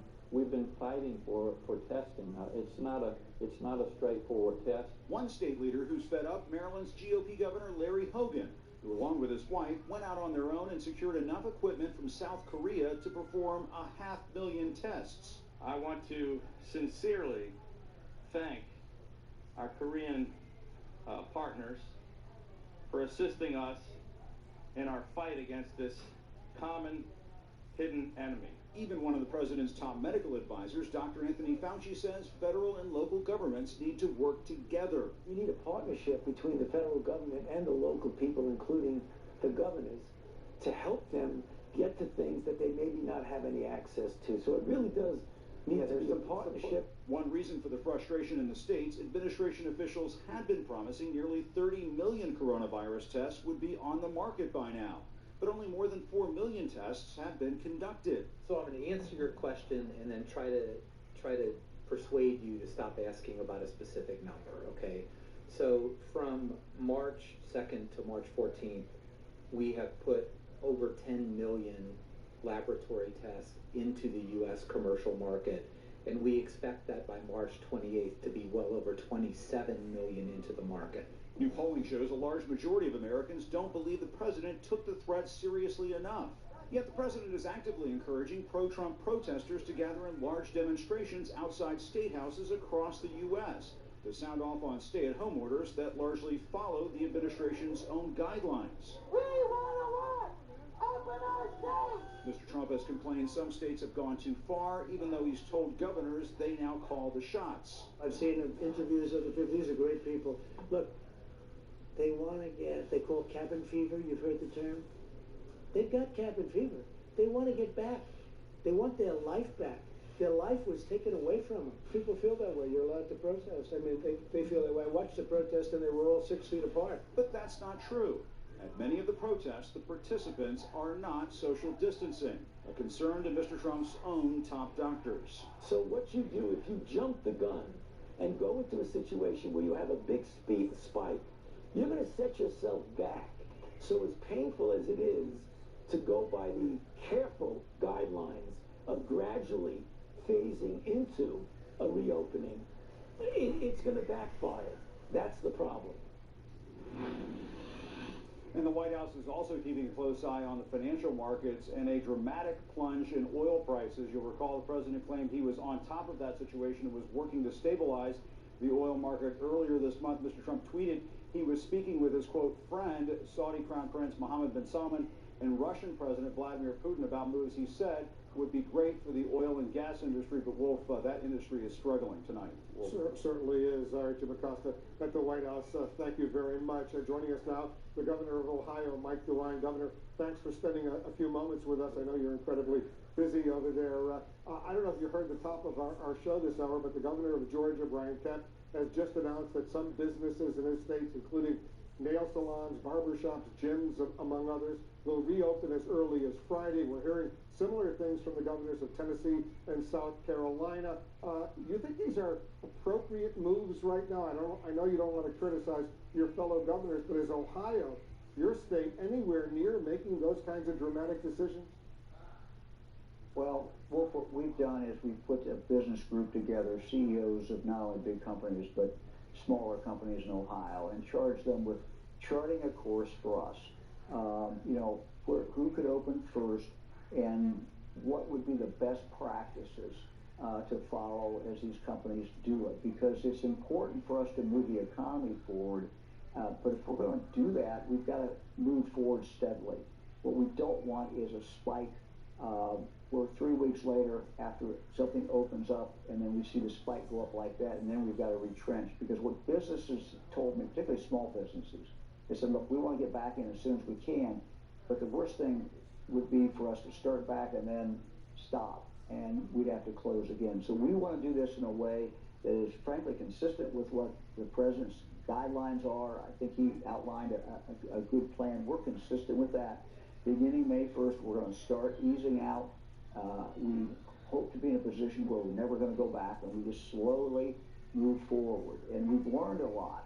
We've learned from businesses that have been deemed essential, and we've seen what they have done in the last 4 weeks. And some of them have done just a phenomenal job. They've been really, really careful. They've had the social distancing. They put barriers where they need to put barriers. They've had people wear masks. And that's the new reality. I just got off the phone with a group of business men and women from Cincinnati, and one of the things I said to them is, look, we want to move forward. We want to get people back working. That's very, very important. But we got to do the other things as we do it. We've got to keep the social distancing. People need to wear when they're in the factory or they're in their business, even retail business, they need to wear a mask. Yeah. So these are all things that you know, that we need to do. So we got to do it very carefully, and that's how we advance the economy. A mask and gloves too, I should add. What do you believe, absolutely right, Governor, what do you believe will be the first things that you'll be able to reopen in Ohio whenever you start to do so? Well, I think one of the things we're going to do is ease up on our hospitals. You know, we had to cut off elective surgeries. We're going to ease back, maybe not with elective surgeries at first, but maybe other procedures that have been curtailed. Let them do that.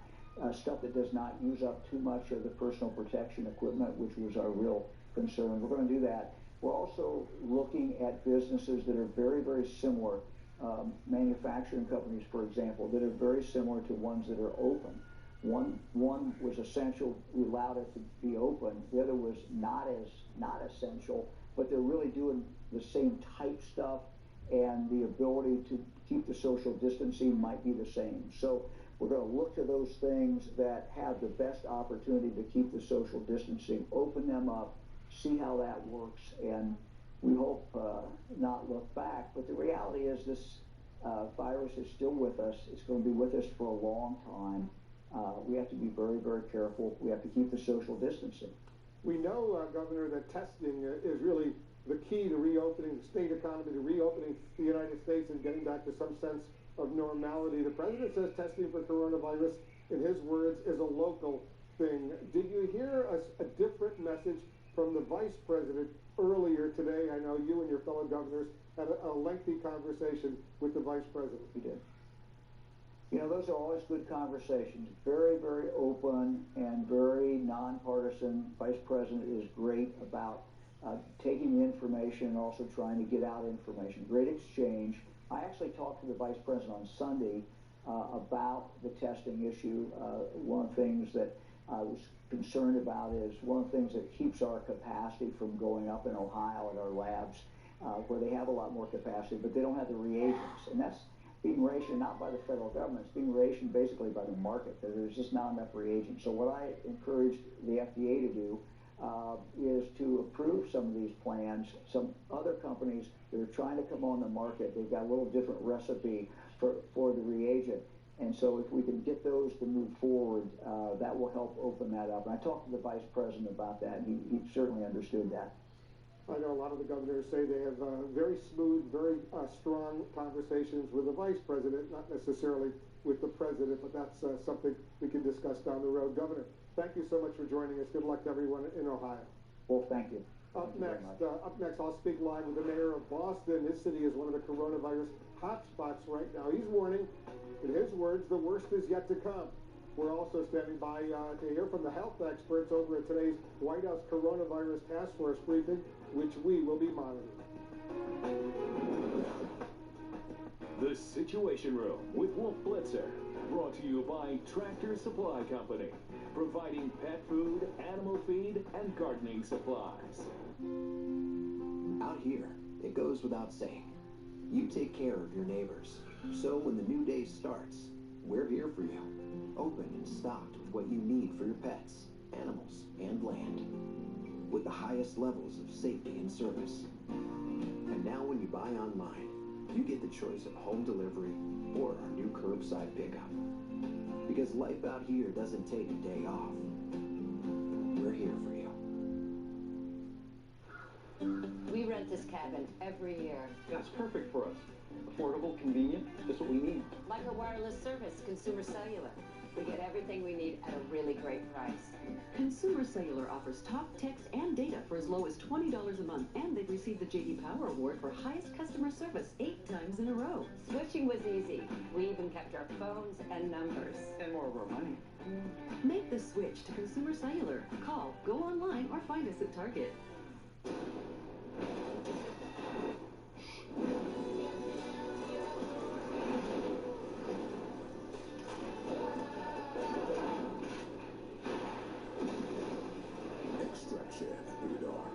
It's so easy to sell on Poshmark. You just pick out your item, snap a couple of photos, and boom, it's up for sale. When I look at my old clothes now, I see dollar signs. Just this month, I made a couple $100 on Poshmark just selling items out of my closet.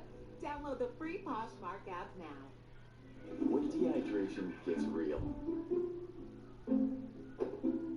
Hey, that's not Advanced hydration isn't just for kids. Pedialyte helps you hydrate during recovery. We are Very, and we created the Veridesk to improve the way people work. But we're so much more than that. We have all the furniture and accessories you need to create a productive workspace in your office or in your home. And Very makes it easy with fast shipping, free delivery, and simple setup, so you're ready for business wherever you work. Upgrade your workspace today, and for a limited time, get 10% off everything at Very.com until the end of April. Want to eat better while staying in? Eat freshly. We're here to help with chef-cooked meals ready in minutes. Skip the shopping, cooking, and cleaning, and get meals delivered fresh, not frozen, right to your door. Build your weekly menu today at freshly.com. Today, your information is more exposed than ever. When you shop, bank, or browse online, you're vulnerable to cyber criminals. More threats demand more protection. That's why Norton and LifeLock are now one, combining device security, VPN for online privacy, and LifeLock identity theft protection, backed by $1 million protection package. Get all-in-one protection on Norton.com. My hair loss was a reminder of my age. I started noticing losing my hair in my late 20s. What really stuck out about Roman to me was the simplicity aspect, the confidentiality aspect. It made me feel like I could tell them anything. When I started first seeing results, I got excited. It makes me feel younger. My relationship with my hair is fantastic. We're good friends now. I love Roman and the fact that it works.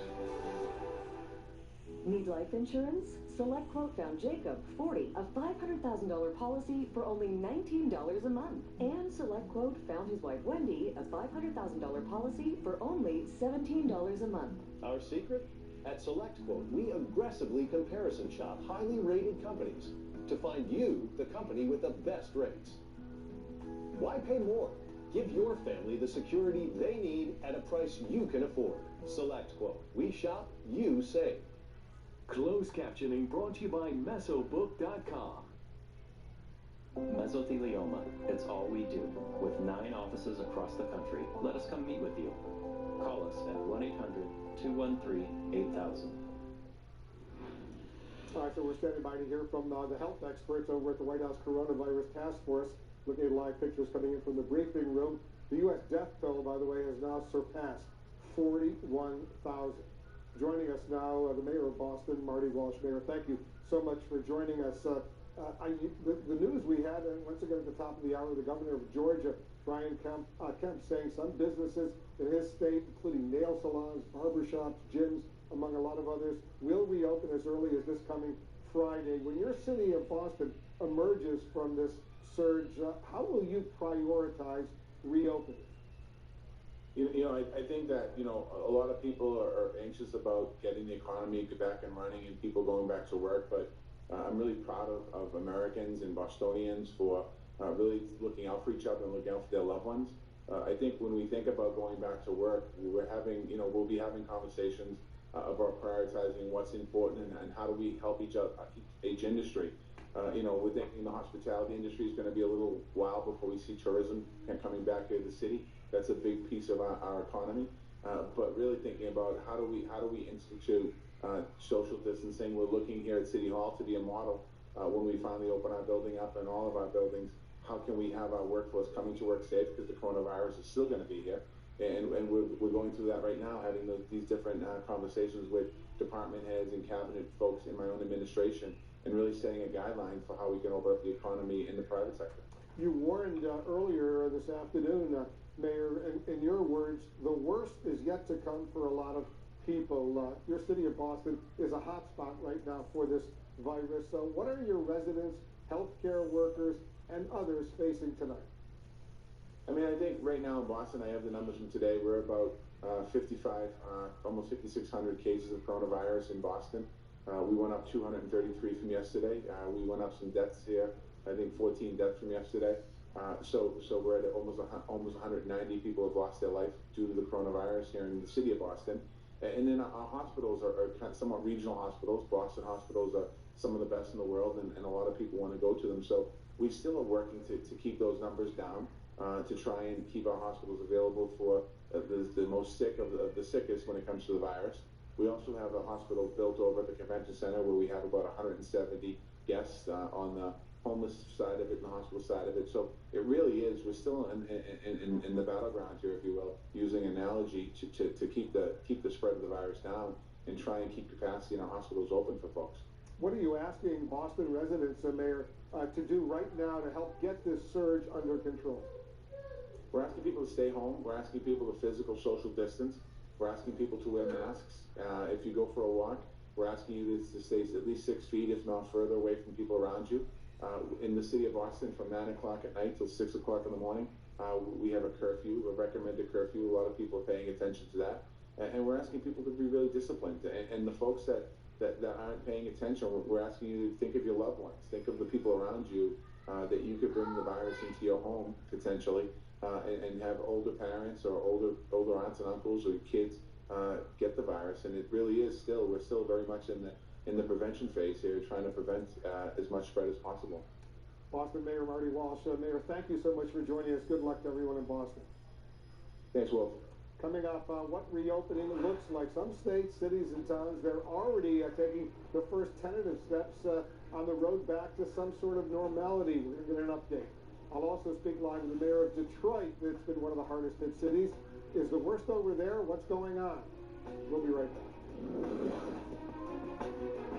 I've always wanted to be a teacher. With everything going on, we've had to alter our classroom settings. We have to transition into virtual learning to make sure that the education is continuing. We're here and we're ready. Verizon and the New York Times are offering 14 million students free digital access to Times journalism.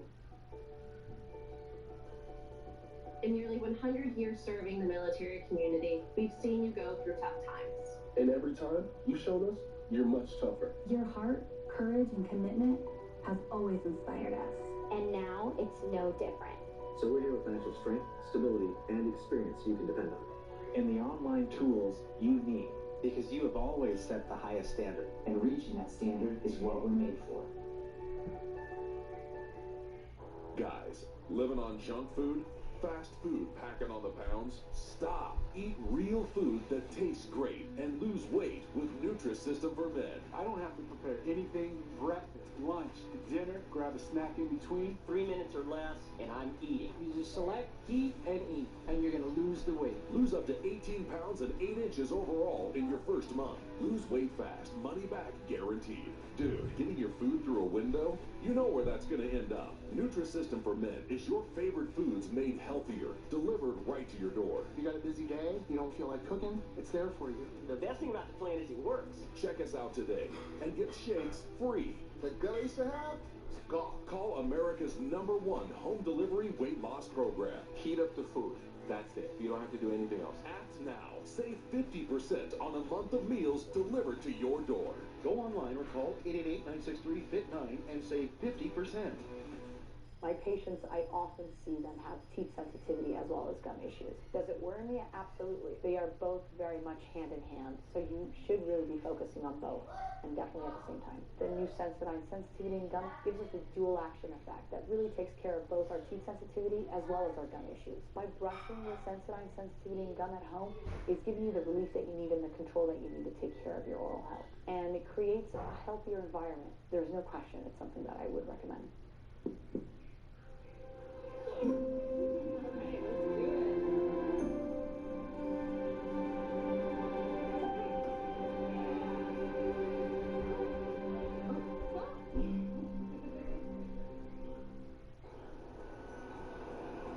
Holy, my goodness, that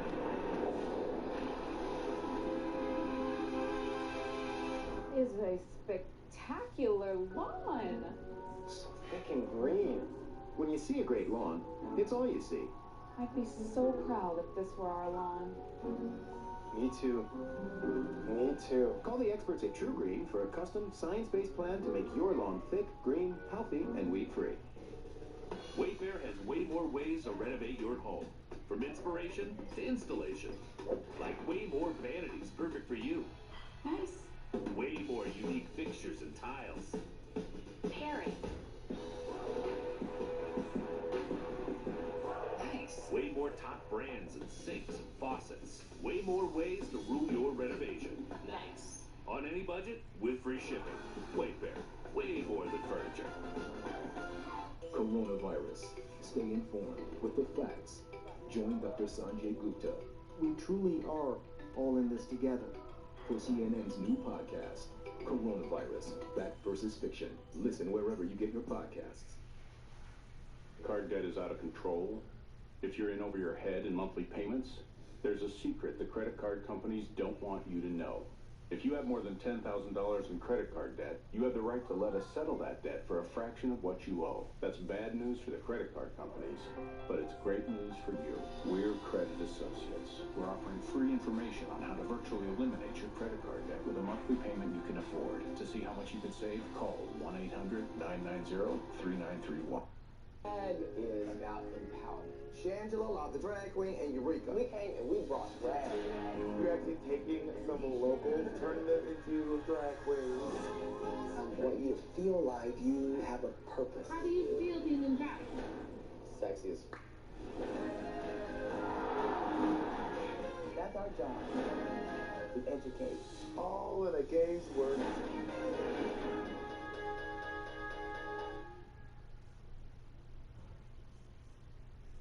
Coronavirus. Get daily news updates and sign up for the CNN newsletter.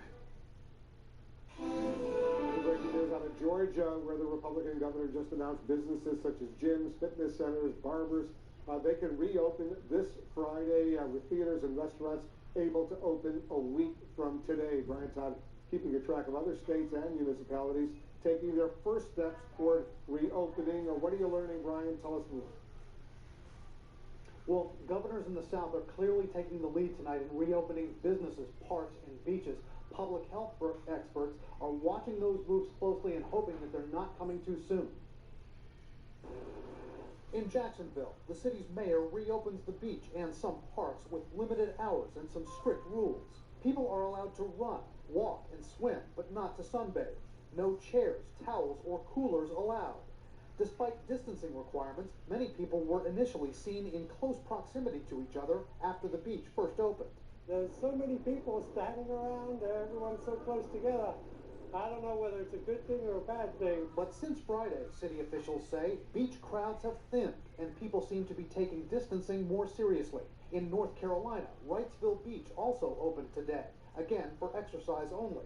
Today, the governor of South Carolina announced the state is not only allowing its beaches to open if local officials want to, but is also making plans to allow retail businesses like clothing, furniture, and sporting goods stores to open if customers are limited to a few at a time. If you can imagine a race, we want to be able to slingshot around the competition and get back up to full speed as soon as we can. Despite stay-at-home recommendations still in effect, some governors and mayors tonight are allowing their residents to take those baby steps toward reopening and trusting people to be responsible. Texas opened state parks today, but people have to socially distance, wear masks, and make reservations to go to parks. I felt like it was a way to feel like we're on the track to being back to normal, to being able to just see that things are going in the right direction. In addition to opening state parks, Texas Governor Greg Abbott says restrictions for some non-essential surgeries will be loosened on Wednesday. On Friday, retail stores can operate to-go services, but customers still can't go inside. And next Monday, Texas officials will let people know about the next steps of reopening. They will consider the possibility of opening more venues. Venues like restaurants, movie theaters, and other gathering places that can provide safe distancing practices. Officials in Georgia also eyeing first steps toward reopening, but health experts have a warning about opening venues even to a slow trickle. What we don't want to do is recreate the conditions that led to us all having to stay home in the first place and having our healthcare systems be overwhelmed. And so that's why it's so important that we move cautiously and thoughtfully about how and when to reopen. Some states and cities moving more cautiously. New York Mayor Bill de Blasio says temperature checks in the workplace could play a key role in reopening some places. The temperature checks are a great way to see if someone might be starting to show symptoms. But Mayor de Blasio also says that right now the city does not have enough thermometers for effective temperature checks, and groups representing places like medical manufacturers. We just lost the connection with Brian Todd, but you get the gist. He's watching what's happening all over the country right now, and there are dramatic developments unfolding. Joining us now, the mayor of Detroit, Mike Duggan. Mayor Duggan, thank you so much for joining us. I know that starting today in Detroit, your city is offering coronavirus testing to all essential workers. How will this work? So we're dealing with the same issues everybody else is, and in Detroit, we've knocked this thing down by just sticking strictly to the science. And so we have been running a huge drive-through testing site that's handling 1,000 people a day based upon people who have symptoms.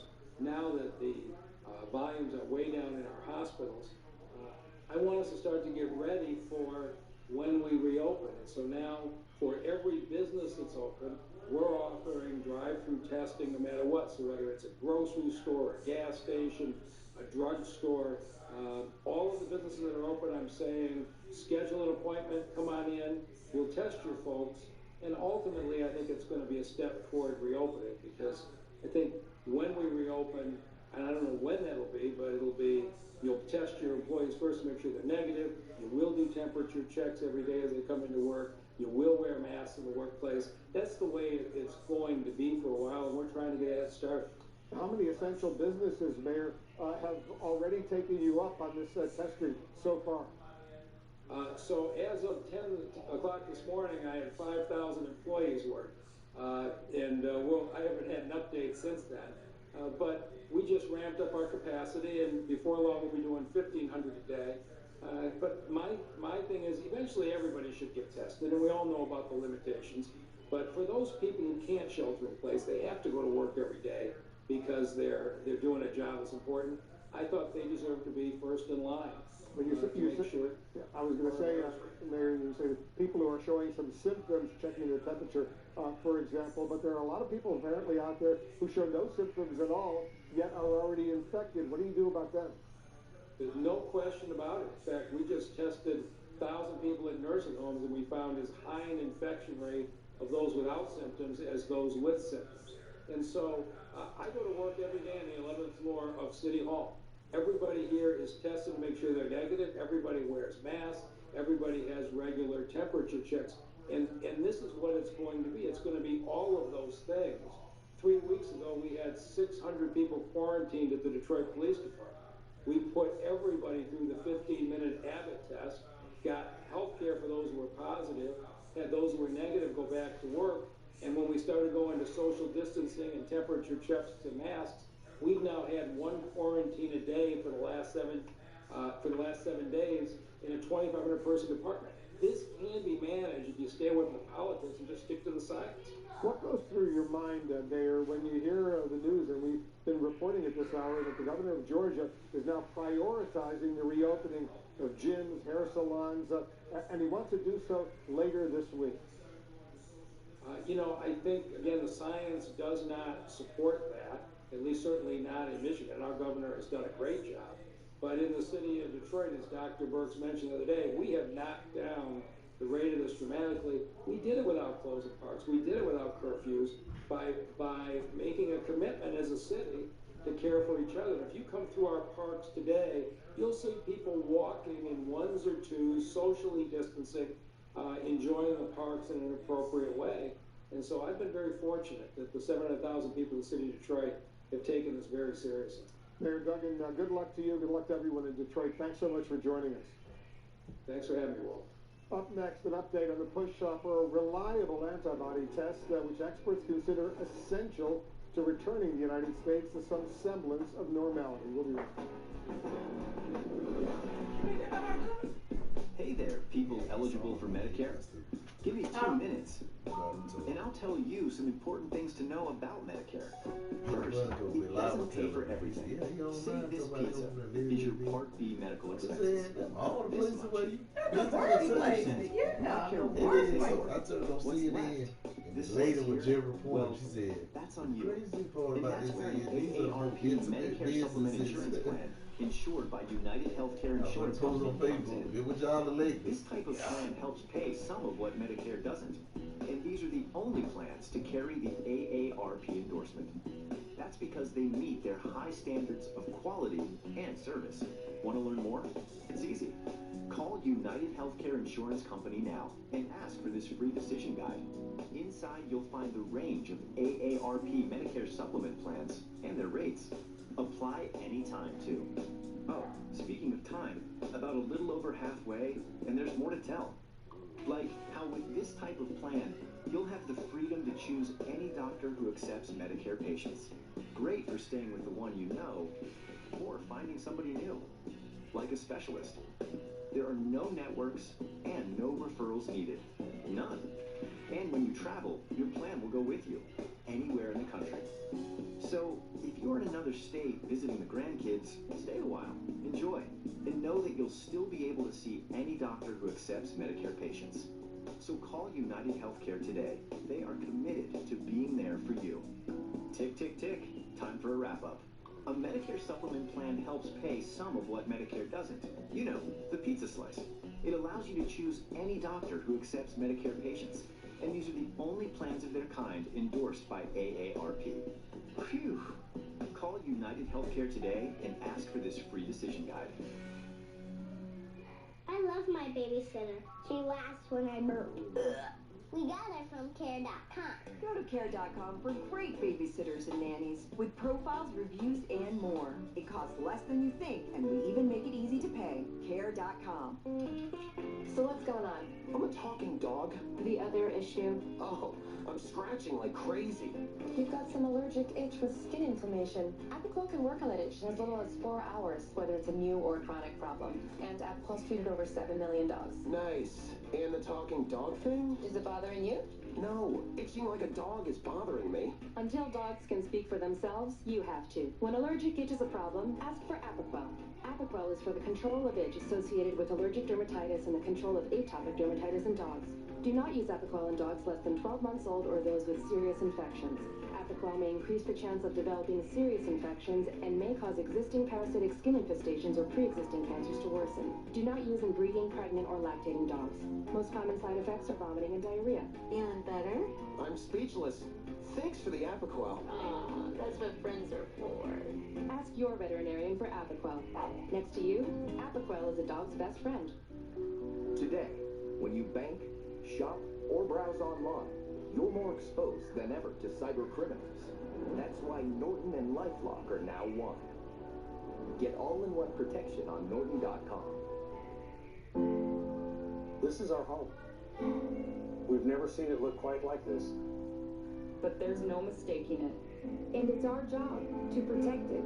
Because the best people to fight for our communities are those within them.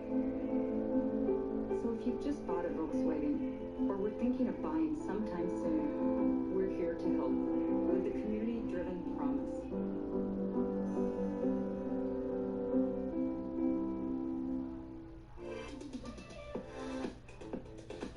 Love Latisse? Now, with Rory, you can get authentic Latisse prescribed by a doctor online. If Latisse is right for you, we'll deliver it straight to your door with free 2-day shipping. Get the Latisse you love and more with Rory. Get started with your free online visit today at hellorory.com/TV. Today, the New York Governor, Andrew Cuomo, announced his state is rolling out widespread antibody testing, which experts consider a key to reopening normal business. Let's get an update from our medical correspondent, Elizabeth Cohen, is joining us. Tell us why antibody testing, Elizabeth, is so critical. Right, so antibody testing is not the test that tells you if you currently have COVID. It's the test that tells you, hey, you had it sometime in the past and you recovered and your antibodies are present because they fought that disease off. This is super important to know, Wolf, from both a personal and on sort of a public health level. On a personal level, if you know you have antibodies, and if it means that you're immune to COVID, it could mean that you could go back to work and sort of re-enter society. On a larger level, if enough people have antibodies, and if it means that they're immune, then it means that we could start opening things back up again. But there are several big problems with the antibody tests. First of all, there's a lot of them out there that aren't good. The FDA loosened the rules and they allowed all of these tests out there that just simply don't work, so that's a problem.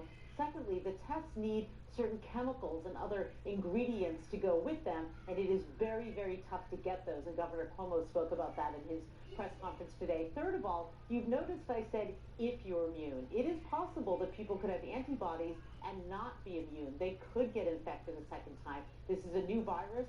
Viruses are very tricky. Doctors are trying to figure that out right now. If you have antibodies, does that mean that you're immune? Yeah, that's a critically important issue. Elizabeth, what more do we know about drug treatments, potential drug treatments, like hydroxychloroquine, for example, the trials that are underway to determine how effective they might be?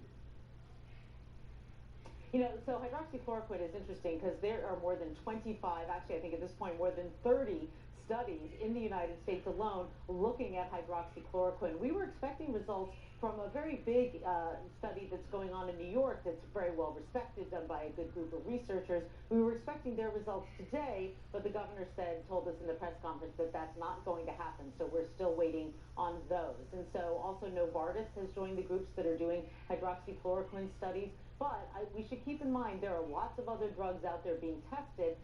This is the one that Trump talks about a lot, and he seems very fond of it, but there are several other drugs out there that are being tested, but all of these are in testing. We don't know if they're going to be the answer or if they're going to be useless. Yeah, they're also looking at a drug called remdesivir as well. We'll see if that is effective. Elizabeth Cohen, thank you very much for that report. Coming up, our Dr. Sanjay Gupta, he's standing by. He will answer your questions about the coronavirus and the pandemic when we come back. Have you ever seen anything so full of splendor? I have no idea what's going on, but I am excited.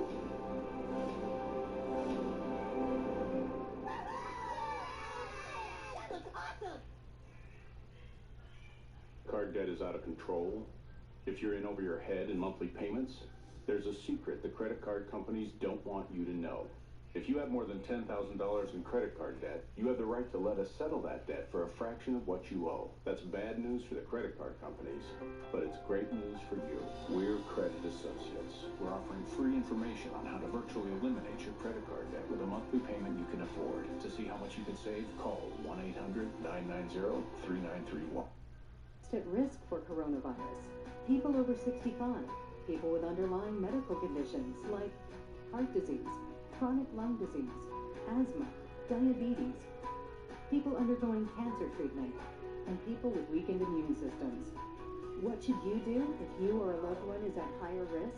Avoid close contact with people. Avoid crowds. Stay home if you can. Wash your hands frequently. Learn more ways to protect yourself and others at coronavirus.gov. I'm Ryan Young in Detroit, and this is CNN. Out here, it goes without saying. You take care of your neighbors.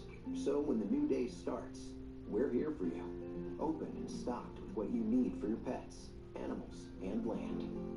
With the highest levels of safety and service. And now when you buy online, you get the choice of home delivery or our new curbside pickup. Because life out here doesn't take a day off. We're here for you. I always thought it was me, that I was the reason all these diets never worked. This is genuinely not a temporary fix. There's some serious psychology behind it. I've been on Noom for 4 months now. I've lost 27 pounds and I feel like I got my life back. Visit Noom.com and lose the weight for good. Spring is coming, so it's time to get started. But first things first, call True Green for a healthy lawn, guaranteed. Millions of homeowners like you trust us to give them a lawn they can live on. Start saving today. Get 50% off your first lawn application. What is that? Mine. Why? It's just that it's... Lavender? Yes, it is. It's for men. But I like the smell of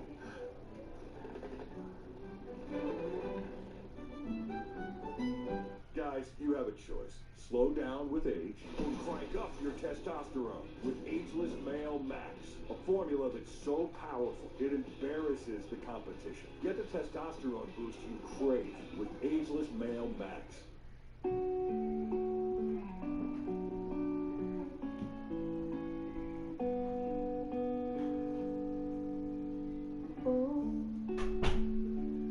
Why you look so sad?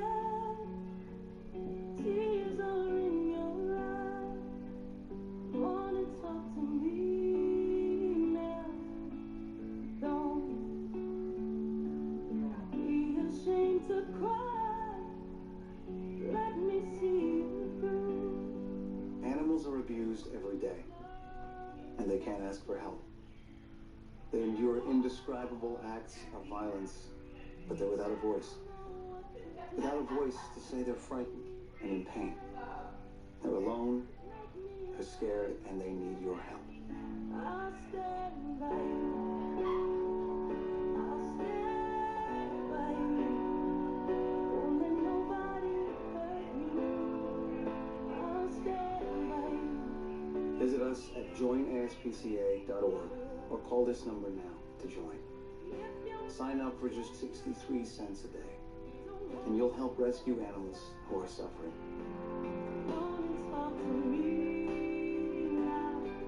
Please make this the moment that you say, I won't stand by while they suffer. When you sign up with your monthly gift, you give them the shelter and the love they deserve. Do it in the next 10 minutes, and we'll send you the photo of an animal from our shelter, a free ASPCA t-shirt. If you've wondered if your support will make a difference, I can tell you, it will. And if you've ever thought about helping, this is the time. I'll stand by you. It's only 63 cents a day. Please go online or call before it's too late. We continue to get lots of questions about the coronavirus pandemic. We got our chief medical correspondent, Dr. Sanjay Gupta, with us. He's got the answers to these questions, and our viewers have tons of good questions. Sanjay, here's one. If beaches in my state reopen, is it safe to go?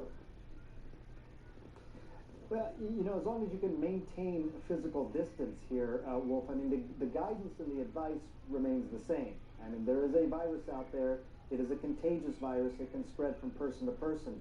I mean, I'm all for getting people outside. I'm a little worried as soon as these things open, you know, beaches, you might get large crowds of people, and, you know, that's going to be a concern. We just have to use, you know, common sense here. Well, one thing to also keep in mind, and, you know, I think we've talked about this from the beginning, is that, you know, the risk is not only to yourself, but if you do get exposed to the virus and infected and don't even have any symptoms, and then you go home to somebody in your house who is vulnerable, you could potentially spread the infection to that person. So you've got to use common sense. People are going to, like, say, I want to follow the rules to the T, that's fine. But just consider the fact there's a virus out there that can spread. If you're going to do this, still make sure to maintain your distance. Yeah, all right, that's good advice. So here's another question from a viewer. What kind of mask should I buy? Paper mask or cloth mask? Well, the types of masks that you want to reserve for healthcare workers are the N95 masks and the surgical masks. What the CDC has said is that when you go out, if you have to go out, again, I think people should pretty much stay at home, but if there's something essential that you have to go out for, then wearing a cloth mask is okay. It's really to protect other people from you. You're trying to basically protect the virus from getting out of your nose or mouth and spreading it into the environment. One of our medical contributors, Celine Gounder, sort of had a good analogy. She said, think of it like a hose. If you put the mask right next to the hose, you're going to stop more of the water. If you put the mask further away, you're not going to stop as much. So having a cloth mask is going to be useful. A true surgical mask is going to be a better mask. I mean, that is what they're designed to do, no question about it.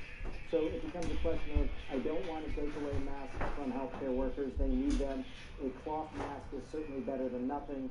Primarily, I should stay at home. But if I do go out for some reason, then I'm wearing the mask to protect other people from me. All right, Sanjay, we got more questions. We'll do more. That's coming up. Thank you very much, Dr. Sanjay Gupta, always helping us understand what's going on. Coming up, one state announces plans to reopen gyms, bowling alleys, hair and nail salons, and more as early as this coming Friday. as the U.S. coronavirus death toll now tops 41,000.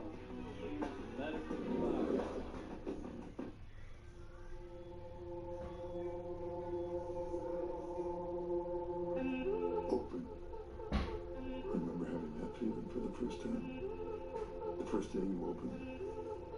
The first day you had a customer. The first day you taught a class. Had a client. A patient, a session. Open. Remember the night before you opened. Who could ever sleep? Open. But there's a different question we are being asked now. Are you going to remain open, even when your doors are closed? Open. That's how we show who we are. And there's another way to be open, to pull together or push, depending on the door. And we are making it work. And we will continue to make it work together. Because open, we stand.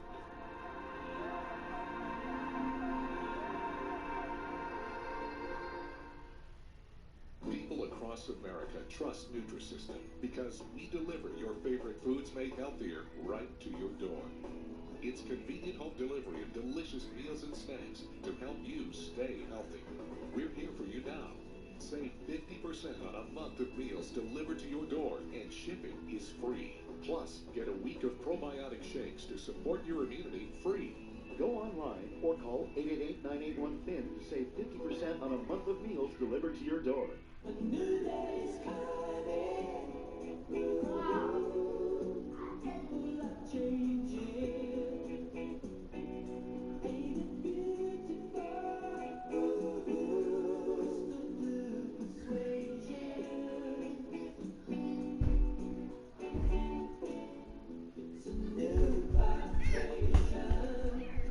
Crystal blue persuasion. There are millions of people making incredible things for them. From their garages, in their imagination, in small towns, in faraway cities, and right next door. People with the skill, the imagination, and the ability to create joy and share it with the world. They're out there, always open, still making. They're on Etsy. Shop Etsy, find joy. For many of our members, being prepared won't be a new thing. So do we went to shore there? It won't be their first experience with social distance. Overcoming challenges is what defines the military community. USAA has been standing with them for nearly 100 years, and we'll be here to serve you for 100 more. Staying informed with the facts. Join Dr. Sanjay Gupta. We truly are all in this together. I think they had said quick to like, Back versus Fisher. Listen wherever you get your podcasts. I think they had said the quick. Our debt is out of control. If you're in over your head in monthly payments, there's a secret the credit card companies don't want you to know. If you have more than $10,000 in credit card debt, you have the right to let us settle that debt for a fraction of what you owe. That's bad news for the credit card companies, but it's great news for you. We're Credit Associates. We're offering free information on how to virtually eliminate your credit card debt with a monthly payment you can afford. To see how much you can save, call 1-800-990-3931. Everything that lives has its time on it. Sometimes people only get a little bit of time. Did you see something? Poor people are being murdered. It has to be random. It's not random. It's not a stranger.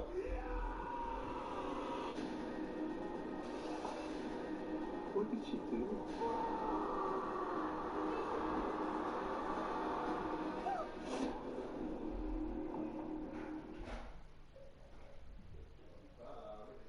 I'm Ed Lavendera in New Orleans, and this is CNN.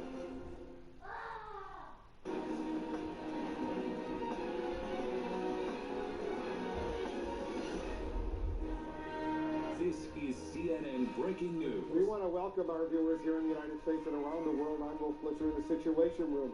We're monitoring the coronavirus briefing over at the White House as Georgia's governor just announced a surprising plan for reopening his entire state. He's allowing a wide array of businesses that usually involve very close physical contact to reopen as soon as this coming Friday, including gyms, hair and nail salons, massage therapists. Also breaking right now, the coronavirus death toll here in the U.S. has climbed to above 41,000 as President Trump has been battling with the nation's governors over the need for additional testing. The Vice President Mike Pence tried today to reassure the governors that they will get federal help to obtain testing supplies. But the president has been passing the buck to state leaders, insisting they are primarily responsible for coronavirus testing, which is considered crucial to efforts to reopen the country safely. Let's go to CNN's Nick Waddy joining us from Los Angeles. I told right now. Nick, you're watching what's happening all over the country. Georgia is now joining some other southern states in announcing some very dramatic plans to reopen very quickly. Man, you crazy. Absolutely, Wolf. We have heard from Louisiana where the governor says sooner rather than later. You need to go back and watch. You need to go back and watch. I said, I know something. Hey, I said, Rose, I know you hate today. We also heard from the governor of Michigan, who says, is there anyone who actually believes they care more about jet skiing than the lives of the elderly? I dominated the game. It is clear we're going to see a lot of different things in a lot of different places, and it could get a bit messy. Reopening this Friday in Georgia, gyms, bowling alleys, barbershops, and some other businesses that can't do work from home. This measure will apply statewide and will be the operational standard in all jurisdictions. Monday, restaurants will also reopen. Kemp says all businesses that are reopening must screen employees for illness and practice social distancing. By taking this measured action, we will get Georgians back to work safely. There is some relaxation some places. South Carolina expected to open stores and beaches Tuesday, which were open all weekend in Jacksonville, Florida, with social distancing rules flagrantly flouted. I think that decision was reckless. It shows you how undisciplined the leadership of this country has been, because we do not have a consistent message. And there are still hotspots: Chicago, Boston, Philadelphia. One more pork plant just closed indefinitely in Minnesota after an outbreak. Nearly 10% of U.S. pork production is now shut down, and cases continue cropping up at nursing homes. The CDC now mandating that residents and their families are informed about outbreaks, along with the CDC. And we are also paying for labs to go out to nursing homes to collect samples. Meanwhile, our leaders struggle to balance the pain of the virus. I had the sense that I was drowning at certain points. I was unable to even stand. With the pain of the shutdown. You don't need protests to convince anyone in this country that we have to get back to work and we have to get the economy going and we have to get out of our homes. Nobody. The question is going to become how, when, how fast. One influential model suggests just these 4 states can safely open first on May 4th. Still 2 weeks from today. What we are reporting is a level that a state can comfortably move to a containment stage. That level is 1 new case per day per 1 million people. So, for example, New York State would need fewer than 20 cases per day. Right now, they're still seeing more than 5,000. All large events in the city, concerts, parades, were just cancelled through June. The governor now wants a bump in pay for essential workers. When you were home with your doors locked, dealing with cabin fever, they were out there dealing with the coronavirus. I would say hazard pay, give them a 50% bonus, and I would do that now. Apparently, at 1 new case per million per day, a state will have the capacity to care for that patient and also trace and test their contacts. Bottom line, unless we get the virus under control, the real recovery economically is not going to happen. You can't see your player. Whoever broadcasting, you can see them. You see them picking their crowd. You can't see the other players. But you can see when they go pick another play, it'll show at the bottom like your previous play on defense. for what you ran. massage. Well, all right, good point. Nick Watt reporting from Los Angeles. Thank you. Joining us now, the governor of Maryland. Larry, I don't really be looking at incredibly people. busy right now, but thanks Like as usual for I look joining at them us. I don't know if you but I was looking heard, at but the Nate president one just time and I a few saw moments ago spoke about how the White House actually provided a list he to had the governors of additional testing capacity in their states. He had a zone like on one side you and the didn't window really was over understand that list. He said some of the governors, like as an example, the governor from Maryland, didn't really understand the list. He didn't understand too much about what was going on. It was bipartisan criticism, by the way. You're a Republican. He also criticized Democratic Governor J.B. Pritzker of Illinois. How do you respond to the president at a time like this? He's singling you out and Governor Pritzker for criticism. Well, I don't want to get into criticizing back and forth, Wolf. The president was not on the call. I thanked Vice President Pence and the president's team that was there for all the progress that they've been making. But I actually started off the discussion on behalf of the governors and thanked all of them for the progress in many different areas. I think what the president may be referring to is that they sent out a list to each of the governors of all of the different lab facilities in their states, which most of the governors already knew where the lab facilities were in their states. I had to bring up at the beginning of the meeting, well, we appreciated that list. More than half, most of the ones that they sent me in Maryland were all federal facilities, including NIH and FDA and Walter Reed and multiple Fort Detrick and Aberdeen Proving Ground. So they were either federal health facilities that we've been desperately trying to get help from, or military installations, none of which were state-owned labs or facilities where we could actually do any testing. I'm not sure what the president I have a pretty good understanding of what's going on, and I appreciated the information that was provided by his team. But he wasn't there for, I'm not sure what he was trying to say. Not much today, though. Nate, they said Nate keeps it. So what I do, but what I do is, I guess so sweet though. You know, I usually, I'm gonna shut a nigga run down. You just gonna have to pass on me. You know what I'm saying? That's why I think Sharon would try to give me more trouble because he really passed a lot. Deep passing. So I told Nate, with Nate, shit, I just run in some shit where I had about 9 in the box on the day. But when you run that 9 in the box on the day, it don't matter even if you had linebackers and shit going back in the zone, you still got 9 in the box, and they gonna see if you running. You know what I'm saying? So if I think he gonna pay, I'll run that. And the linebacker about full, so bitches just come back. You know, they like do that run pass option. And if he do it, the linebacker like right there under. You know what I'm saying? Hey, that nigga gonna tell me talking about oh shit, when he like to do that himself shit. Negotiating back and forth. I said, yeah, I know what you like to like.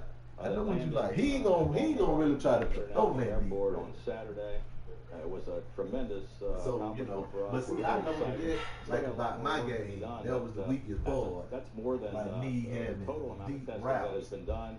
Because if you don't never have nothing in your play or your repertoire that you gonna threaten to go deep. But what does it say? Or deep route. Yeah, they gonna just play you tight. You ain't gonna be able to run. The governor had to turn to South Korea to get what you needed because normally the federal government would be dealing with South Korea.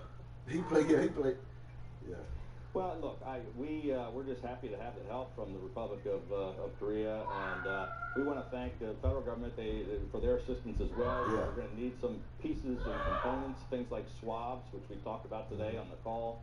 The president says that they're ramping up production of swabs, which is critically needed, about reagents, and some of the things that we still need help on from the federal government. But we're happy to have made progress. I know that some of my fellow governors are all out there working hard, doing the best they can to find testing capabilities wherever they can find it, anywhere in the domestic market or anywhere around the world.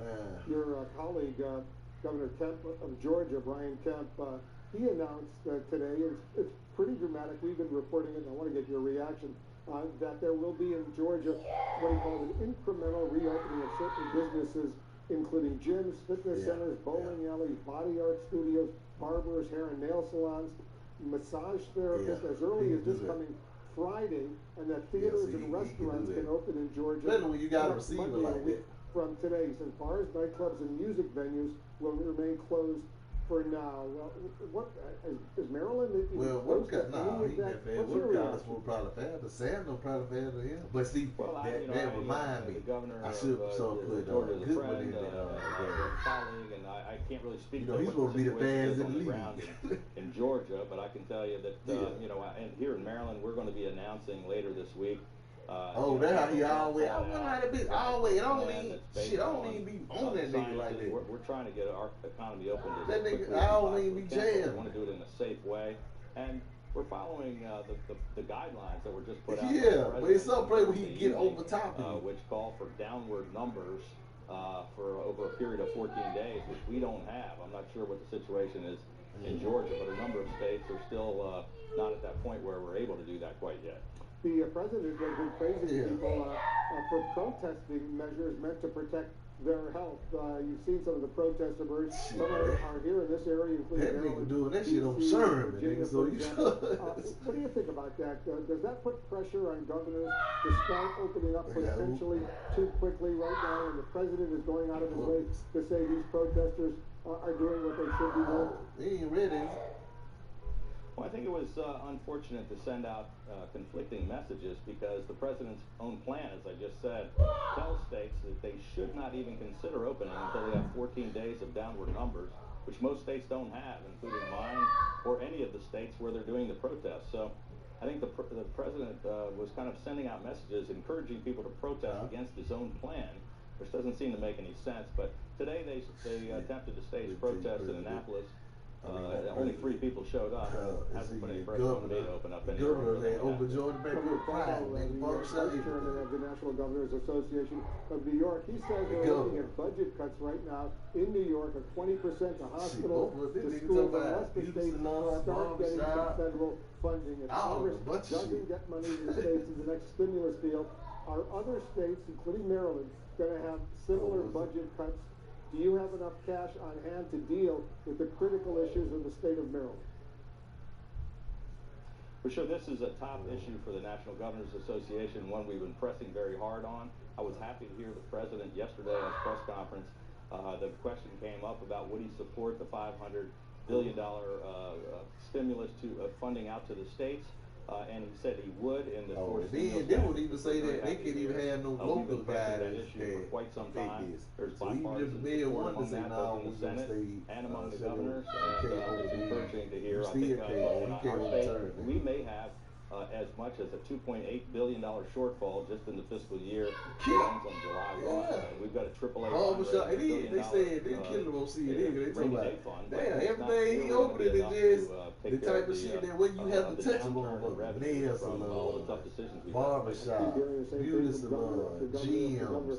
You know what I'm saying? Republican governors all over the country. Governor Larry, hey, they're trying to kill a motherfucker right now. Coronavirus pandemic. We are all grateful to you for what you're doing. Thanks so much for joining us. Thank you, Wolf. I want to go to our chief White House correspondent, Jim Acosta, right now. Jim, the president is at odds with a lot of these governors. As I said, Democratic governors, Republican governors, over this critical issue of testing. What's the latest? That's right. That's right. Well, the president is sounding very defensive on this issue, and as you were just talking about this with Governor Larry Hogan of Maryland a few moments ago, he is taking swipes not only at his fellow Republican Larry Hogan, but also J.B. Pritzker, the governor of Illinois, who is a Democrat, saying that these governors simply don't understand the information that the administration passes along to governors about testing capacity in their respective states. And you heard Governor Hogan just a few moments ago respond to that and say he certainly does know where all the testing is taking place in the state of Maryland, as he is the governor, but Governor Hogan, being frustrated, as a lot of governors are right now, Wolf, went out of his way, as we've been reporting over the weekend, and secured enough equipment to conduct some 500,000 coronavirus tests. That's just an example of how these governors are having to go out on their own to try to accomplish something that the federal government can't seem to get a handle on. And the president was just talking about this a few moments ago. He did say he's going to be invited down to the White House to meet in the Oval Office tomorrow. Governor Andrew Cuomo of New York, as you know, Governor Cuomo and the president have been going back and forth with one another over the last few weeks over this coronavirus coronavirus response. So perhaps we'll see these two leaders make peace to some extent. Perhaps we won't. That will have a bunch of people going to start getting, but that's what Dr. Fauci was saying. And Governor Hogan was just mentioning this, talking about this in an interview with him. No, Dr. Fauci was saying that's the worst thing you can do. He said, open it back up too soon. He said, not all the work you did as far as staying home. Like, you know how they say, okay, after you've been sick, then you say, oh, well, I feel better, I can do this. And they were like, no, you know, let that go. Now it's going to hit your ass again, and all the work you did, you know what I'm saying, going to be in vain. Yeah. On protesters who are demonstrating against his administration's own guidelines. We're waiting to see if the president will comment on that, whether he'll be asked about this.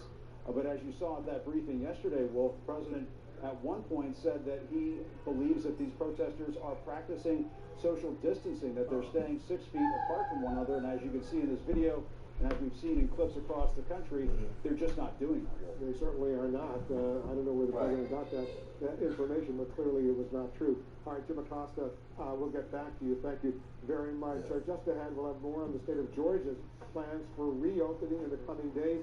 Is it essential right now for nail salons, body art studios, among others, to reopen as soon as this week? And we're also getting new information about the Trump administration's flawed early testing effort, which delayed widespread virus testing for weeks.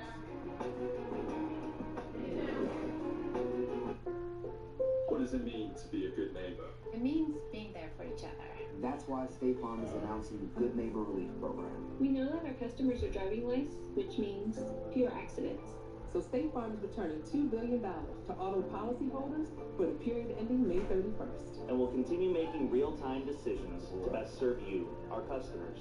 Because now, more than ever, being a good neighbor means everything. Like a good neighbor, State Farm is there. 10 years ago, I had an undiagnosed heart condition, and erectile dysfunction was actually the first sign that something was wrong. Luckily, I'm a doctor, an expert in sexual health, and Zach's dad. Not everyone has a doctor in the house, and some health conditions can be really tough to talk about. We started Roman to change. Go online and chat with a physician.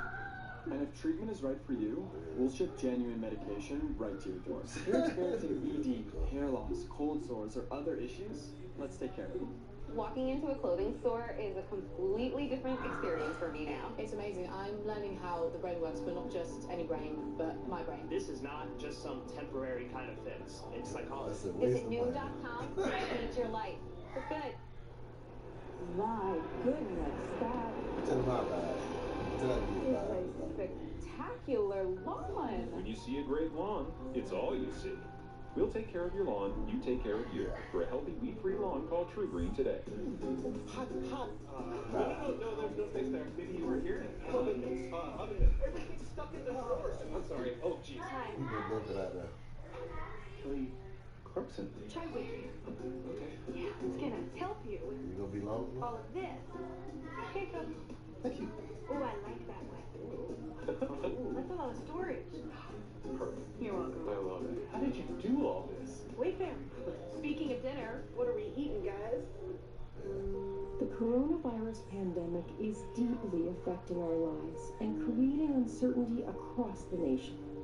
And at the ASPCA, our hearts go out to everyone affected by this. But we want you to know that we haven't forgotten about the animals who also need our help. Look at look like it said Popo already. They need us more than ever. Our work hasn't stopped. In fact, we're ramping up. And that's why we urgently need your support today. What they do, night visit, delivering critical support and food supplies. But we need your help to get to the animals who need us most. So please visit this website right now or call this number. Donate $19 a month and you'll help us deliver food, critical life-saving supplies, and care to animals in need. You'll ensure that you're there and will continue to be there for all the animals who depend on us, no matter what crisis we might face next. Visit joinaspca.org on any device or call this number. It's only 63 cents a day to help animals in need. And right now, we get to the animals who are in crisis. Join us now, and we'll send you this membership kit, including information on how you're helping animals nationwide. We won't turn our backs on them, especially when they need us now more than ever. And if you're unable to give right now, please know that we understand. But if you are able, we hope you'll take a minute right now to help animals in need. Go online or call today. Closed captioning brought to you by Flex Seal family of products. Hi, Phil Swift here. Meet the Flex Seal family of products. Flex Seal Liquid, Flex Shot, Flex Tape, Flex Glue, and Flex Paste. Vice President Mike Pence is talking about his conference call earlier today with the nation's governors. The truth is that as we stand here today, we are slowing the spread. And as the President reflected, we continue to see steady progress in less cases, lower hospitalizations, even in hotspots around the country. And we commended America's governors for their efforts in that regard. We are preserving our healthcare capacity, as the General with the Army Corps of Engineers reflected. The President's direction, we've built a great number of hospitals around the country, but the utilization rate has been fairly low because of the mitigation efforts, the cooperation of the American people. We have not had to use them. And that, as the President said, is very good news. In a word, we thank governors across the country for taking action, decisive action, to save lives and to make a difference. I reminded them that we're all in this together. We have one mission, we're one team. We spoke on the conference call about last week's guidelines to open up America again. And we heard from governors across the country about the progress that they're making. We spoke to governors from New Jersey, Connecticut, Florida, Louisiana, Texas, and Michigan about their ongoing efforts at social distancing and questions that they had about needs that have been spoken of already in this presentation today.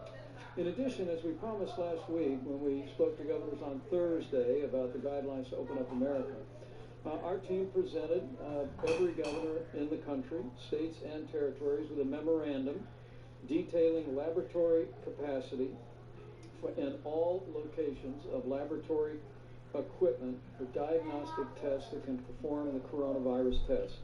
We also provided, as Dr. Burks will elaborate in just a few moments, literally a map about where these testing devices are located, and I must tell you, Mr. President, I was very impressed at the way governors, as we speak, are scaling testing in their own states using these resources. Our hope is that by providing this information and by our team that we've enlisted out of Walter Reed, that's contacting every one of the laboratories in the country to find out what their needs are and to encourage them to activate those testing machines to do coronavirus testing that will continue to be able to support a state-managed effort to increase testing even more.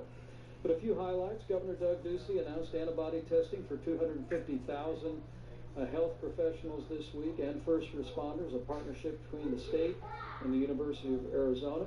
We spoke today about Governor Gavin Newsom's announcement that he set up a task force for testing, 5 to 7 high-capacity testing hubs in partnership with UC San Diego and UC Davis to increase testing in high-capacity labs around the state of California. We heard from Governor Ron DeSantis, Mr. President, about the efforts of the state of Florida. I believe he said that at this time Florida had conducted 275,000 coronavirus tests, and they're in the process of a major expansion of statewide testing with the goal of opening up additional sites and using the Florida National Guard to test residents at nursing homes and long-term care facilities in Florida. We also recommended today to every governor's attention the public health website the state of Florida established, which has useful information on a county-by-county level about where testing is happening. Mr. President, as you said, governors are utilizing testing assets. They're managing and deploying these resources as they see fit. And at your direction, we're going to continue to work very closely with them. Other governors that we spoke with included Governor Gretchen Whitmer of Michigan. There are 13 new or expanded coronavirus drive-through testing sites in Michigan that her team has stood up with Michigan Primary Care Association, and we assured her that we would continue to work as Brad and Admiral Gerard are literally working around the clock to make sure that they have the supplies to support all of that testing. As the President said, Governor Hogan, who always begins our conference calls as he's chairman of the National Governors Association, expressed appreciation for last week's guidelines to open America up again, and his appreciation on behalf of all the governors for the list of laboratories in each individual state. He did raise the issue that we had included on the list Department of Defense facilities that have laboratories and machines, and also other federal facilities, many of which are in Maryland. And I was able to assure Governor Hogan and every governor on the call that we will make all of those laboratories available across the country to every state as the need for testing capacity continues to scale. And so this is one more step where you see the Army Corps of Engineers, where you literally see thousands of military doctors and nurses on the streets of New York and other cities around the country. This is one more step where we literally, as the President said from early on, are leaving no stone unturned, and we are delivering a whole of government approach for our states as they deal with the coronavirus outbreak. Governors are continuing to expand testing, and we assure them that we're going to continue to work in every way to support their efforts to do just that. I will say again, as we've said before, as Dr. Birx comes up to explain to you what we delivered to the governors today, we told the governors once again today that by our best estimates, we have enough testing capacity today for every state in America to go to phase 1 if they meet the other criteria of 14 days of reduced cases and sufficient hospital capacity to prepare for any eventuality that may occur. Once again, we have enough testing capacity for every state in America to go to phase 1, but we assure the governors today that we're going to continue to work around the clock to expand the testing capacity, support supplies, and to support their efforts to encourage social distancing and the very mitigation efforts that the American people have been doing that have brought us the progress that we see all across the country today. With that, Mr. President, I'll just let Dr. Birx describe what we distributed today. Thank you, Mr. Vice President, Mr. President. We just want to show you a couple of additional slides, but also to remind all of Americans that we still have a significant number of cases, both in the Boston area and across Massachusetts and Chicago, that our hearts go out to those cities as they continue to struggle with coronavirus and the consequences of the hospitalization to all the healthcare providers that are on the front line. We wanted, so these are just an illustration of the different types of equipment that are out there, describing them both as low speed, but quick turnaround time, to high speed and taking 3 to 4 hours to actually run 100 or more tests. And so the equipment ranged from all those different, and that's why there's 5,000 of them as noted by the President in this list. We wanted every governor and every state and health laboratory director to have a clear understanding of the full capacity within the state, both for the capacity but also where technical assistance and additional supplies may be available. And we were proud to put the federal labs on that list because the military and the VA have stepped up every step of the way to provide support both in testing and care. And we have many military members on the front lines, and I'm sure the military would offer their facilities to the governor of Maryland or any governor who wanted to utilize those to expand testing.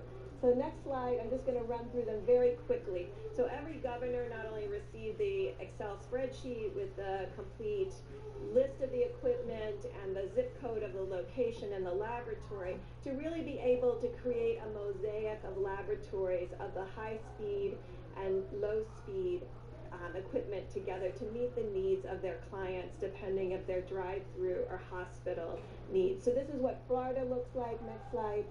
This is what Louisiana looks like. Next slide. Maryland with significant capacity. Next slide. Virginia with significant capacity throughout the state. Next slide. New York, obviously a lot of capacity in New York City with overlapping capacity. It's important to know where this is because then hospitals and labs can support each other when they need surge capacity. Next slide. This is New Jersey. Next slide. Pennsylvania. Next slide. Massachusetts. Next slide. Ohio. Next slide. Oklahoma. Next slide. Washington. Next slide. I think that's Wyoming. So we wanted to show both in states that have large populations and in states that have lower populations. You can see that in general, the number of machines match their population. And we're working with the Walter Reed Group and the American Society of Microbiologists and all the lab directors to really create a web of understanding of what the capacity is currently, what the capacity can be, and how the federal government can support them in developing their strategy linked to the overarching federal strategy of testing as outlined in our guidelines. Thank you, Mr. President.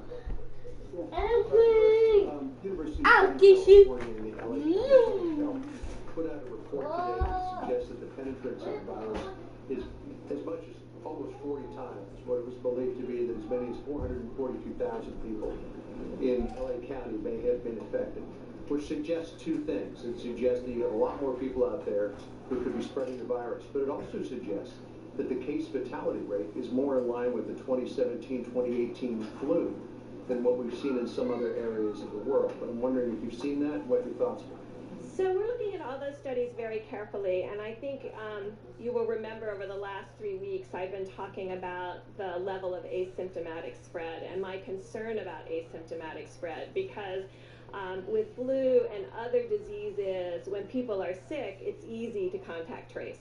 When people are not sick and shedding virus, you have to have a very different approach, a very different sentinel surveillance approach, a sentinel monitoring approach, which we outlined in the guidelines. And it's why the guidelines took that very seriously. We knew that was unique for respiratory diseases, but it was because we were very concerned about the level of asymptomatic. And if you remember, we talked about younger age groups may have more asymptomatic disease, and your asymptomatic disease may decrease with your older age groups, and that your symptomatic disease might increase with age groups. This is still our working hypothesis. We have no data right now still to support that, but it's these kinds of studies that help that. We know that New York and Detroit and other cities are very interested, which we want to also support them in testing frontline responders, first responders, and healthcare workers, because we think their exposure may have been the greatest. What we don't want to do, and I'm just going to do another 30 seconds on testing.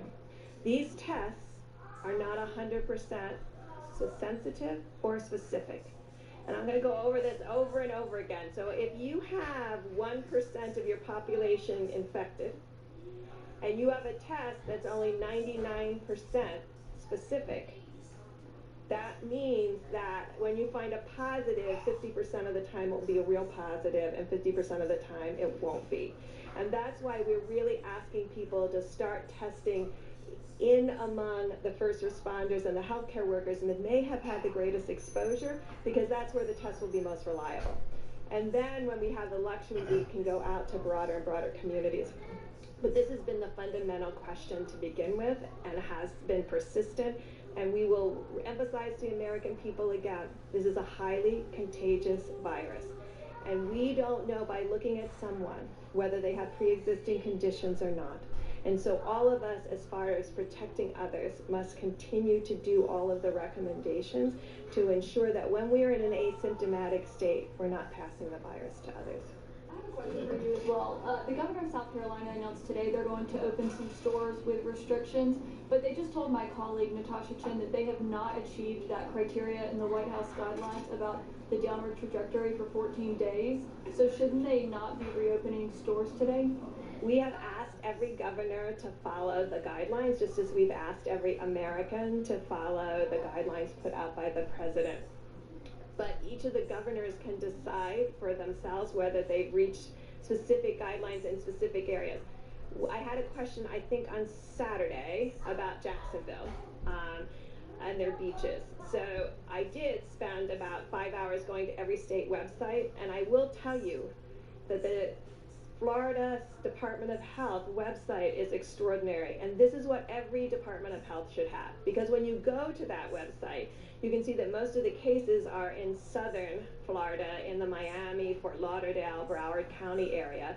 And if you look in Jacksonville, they had less than 20 cases per day and less than 800 in 4 weeks. And so these are the kinds, when you inform the public and give them the information that they need, then they can make decisions along with the local government and governors. So I'm not going to say specifically with South Carolina because I don't know their specific website right now, and I don't talk about data unless I've seen it myself. But I know from Jacksonville that they had less than 20 cases a day. And so this is how we need to start informing the community. These websites are critical. It's by zip code and it's by county. They can see cases, they can see cumulative cases, they can see new cases, they can see hospitalizations, they can see mortality, they can see age groups of mortality, and they can see where every testing piece is. This is how we have to inform the American public, and this is where the American public will develop confidence in each of their counties and local governments. I was hoping you can comment. The Vice President mentioned that there's enough testing capacity right now to proceed to phase 1. But what about phase 2 or phase 3? Are there enough machines, are there enough cartridges, are there enough reagents right now for the sort of reopening the administration is envisioning taking place over the next month or two? So you can see the current machine outline, and you can see that both of these gentlemen have prepared to have everything ready for phase 2 and preparing it now for what we will need in the future. And I think that's what you saw with the ventilators, that's what you're seeing with PPE. It's not just for today, it's for tomorrow, and it's our federal planning is not just for this instant. It's making sure that we meet the needs of this instance, but we're planning for 30 and 60 and 90 days ahead. I would just agree with Dr. Burks completely. We are ready right now to enter phase 1, and we are ramping up all our capabilities across the board, not just to achieve what's necessary for phase 2, but 2x, 3x, 4x, so that we will be absolutely over-prepared when the nation is ready to go into those phases. And by the way, not everybody agrees that we have to do that much testing. We're going maximum. You understand, there are some people that don't want to do that much testing. But we're going maximum. We're going to the outer limits. And I think that's the way probably it should be. Jeff? Mr. President, to return to a topic that you opened the press conference with on oil, U.S. crude futures today went below zero, went into negative territory. Went negative? Yeah. Like interest rates, they go negative.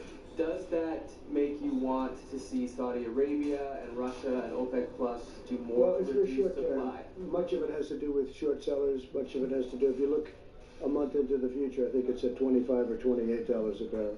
So a lot of people got caught. They got caught, and there are a lot of people that are not too happy because they got caught. So if you take a look at it, you'll see it's more of a financial thing than an oil situation. But because you take, I believe, in a month or so, in other words, go a little bit out, it's at $25 and $28 a barrel. So it's largely a financial squeeze, and they did get squeezed. See, however, Saudi Arabia and other countries make more. Well, we've already done that. Where Saudi Arabia's cutting back, Russia's cutting back, Mexico's cutting back, and the OPEC Plus, they call it OPEC Plus additional states are cutting back. And you know, the problem is nobody's driving a car anywhere in the world, essentially, 184 nations. Factories are closed and businesses are closed, and so all of a sudden we had really a lot of energy to start off with, oil in particular, and a lot, and then all of a sudden they lost 40-50% of their market, so it just stopped. So it's going to be picking up, and the energy business will be strong, but they cut back. It could be 20 million barrels, but it's, let's say, 15, and that was between Russia and Saudi Arabia.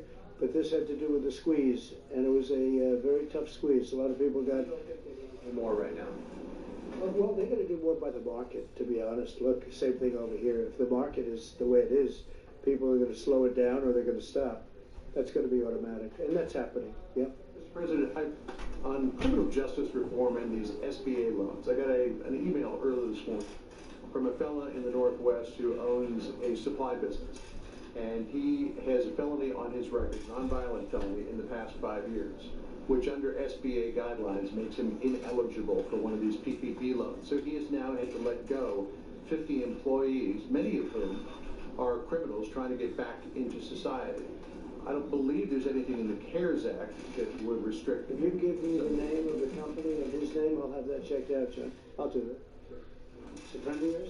No, not a friend of mine. No, it's just somebody who contacted me out of the blue. He called you to say he's a criminal, and why did he get a loan? And He says he wanted to apply for an SBA loan and couldn't, and wondered how that squared Okay, with if you give me the name, I'll look into it. I'd like to look into that, okay? Caitlin, go ahead. If these companies that open and they have employees come back to work and they get sick, will these companies be liable? Which companies are you talking about? Under Any what? companies that open, manufacturing, any kind of company that opens So employees back to work, they get sick, will I'll give you an answer to that. I'll give you a legal answer to that when we look it up. But we have tried to take liability away from these companies. We just don't want that because we want the companies to open and to open strong. But I'll get you a legal opinion on that. I'll get you, well, that's what I'm saying. I'll get you a legal opinion on you that. guys have discussed that yet? Nobody's discussed it, no, but we will. Now. Have any business executives that voiced concern to you about being liable? Not one. potentially? Not one. They didn't. Not at this point. But we're gonna look because they have talked about general liability. So I'll get you a specific answer from the lawyers, okay? Go ahead, please. Thanks. Really, I wanted to follow on oil. When you were talking earlier, you were talking about the PPP deal and then mentioned the SPR. In the first stimulus package, even though you had announced Well, that you know the price of oil right now, don't you? I do. Do you know the price of oil? I actually do. It's negative $37. Of course, Yeah. nobody's ever heard of negative oil before, but it's for a short term. In your opening remarks, you were talking about the PPP deal, and then you mentioned the 75 million barrels of oil that you previously had said you wanted to purchase. Yes. You weren't able to get funding for that in the first deal. So I'm wondering, are you... Well, at the price you're talking about, you don't need funding. They pay you, see? You know? If you can go get it in the next if you can get it, that's true, if you can get it. So my first question is, are you asking for that funding? At a minimum, we'll let people store, so we'll store it, we'll use it as storage, and charge for it. But people need storage desperately, and we have massive storage under the petroleum. So you're not going to make it a requirement of the PPP interim funding deal? It's not a question of requirement. If we could buy it for nothing, we're going to take everything we can get. The only thing I like better than that is where they pay you to take the oil. But that's a short-term squeeze, you understand that. So I don't think you're going to see that. But no, we'd like to have Congress, this is a great time to buy oil. And we'd like to have Congress approve it so that we could, instead of just storing it for usually the big companies, because I think we have 75 million gallons right now capacity. That's a lot. We've been building it up over a period of time, but that's a lot, 75 million barrels. So we're going to either ask for permission to buy it or we'll store it. One way or the other, it will be full. Okay, please. Mr. President. Go ahead. You finish up. We'll go right to you. Yeah. Some senators, including Senator Kramer, called on you to stop Saudi oil shipments that are on the way right now. Is that, you can do that under Section 232, is that something that you would consider? Well, we'll look at it. I heard, just as I'm walking into the room, we certainly have plenty of oil. So I'll take a look at that, okay? Yes, please. Questions. First on testing, the second on the SBA loan program. When will you in fact invoke the DPA to force that company you mentioned to ramp up production? Well, we really don't need it. We use it, we go up, and I've used it a lot. But we use it, and then sometimes all they have to do is see it coming. Do you want to talk about that, Edmund? Yes. I think this is, I don't think any of us knew very much about the DPA. But there's sort of a force side of the DPA where you force a company to do something. But there's a second side of it, which is really a hand up. The company we're talking about has done everything to support this effort and have ramped up production. I'm on the phone with them multiple times a day. This is the hand up. This is the government coming in and saying, how can we help you expand your lines? There's no asynchrony here at all. So this is the hand up side of the DPA, which is exactly what these small American heroic companies need. They don't need to be forced. They're all in. Their employees are all in. So point of clarity. And we don't want to embarrass people either. Please, Brett. So today we were on site, or there were folks on site with that company. finishing out what their capital projections will be in order to be able to ramp up these additional 4 lines that I spoke about.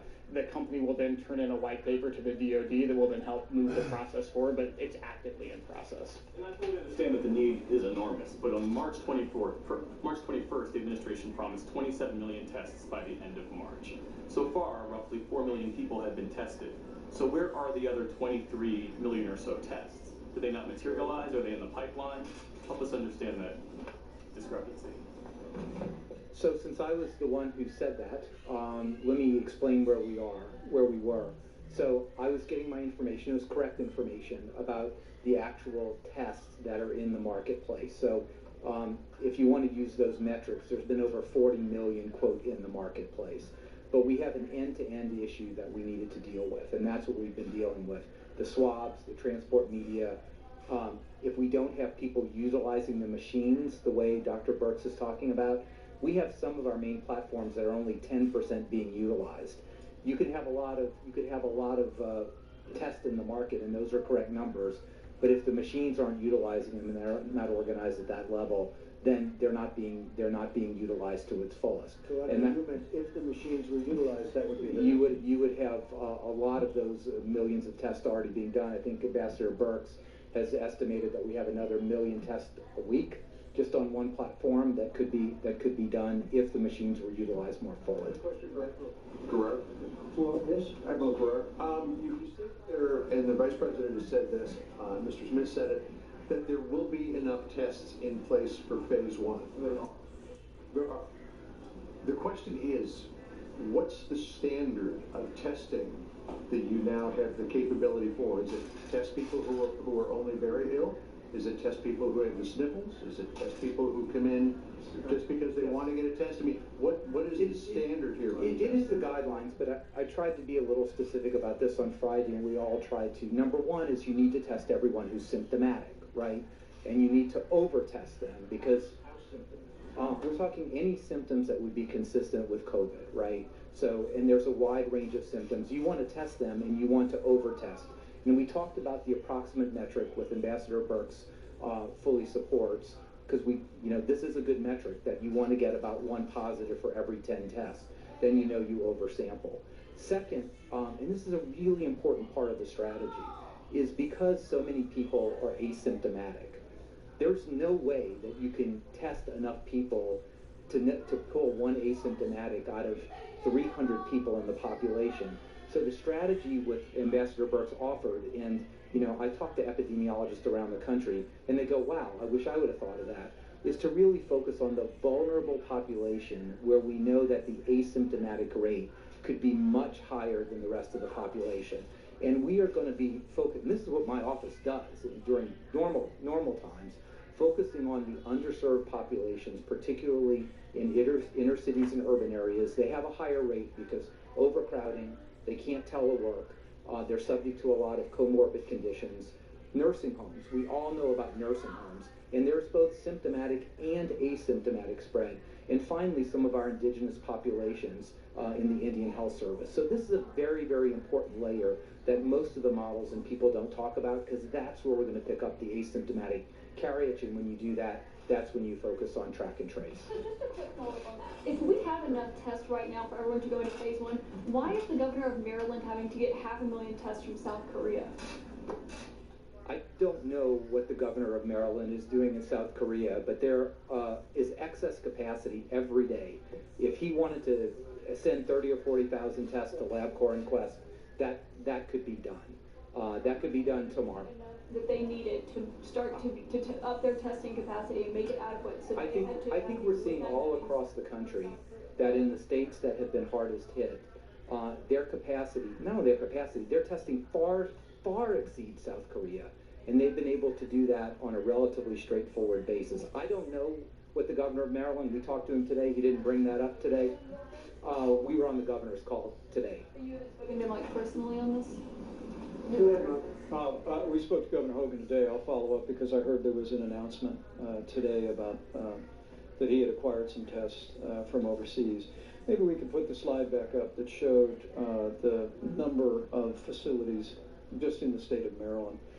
And part of our process, and I don't know when the governor placed the order from South Korea. Wouldn't begrudge him or his health officials for ordering tests, but the capacity of all the different laboratories and the number of machines that are across Maryland is part of what we were communicating today, including federal facilities. NIH is in Maryland, there's Department of Defense facilities, and what we assured the governor then, and we assured all the governors, that we'll open up all of those facilities.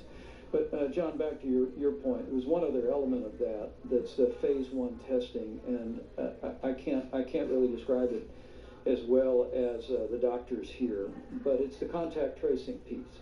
We really believe that states that meet the criteria of 14 days of cases going down and proper hospital capacity, if they test people that have symptoms, and if they deploy resources to vulnerable populations, nursing homes and other designated vulnerable populations where we believe the threat of serious outcomes from the coronavirus is real, then we also today inform the governors that we will be deploying CDC teams to every state and every territory in the country to assist them in contact tracing.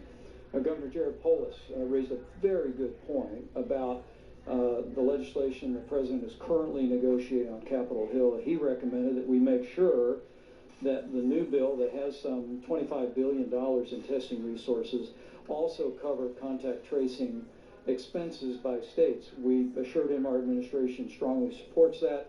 We communicated that to the Secretary of the Treasury and the rest of our negotiation team, and we'll be pursuing that. But we were able to tell every one of the governors that we will be deploying teams, we think of 10 or 12 for a start, from CDC to reside in all of our states and territories to supervise and work with contractors and others to do the kind of contact tracing. So it's test people that don't feel well and they have the coronavirus, keep a careful eye and monitor your vulnerable population, and when you come across a case, have a team on the ground that can do the immediate contact tracing and testing, and that's how we restrain and contain the spread of the coronavirus during phase 1, and frankly, it's the beginning of the structure for how we contain the coronavirus going forward. And take a look at that map. The governor of Maryland could have called Mike Pence, could have saved a lot of money. Look at these different places. That's Maryland right there. So could have saved a lot of money, but that's okay. Go to South Korea? No, I don't think he needed to go to South Korea. I think he needed to get a little knowledge, would have been helpful. On the SBA loans, do you think it's right that major corporations, major institutions like the Ritz restaurant chain like Harvard University apparently got a lot of money under the CARES Act, money that was supposed to be earmarked for small business owners? Do you think that's fair? Well, I know one thing, I didn't get any. That's for sure. I didn't get any.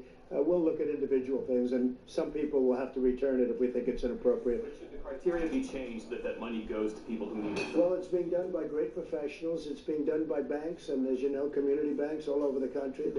That's what they do. They loan money, and they're supposed to do it according to not only criteria, but according to what we think is right. But if somebody got something that we think is inappropriate, we'll get it back. Okay? Good point. Please, go ahead. Yes, a different question about South Korea. There are reports that you are personally negotiating with President Moon the terms of reduction of U.S. forces on the Korean Peninsula, and that there are 4 scenarios involved. Can you confirm that? And if so, what is your desired outcome? Well, I think that South Korea had a great talk with President Moon. He's a friend of mine. I congratulate him. A wonderful election victory. I was very happy about that. He was, as you know, just recently.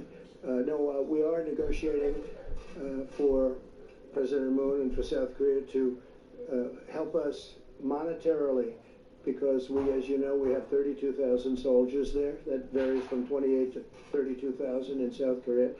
And we think that before I came aboard, they paid very little, if anything. So we're defending a wonderful nation, a nation that we have great relationships, but we're asking them to pay for a big percentage of what we're doing. It's not fair. So it's not a question of reduction. It's a question of will they contribute toward the defense of their own nation. We're defending nations that are very wealthy. South Korea is a very wealthy nation. They make our television sets, they make ships, they make everything. And I give them great credit. We've been defending them for many, many decades, as you know. Many, over 8 decades. And I've gone to them in the past. Last year I went to them, and now they're paying $1 billion a year. And I went to them again. I said, look, I'll be back because that's just a fraction. And again, the relationship is great, but it's just not a fair relationship. We renegotiated the trade deal and made it a much more equitable deal than it was in the past. It was a terrible deal. It was done by Hillary Clinton. It was a terrible deal. The new deal is a much more equitable deal. That's on trade. But on the military, I mean, we're paying for the military to defend another nation that's 8,500 miles away. And they're not the only one I'm talking to, by the way, as you know. I won't go into names, but I've done this. Nobody talks about it, but I think it's appropriate. I think the taxpayer of our country, taxpayers want to hear these things. And so now they've offered us a certain amount of money, and I've rejected it. I just said, it's just, you know, we're doing a tremendous service. We have a wonderful feeling and a wonderful relationship with each other, but we have to be treated equitably and fairly. And so that's where it is right now. And what's going to happen, I can't tell you, but we'll find out fairly soon. But I congratulate the president, who's a friend of mine. I congratulate President Moon on having a terrific victory. Please. Yeah. Thanks, sir. A question for you about Governor Cuomo's visit, and then also a question for Dr. Burks, if you want me. The New York governor, along with the National Governors Association, in the past have called for aid to be unrestricted. As a lot of state and local governments see their revenues drop, are you open to the idea of unrestricted aid, or do you want it to be pandemic specific? Well, we're going to be talking about that in Phase 4, as you know, which will start very shortly, and that has to do with infrastructure, hopefully infrastructure, because this country needs infrastructure. We spend all this money in the Middle East, $8 trillion. $8 trillion with a T dollars in the Middle East. But if you have a pothole in a highway someplace, they don't want you to spend the money to fix it. How stupid have we been in this country? How stupid have we been? And that's changing rapidly, you know that, you've seen that, including things like negotiating with friends. But when we are helping friends, friends should reimburse us for the cost. I mean, why should we be defending nations for free? We're defending a nation for free. Now I'm getting $1 billion a year, and we were offered much more than that, but I turned it down. So that's where we are with that. As far as the other is concerned, look, we have to be smart in this country. We've been taken to the cleaner by and I mean with allies, not just with the enemies, with allies. Frankly, the allies have taken us much more so than the enemies. The enemies we don't do business with, right? The allies we do business with. And whoever made these deals, whoever made these contracts, in many cases we didn't have a contract. Like, we didn't have a contract, we didn't have a trade deal with China. They came in and they took $500 billion a year for many years, but anywhere from $200 to $550 billion a year out of our hides. Now we made this great trade deal. Unfortunately, that was a number of months ago, and it's a great deal. They're paying 25% on $250 billion. A lot of things are happening. They're going to have to purchase $250 billion worth of goods, including farm product, up to $50 billion. So a lot of good things are happening. But then what happened with China was the plague hit us, right? The plague. That was after. This was long after we signed the deal. The plague hit us. So I'm not happy about that. Okay, John, please. A question for Dr. Burks, if I could. Dr. Burks, a question on the virus itself. As it passes from patient to patient and mutates, over time, have you picked up any indication that it has become less virulent? Have you picked up any indication it has become more virulent? You know, that is an excellent question, because we watch that all the time, particularly with RNA viruses, to really track its adaptation to humans. I mean, you're really asking, has this virus become more adapted to humans and more able to spread, or is it becoming less adapted to humans and less able to spread? We don't have any indication that it's less able to spread, and we'll have good analyses that will come from Obviously, the Roosevelt had its incident with a virus outside of the United States, and we'll be able to look at those parameters. And the DoD and the military has done a great job in really ensuring the health of the sailors, but also ensuring that these questions can really be asked and answered.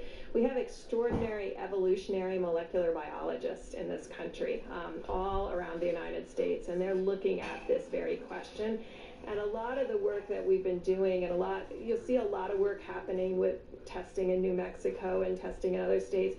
They have extraordinary molecular biologists that are evolutionary biologists, and they'll be able to look at that both in New Mexico, that may have lower transmission rates, and compare that to New York that has maybe 10x the transmission. But it's an excellent question, and it's something that will be able to be answered by what we see in the United States.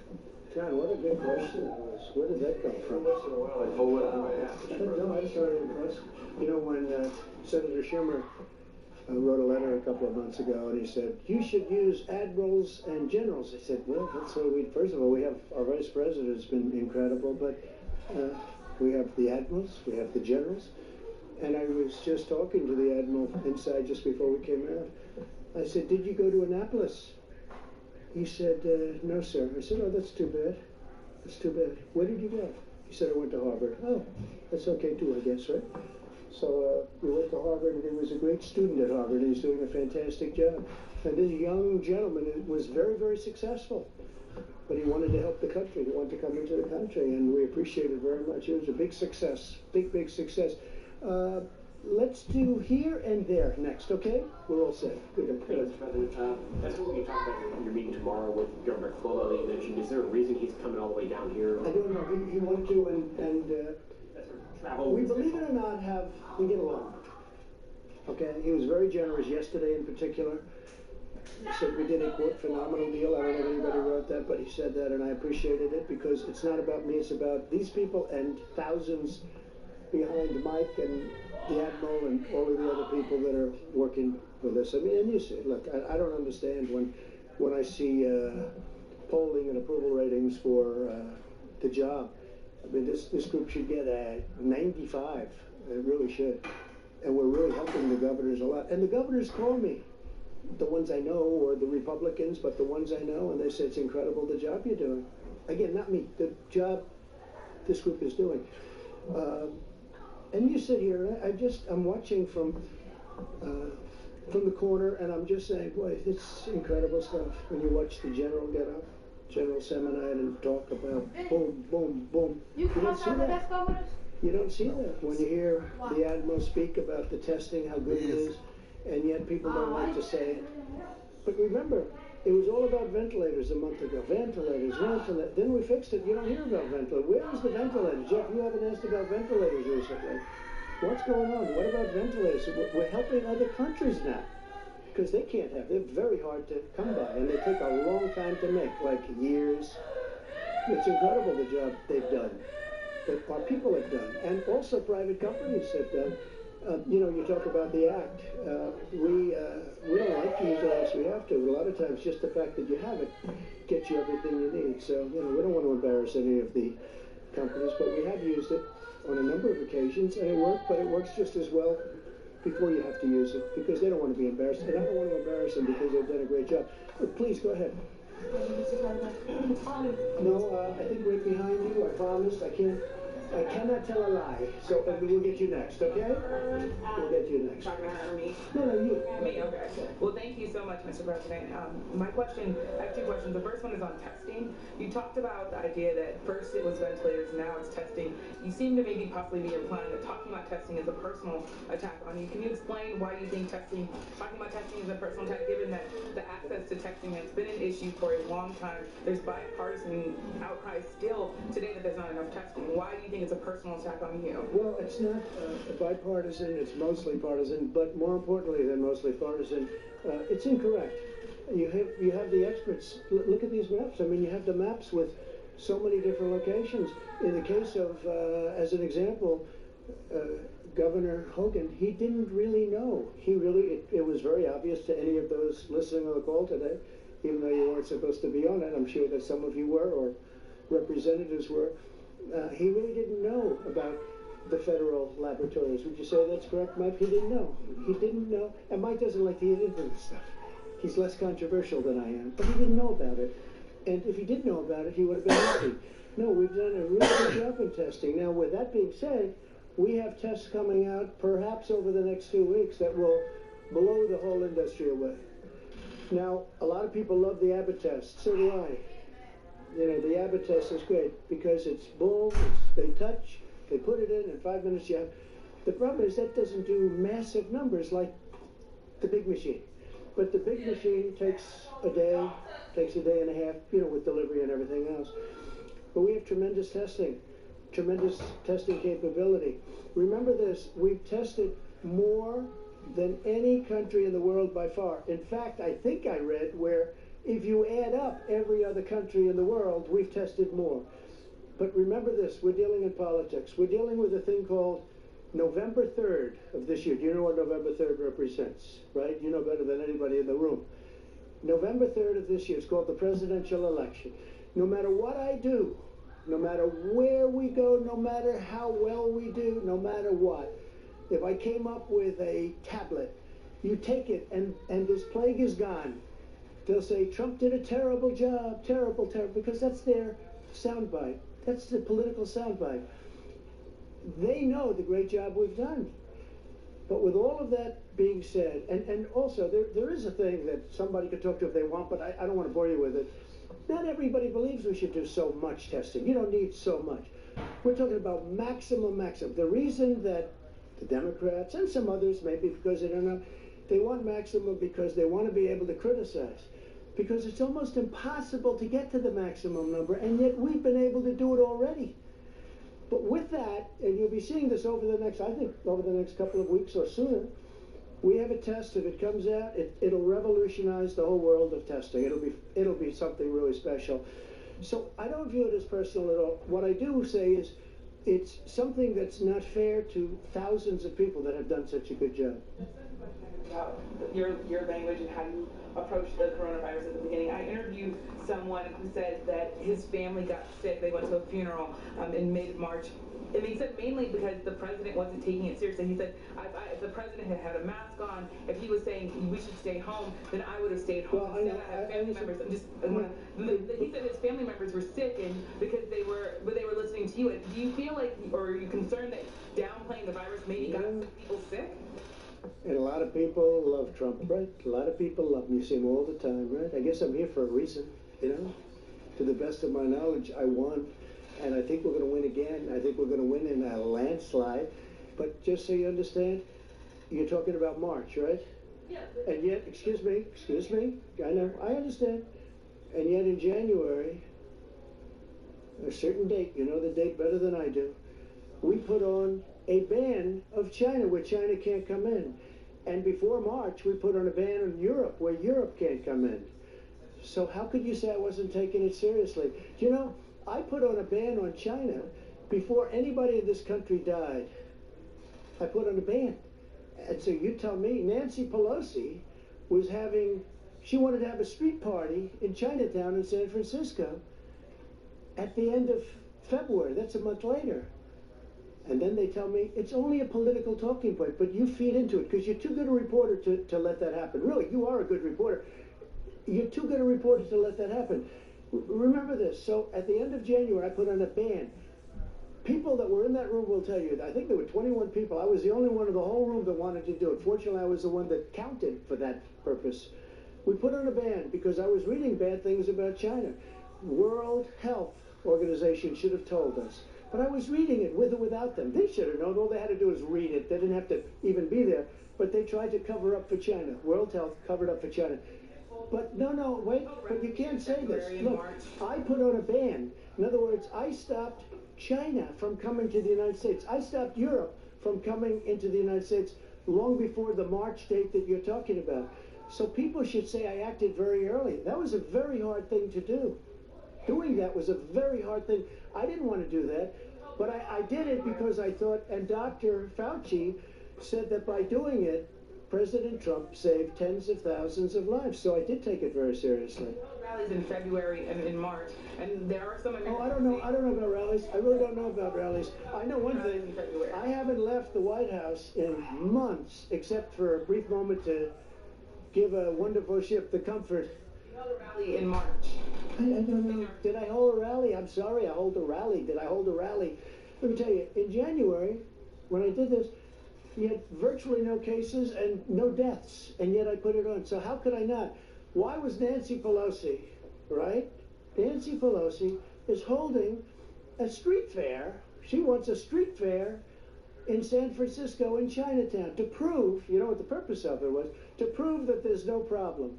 Many other politicians did the same thing and wanted to prove. While I was, no, of course not. No. I've been, people are amazed at how early I acted, and I did act early.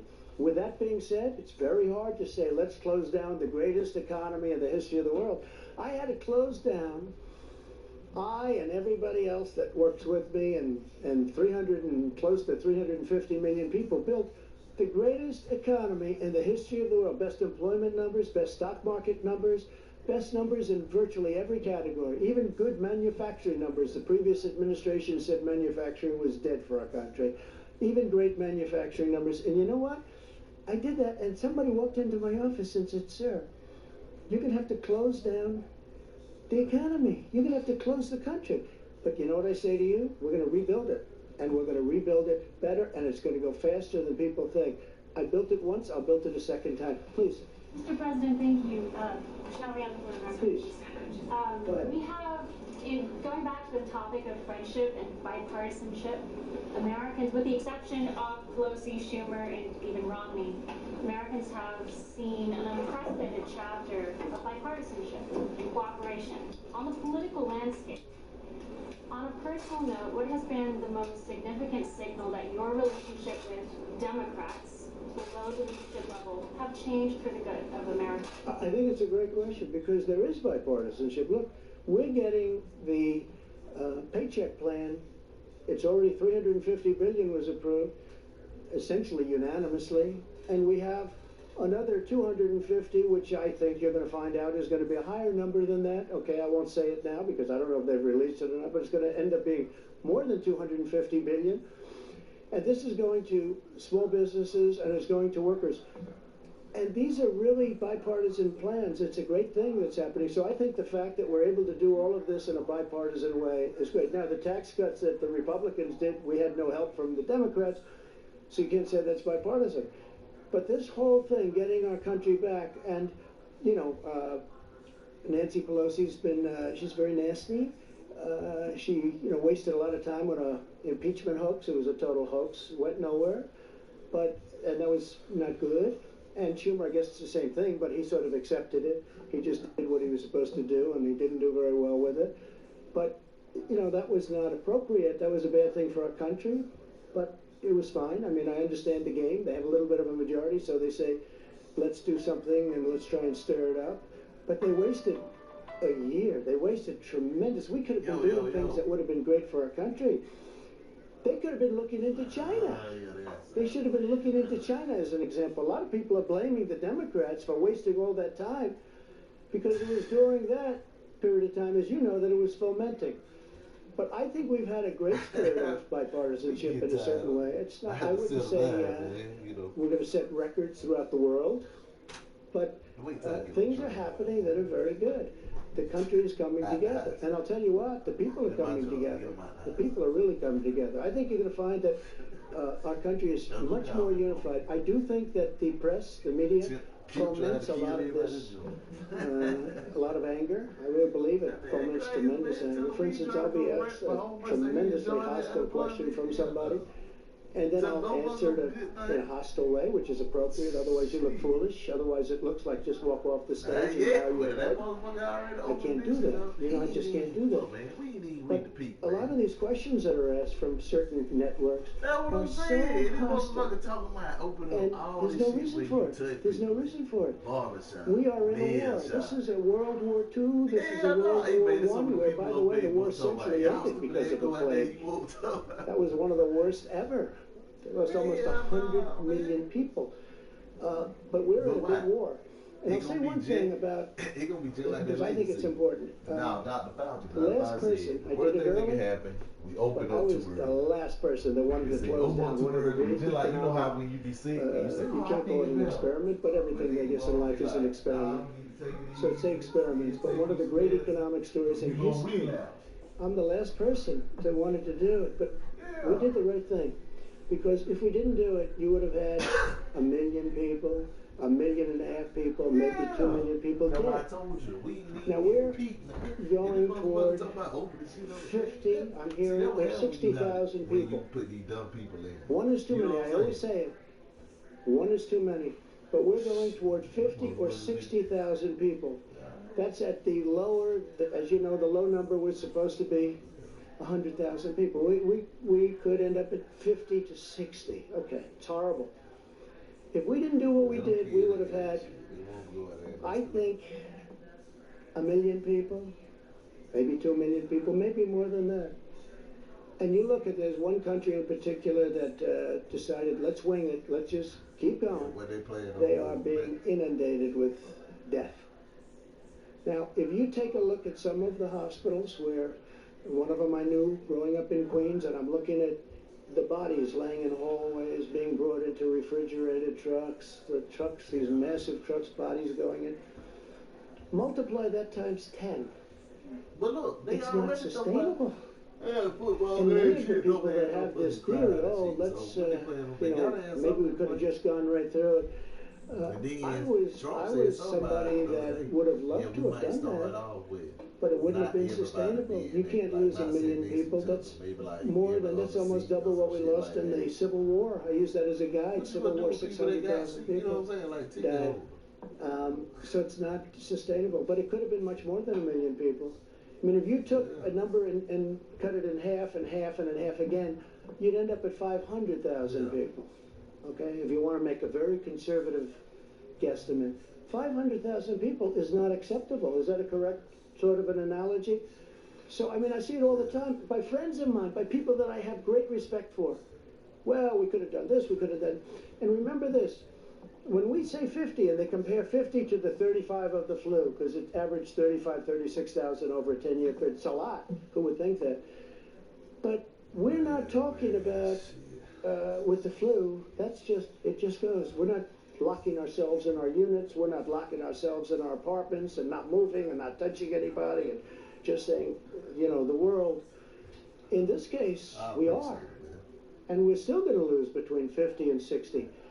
But if we just kept it going on a normal basis, which is really the only standard that you can compare it to with the flu, because that was a normal basis. You get into an airplane, you travel to Florida, you go to Texas, you go wherever you're going.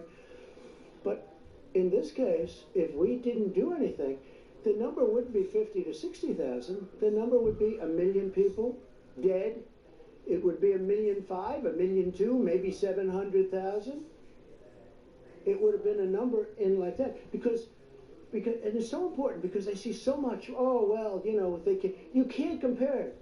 Because I'll tell you what, the people of this country, what they've done, they've gone out of what they had, the way they've lived, it's not great, it's terrible. Maybe the first 3 days, and then all of a sudden, you see what's going on, they want to get going. And I get that fully, but I just say this, if we would have done that, we would have lost anywhere from 1 million to more than 2 million people. Now, with all of the death that we've seen at 50 or 60,000 people heading toward, right now it's at 40, but 50 or 60,000 people, probably over 50 for what I see, but that's with our guard up. If we took our guard down and just said, okay, we're just going to keep this open, we would have lost millions of people. Can you imagine? Look how bad it looks now when you look at the bodies, when you look at Hart Island in New York where they have the mass grave and all of the things that you see. Can you imagine if we had the guard down, if we didn't do anything and we just said, let's ride it out? It would not have been sustainable in any way. It would have been an atrocity. So we've done the right thing. We've really done the right thing. And the people that have worked so hard and dangerously, I'll tell you, again, I say it, but I watch those doctors and nurses and medical people running into those hospitals, and they don't even have their gear on. Forget about gear, whether it's great gear or not, and we're bringing in the best gear in the world, but they're running in with open everything, and their foot, I mean, the job, they're like warriors, the job they're doing. But if we didn't do the moves that we made, you would have had 1 million, 1.5 million, 2 million people dead. So multiply that times 50. You're talking about you would have had 10 to 20 to 25 times more people dead than all of the people that we've been watching. That's not acceptable. The 50,000 is not acceptable. It's so horrible. But can you imagine multiplying that out by 20 or more? It's not acceptable. So it's a very good question. I appreciate it. We'll see you tomorrow. We'll see you tomorrow.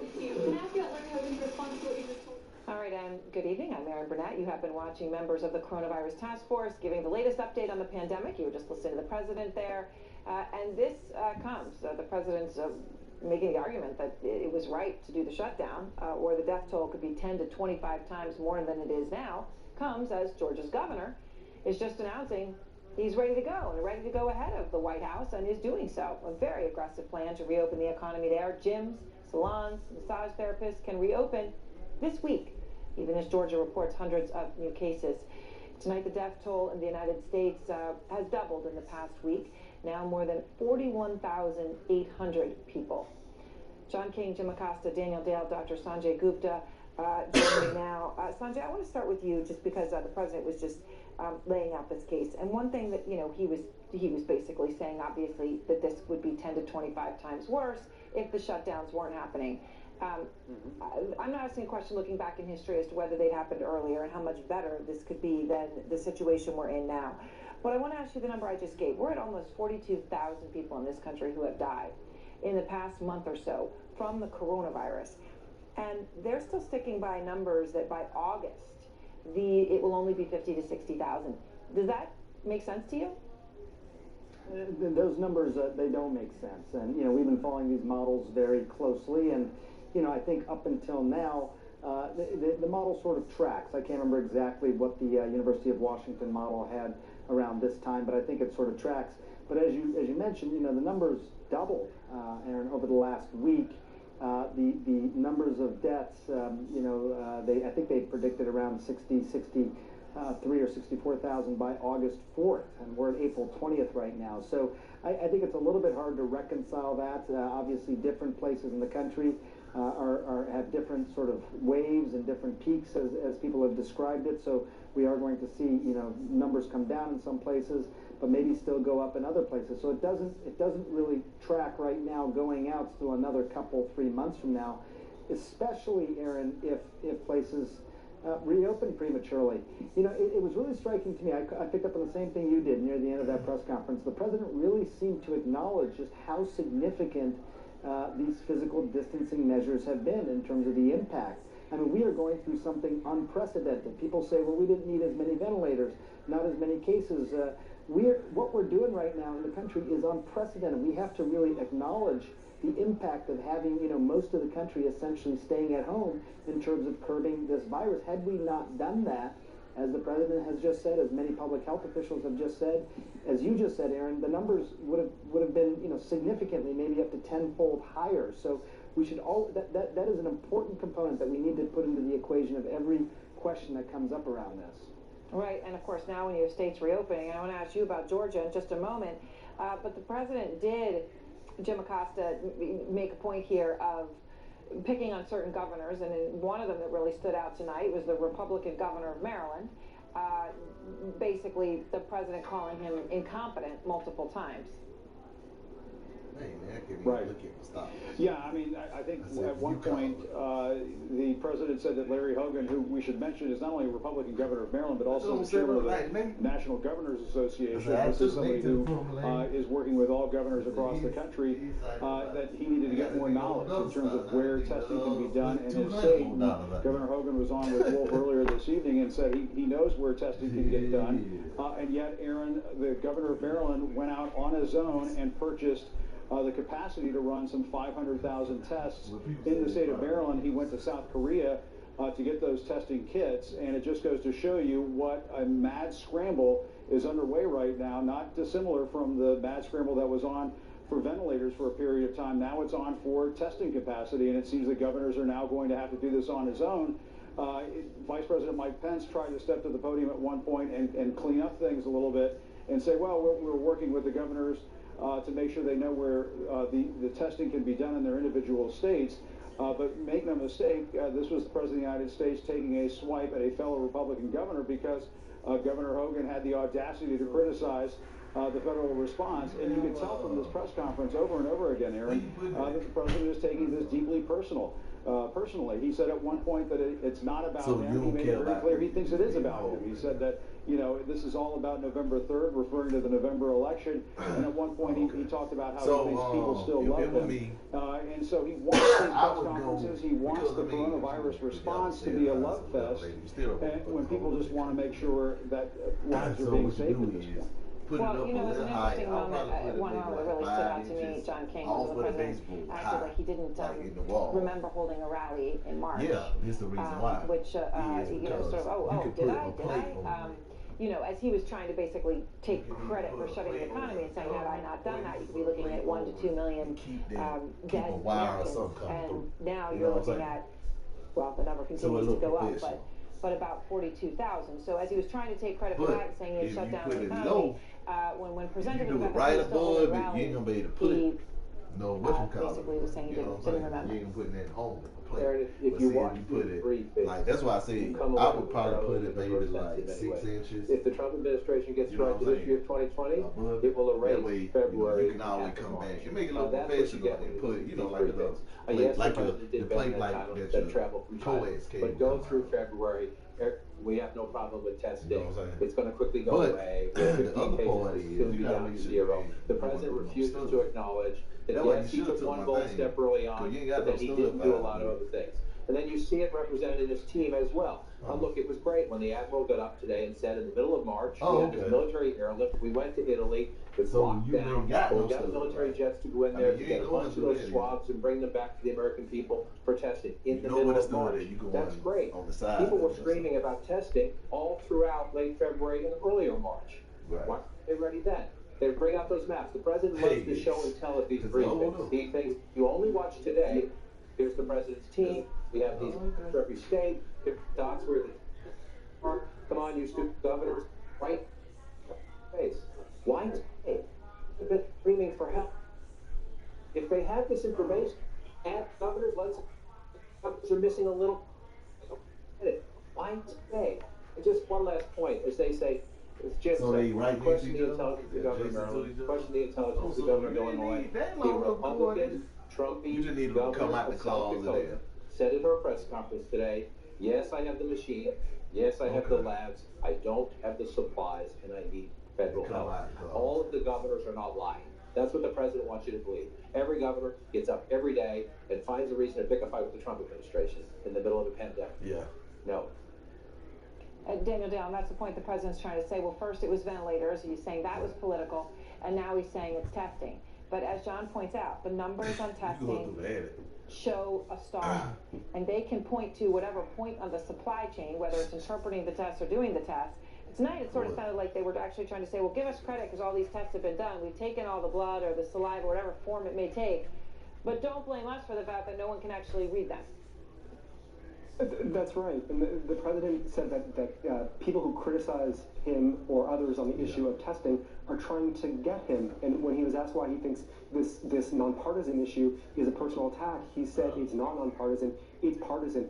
Aaron, it is both nonpartisan, it's both bipartisan and nonpartisan. We have heard for months from both governors of both parties and from nonpartisan experts that there's not enough testing being done to slow the spread of this virus and to let us get out of this crisis by lifting restrictions. We hear from people like Nebraska Governor Pete Ricketts about testing concerns, from Governor Hogan, from governors around the country, and from former Trump FDA chief Scott Gottlieb from the Association of American Medical Colleges. These are not foaming at the mouth leftists. They're people accurately describing the situation on the ground. And so we heard a number of repeat false claims from the president again today, saying that he had banned travel from China and Europe when his restrictions were laden with exemptions. He absurdly again claimed that he hadn't left the White House in months when he was leaving in March. But I think this claim that the testing complaints are some sort of anti-Trump conspiracy was the most important piece of dishonesty we heard this evening from the president. Well, I mean, it just doesn't add up. And, you know, it's not just Republican Governor Hogan.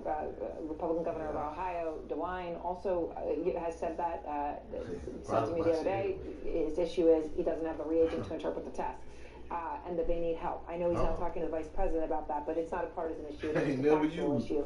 Sanjay, to this point on reopening, you now have Georgia, and I want you to talk about this. Obviously, you are in Georgia right now, but the Georgia governor is going to allow this week fitness centers, bowling alleys, tattoo studios, barbers, nail salons, hair, massage therapy to open, and by the end of the weekend, theaters and restaurants. They are that's ahead of the White House's plan. I just want to be clear. They're not early. They're off the chart early. How dangerous is it? I'm really worried about it, Aaron. I mean, I know that there's a lot of pressure from these businesses to want to reopen. I hear that as well, and I know I'm sure the governor's feeling a lot of that pressure. But I mean, this is worrisome. We know that the virus is still out there. We know that it's a contagious virus. That is the constant in this entire equation. We put together a graph here. Let me just show you, if you look at testing overall in a place like Georgia, you see that over the period of time we've done some 84,000 tests roughly. Some 19,000 or so people have been diagnosed with this. That's where we are right now. I mean, anybody can look at that graph and say, that is still accelerating. We're not doing enough testing, so the numbers are likely even worse.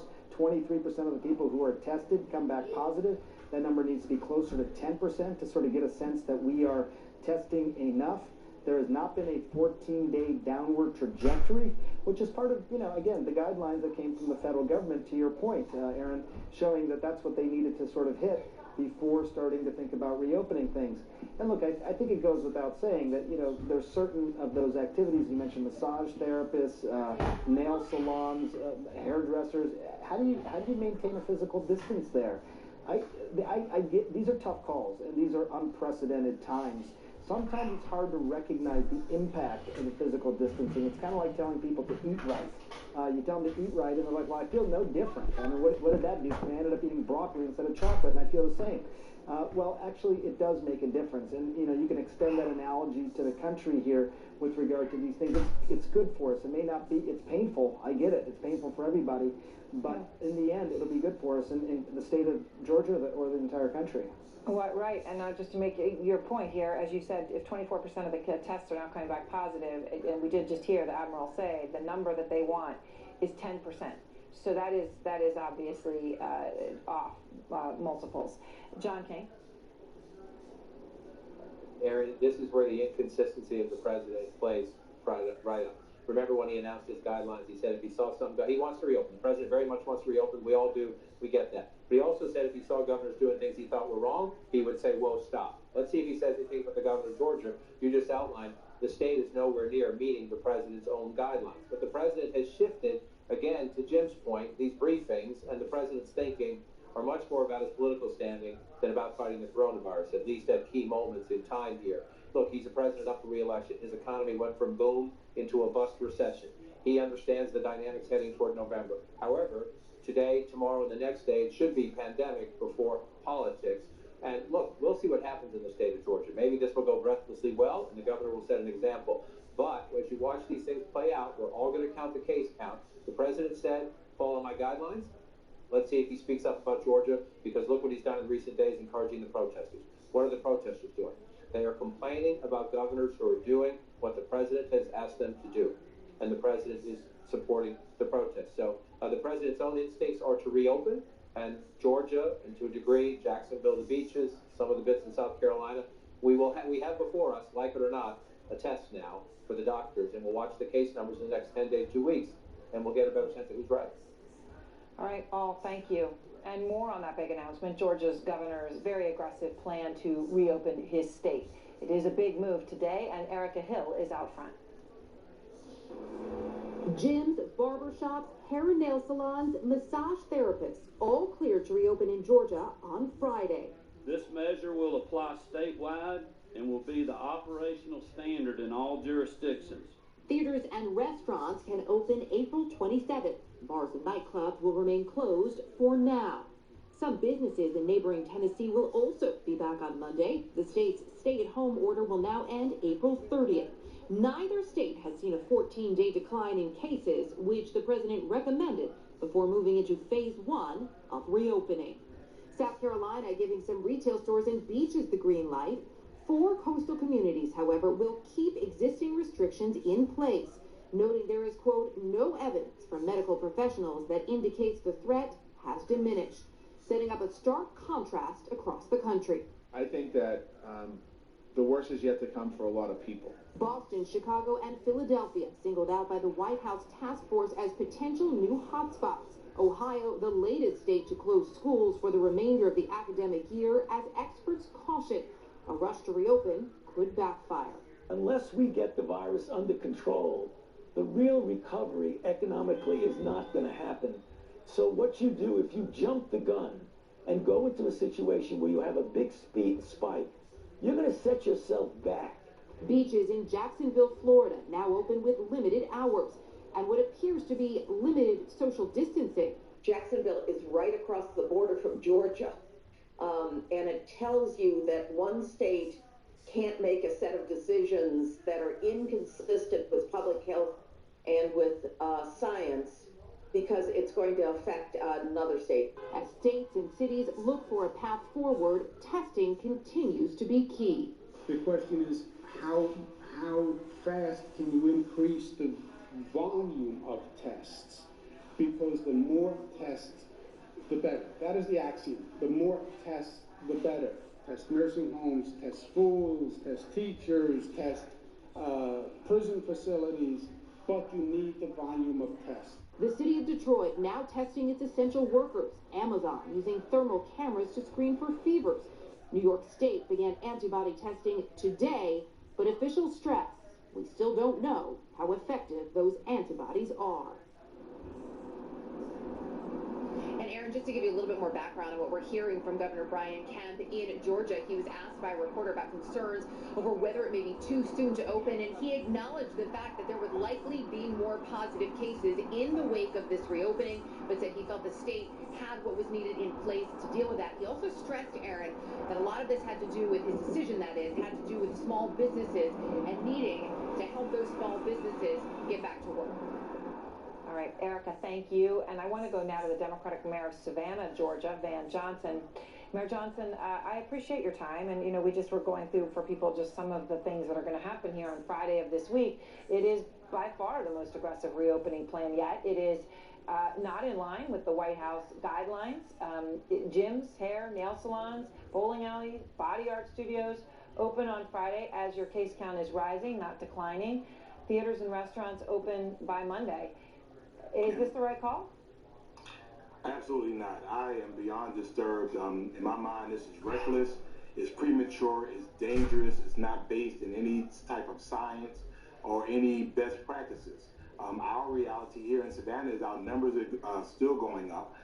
We still have not done expanded testing, and we do not have the 14-day decline. So it blows our minds that here in Georgia that we would have these types of rules and being lifted at a time where people are still suffering. So the governor, Governor Kemp, just admitted that with more people going out, that cases will go up. I mean, obviously, that's fact, and he's admitting it. But do you think he's not aware of the fact that deaths may go up, or what metric is he basing this on? Do you think? I don't have the slightest idea. He has not spoken to anybody here in the city of Savannah, and several mayors across the state. I mean, we certainly would have the best information here on the ground. We've been asking, we have 15 million visitors that come to Savannah every single year and enjoy Savannah. Regardless, if people do not feel comfortable, they're still not coming. So the governor does say that his ruling overrides any kind of a local decision. As in, you could say that you think this is reckless and these businesses shouldn't open, but they still will, right? I mean, is there anything you can do to stop businesses opening in your city where cases are still going up? Well, the strange and sad part about this is the governor on 2 occasions has specified that no local municipality could do anything more restrictive than his order. And that, again, without discussing anything with these local municipalities. What we can do, and we're doing here in Savannah, is that we're encouraging people to follow common sense. The fact of the matter is the data is there. People can see it for themselves. We want them to keep the faith, but we want them to follow the science. This is still a dangerous time, and it's not the time for people to take their feet off the gas. It's not the time for them to think that we're lulled into some sort of a false sense of security. This is still a very dangerous world, and COVID is still killing people. So why do you think Governor Kemp is doing this to begin with? I would have to be in his head to know, but you know, certainly I think politics are at play, and understandably, small businesses have suffered across our state. But I contend that businesses are made of people. And so not only the small businesses that are suffering, but what about those people that have to work in those businesses that now have the opportunity to become infected and take it home to people? This virus has exposed everything that's wrong with our socioeconomic system, not only in Georgia, but across the nation. People who have been suffering before suffer now. Those that are black and brown, those that have economic issues, those that are less educated. You know, that is a fact. And until we can get that underway, we're not even doing expanded testing here in Georgia. So then why would we even think that it's safe to say, let's go back to life is normal? That just does not compute in my mind. So, Mayor, Governor Kemp said on April 1st that he only enacted a stay-at-home order to begin with because he said that it had just been found out that asymptomatic people could transmit coronavirus. Again, this was back on April 1st. Here's how he put it. Finding out that this virus is now transmitting before people see signs. So what we've been telling people from directives from the CDC for weeks now, that if you start feeling bad, stay home. Those individuals could have been infecting people before they ever felt bad. Well, we didn't know that until the last 24 hours. What is troubling about that, Mayor, is that it is obviously something that is not true, and that the governor, his health experts certainly would have known, should have known. I mean, we had reported that 6.5 weeks before he said that, that you would have people transmitting before they were symptomatic. What do you think is behind this? And do you think the governor has all of the facts from his health officials? Well, I have great respect for Dr. Toomey and the professionals of the Georgia Department of Public Health. Even here in our coastal health district, the information that the governor said he did not know, we received from his health professionals. You know, the facts have been undeniably and unmistakably clear throughout this process that this was an airborne illness, and it can be transmitted in a variety of different ways. I don't know why he didn't know, but the fact was we knew here in Savannah, which is why we took preemptive and proactive action in canceling the second largest St. Patrick's Day parade in the country. And I think we were very early in the game in terms of just telling people that we had to social distance. So the fact that the governor did not know and did not ask is really beyond me. All right, Mayor, I appreciate your time. Mayor Johnson, thanks. Thank you for all you're doing. Thank you. And I want to go now to Dr. Jonathan Reiner, who advised the White House medical team under President George W. Bush, currently in the cardiac cath lab at GW Hospital. So, Dr. Reiner, you just heard the mayor, you know, he just said that Governor Kemp in Georgia, who is, again, I want to say not just the first state to do this, but weeks ahead of where the White House would say he should be by their own recommendations. He says it's reckless and premature. Would you use those words? No, I would call it a dereliction of duty. There were 800 new cases of COVID-19 posted in Georgia today. This crisis has not abated in that state, and this is akin to spiking the ball on the 50-yard line. Look, we know that the virus lives in asymptomatic people. And you heard Sanjay Gupta mention that the positivity rate in Georgia is an enormous 23%. In places around the world where the virus really has been tamped down, places like Germany, the positivity rate is 7%. So we know that we're not testing nearly as many people in the state of Georgia as need to be tested. A report came out in Los Angeles today. They did some antibody testing, and they've estimated that the prevalence of the virus in Los Angeles County is 4.1%. That's 50 times higher than what has been tested. So we know we haven't tested widely. In Georgia, the virus is still very, very active, and this behavior is frankly reckless. And it comes as your deep concern about testing, and they were just going on about this at the briefing, right? Saying that it's a political problem, is what they're saying, even though, of course, governors of both parties have said they simply can't get the testing done, right? Whether they don't have the tests or the reagent to interpret it or something in between. It matters a lot in terms of getting it done, but it doesn't matter in terms of the bottom line, which is there has not been the testing. You use the word stall to describe testing in this country.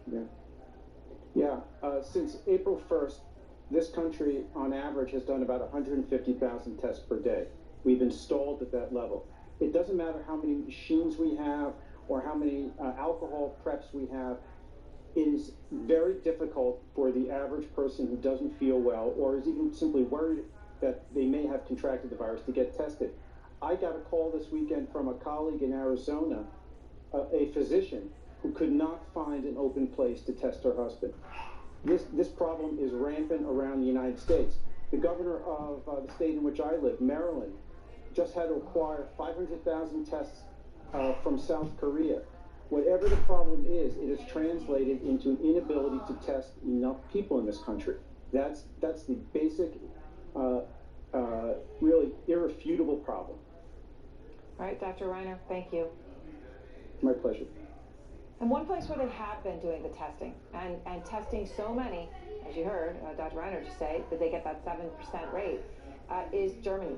Germany could be a roadmap of what happens when you get this right. Germany allowing some small stores to reopen just today. But officials are warning that if there is a second wave of infections, there could be another full shutdown. Fred Pleiken is out front. The fur seals finally have an audience again, as Germany gradually emerges from lockdown, allowing some zoos to open up and giving both parents and children some reprieve. The children need a distraction, this woman says. It's been so hard on the kids. All the playgrounds are closed. I'm a single mother. I still have to work, and school remains closed. And schools will remain closed until at least May 4th, just like bars, restaurants, and gyms. But believe it or not, this is what many German towns looked like today, as shops smaller than 8,600 square feet were allowed to open for the first time in weeks. The Germans say they are pushing the coronavirus outbreak back thanks to massive and early testing, now up to around 700,000 tests per week, the government says, and a drastic increase in ICU capacities. The outbreak has become controllable and manageable again, the health minister said. That's allowing Germany to even fly in patients from hard-hit countries like Italy, Spain, France, and the Netherlands. And Germany is going even further. The country's Center for Disease Control announced a series of mass antibody tests for studies to determine what part of the population has already come in contact with coronavirus. For one study in Munich, testers are even going door to door. We want to discover how many people get infected by the coronavirus without having symptoms or with only very light symptoms, so they're not even aware of having the virus, the head of testing says. Still, many physical distancing measures remain in place in Germany, and Angela Merkel warns the gains made are fragile. It would be tragic if we knowingly relapsed and if we knowingly endangered these first successes, Merkel said today. As Germans enjoy the lifting of some of the lockdown measures, their leaders are already warning, stay vigilant or the lockdown might return. And of course, Aaron, that antibody testing is becoming more and more important around the world. In the U.S., of course, it's New York Governor Andrew Cuomo who says that his state will be the most aggressive at antibody testing. The Germans also moving one step further as well. Angela Merkel announcing today that the Germans are drastically going to expand contact tracing. The thing to do, she says, is to know exactly who has the virus and who has the virus right now to be able to combat the virus effectively. Aaron? All right, Fred, thank you very much from Berlin, and I want to go out front now to Bill Hanich. He is professor of the evolution and epidemiology of infectious disease at Harvard. And Professor, I appreciate your time. So Angela Merkel, is her big fear and her warning is that there could be a second wave of cases, and obviously they're trying to open up bit by bit. But as you fully reopen, is it a question of if, when it comes to a second wave, or is it really a question of when?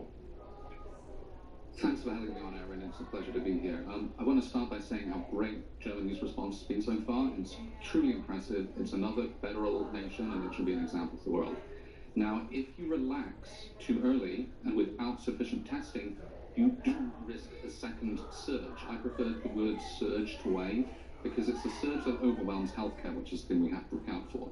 So the thing which is great about this is that they have testing, so they would hopefully be able to detect it early enough and then maybe make adjustments to what they're doing in order to prevent it. So when you look at what they're doing, one just very basic thing they've been doing since the beginning of the United States is testing, right? I mean, when the point that you're making here, obviously we're not there and we're not even close to there. When you go through the numbers, Professor, you say the U.S. is just at the beginning of this crisis, and how do you come to that conclusion? Absolutely. This is a pandemic, and a pandemic operates in this way, which is somewhat different because nobody has any immunity to it. And in order to get to the point where you would be able to see the levels of immunity that would be even bringing the reproductive number below 1, you would have to see that half the people in the country would have been infected. So, in that context, I want to ask you about where the United States is right now. And for this, I just want to compare the United States to South Korea. James Fallows from The Atlantic, I thought, had a great point today. He looked at, on February 20th, you had no deaths in the United States, no deaths in South Korea, which also, of course, has been doing a lot of testing, just like Germany. March 20th, 100 deaths in South Korea, 150 deaths in the United States. Today, 236 total deaths in South Korea, 42,000 deaths in the United States. What do you attribute this to? I attribute it to inaction. I attribute it to the fact that knowing that even though we know that there's a pandemic threat, that there's a virus on the scene, which nobody has immunity to, we just kind of sat around and waited for it to show up. And the thing is, one of the things that is very unpleasant about this is that, like you were saying, the majority of people who get it don't show sufficient symptoms, probably, that they even know they have it, which means they then transmit it, and they transmit it, and then it ends up in a nursing home, and it goes crazy. Now, I want to just put a couple of things to rest here. This is not the flu. This is absolutely not the flu. There have already been more than 10,000 deaths in the city of New York alone. In order to get that kind of mortality from a virus that was like the flu, literally everybody in New York City would have had to have been infected. And as we know, the deaths are still rolling in New York. This is a very serious pandemic virus, which is currently hitting different parts of the country hard. And if it hasn't hit a part of the country hard yet, chances are it will, unless we maintain our vigilance. And that's why when we keep hearing peak, there's this whole perception, you get to the peak, the mitigation, if it works, and then, you kind of plateau and then you start to come down. And then you open up a little bit and then you're okay. You're saying that that's misleading, and it's much more appropriate perhaps to look at this like a mountain range. Yes, correct. The reason I'm saying that is because of the fact that when you're seeing what's happening in New York at the moment, you've heard the phrase flatten the curve.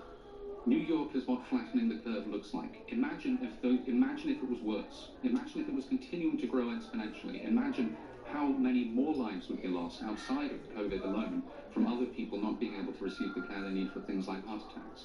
So that is flattening the curve. But it's not the virus that's doing that. That's humans. Every single infection averted at this stage, even if it's just delayed, is a victory over the virus and a victory for us. Now, when it starts coming down, it is not coming down because of immunity, it's coming down because of stuff that we did.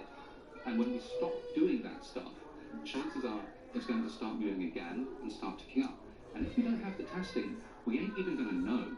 First we're going to know is when people start dropping dead in nursing homes. And then again, it'll be too late. We'll just go into this whole weary cycle in which we end up having to do the same sort of stuff we're doing now. You can do milder social distancing if you do it early enough. All right, Professor Hanage, I appreciate your time, and I appreciate those words. Thank you so much. And I want to go now to an incredible story of survival in this. Francis Wilson is 29 years old. Went to a hospital in Virginia last month with coronavirus after struggling to breathe. Now, despite being young, again, I want to say it, 29 years old, and having no pre-existing conditions, he ended up spending 10 days on a ventilator. In fact, his condition was so dire, the doctors told his family he likely would not survive, and he was given his last rites. But then there was a last-ditch effort by his doctors. His condition improved, and he is here today to tell his story. And Francis Wilson joins me now.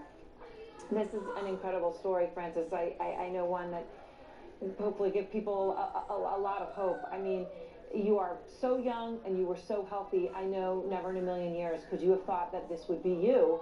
How are you feeling right now, first of all? I'm doing great. Well, thank you, number one, Aaron, for having me on. Today's been awesome. I felt great physically, mentally. I do recognize that every day is different, and the fact that today was a positive one is just a good step in the right direction for me. So, you know, I mean, I can't imagine the sort of trauma of what you experienced having to go through 15 days in the hospital, 10 days on a ventilator in that kind of induced coma. I mean, the physical toll is hugely traumatic, I'm sure, and you will be dealing with that. What about the psychological toll of that? I'd say the psychological toll has unexpectedly been the harder part for me. When I was I didn't remember most of the stuff that had happened to me, which is pretty expected because, you know, they have you on pretty high sedatives. But on March 26th is when my condition got to the lowest point that it had been. That's when my family was called in for last visitation purposes, when I received last rites, and I was transferred to George Washington University Hospital. And at that point, for some reason, I was able to remember everything that was happening as far as my dreams and what I was understanding, and I was also able to perceive, you know, stimuli around me. And at that point, I believed I died, and thought that I was being processed for burial. It was a really tough thing. I mean, I even heard my family speaking to me at that point. That was really tough. It's been hard to come back from that. I mean, your family came in and read you the last rites, and you actually could hear them? Is that true? I mean, can you even, at this point, even kind of put words around what that was like, that you're separated from them by this glass panel and you know that they've been told and then you're now aware that you're going to die? Yeah, that was tough. I mean, so at that point, in my dream or hallucination or whatever you want to call it, I had already thought that I had died. And at that point, you know, there was like this pinkish purple light that had spoken to me and told me I had 30 minutes to speak with all my loved ones. And at that point, I heard, you know, my family, so they were on the other side of a glass panel, and there was a nurse inside the room with a phone that they held up to my ear so that they could speak to me. And I remember in this dream state hearing my family say, you know, "We love you, Francis. You need to pull through this for us. Keep fighting." And I remember feeling frustrated because in my dream state, I thought I was in China, as a long story, but I remember being frustrated that I couldn't go back and tell my loved ones back in America what I needed to say because I was stuck there. That was a really, really hard moment for me. And it was one of the most frustrating parts of this all. And it's really shaped the way that I've moved on and some of the lessons I've learned from this whole experience. And now, you know, you sit here as a 29-year-old young man and thank goodness recovering, and I use the present tense here because I know it's going to be a process. But again, you're the kind of person that people wouldn't think could get sick from this. And now we see, you know, protests that people want to reopen the country, and you're hearing about in Georgia. You know, they're opening this week, and the beaches in Jacksonville. There were protests in your state of Virginia, Francis. After everything you've been through, what do you say to people who are pushing to reopen quickly?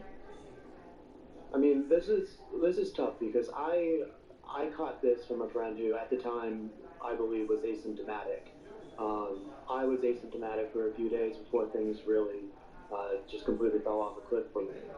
So there's always that risk, and especially when more people are going out and not taking the same precautions that we're taking now, that are as effectively as possible are limiting the spread and the impact of this virus. I mean, whenever we lift those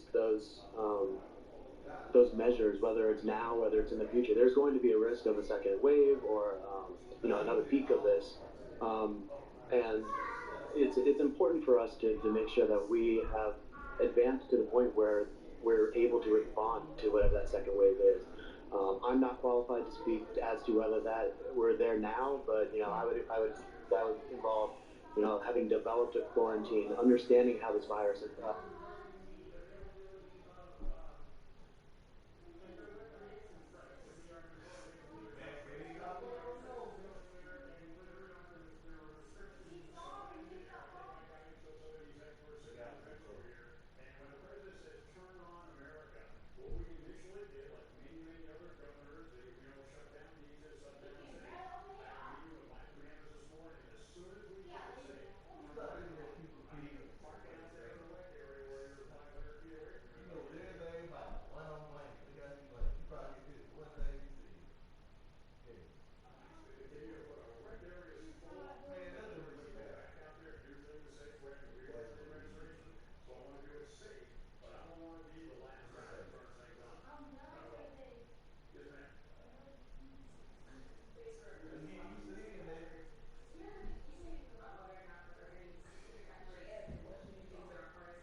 In other words, things are so screwed up that producers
misinformation.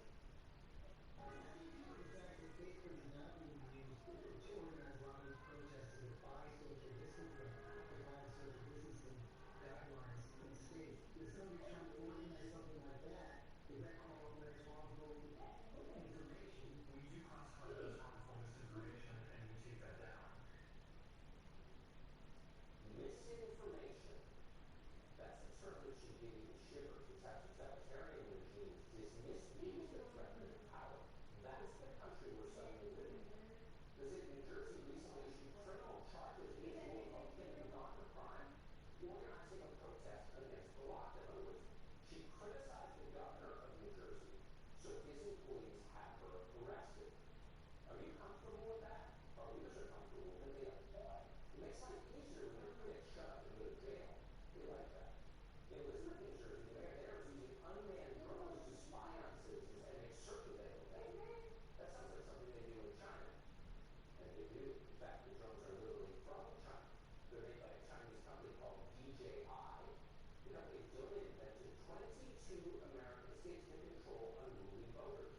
It seems obvious those drones must be sending data back to their masters in China. Depending on who they are, they ban their use. But the mayor of Elizabeth doesn't care. The drones are helping him consolidate his power. He's for them. Over in New York City, Mayor Bill de Blasio doesn't seem to have drones just yet in May, but for now he's got the next best thing. 8 million potential snitches all working for him. De Blasio has ordered his citizens to spy on their neighbors and report their neighbors if they behave in unapproved ways. Needless to say, it should make you very nervous when politicians leverage your fear to make themselves more powerful. They were terrified when they started arresting people if they finally disagree with them. Our media exists to push back against these kinds of dangerous excesses. That's why we have the First Amendment. All we're watching a coup d'etat. The press ought to be asking that question. They should be saying, by the way, but they're not. Instead, they're cheering on the repression. Watch MSNBC explain how anyone who disagrees with the politicians they like is, needless to say, a racist. What is it that they're trying to channel here? Is this sort of neo-Confederacy? And what the hell does that have to do with a pandemic? America first is a phrase that was used by Charles Lindbergh and the Nazi sympathizers in 1939, 1940, 41. It became President Trump's rallying cry. You hear that on the right? Well, that was because what I see are a bunch of white people essentially saying, oh, it's affecting those people, so why do I behave my way? Good bad. Let's be honest about what they are. They're the Fox News Nazi Confederate death cult rump of the Republican Party. They're not that hard to turn a health crisis into a racial ethnic crisis. I think that what they're saying quite clearly, when you see the numbers, when you see the statistics, when you see the CDC data is, I want more black and brown people to die. Right? If you want the government to open up, then you want more black and brown people to die. Imagine putting a television or TV channel in the middle of a pandemic, whipping people into a frenzy of paranoia and hate on the basis of zero evidence. So irresponsible, it's hard to believe it's happening. But here's the bigger theme, and it made sense here. Certain people would like to use this moment to elevate themselves and crush you. On the view they did. Oh, sure, they argue. Not enough rights have been abolished during this pandemic. Exercising the right to bear arms, she said, should be treated going forward as a felony. Why are you bringing guns to a rally? One of the police that protesters beating the guns home. Those are terrorists who bring guns to things, to rallies. I don't trust that at all. And you listen to this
today.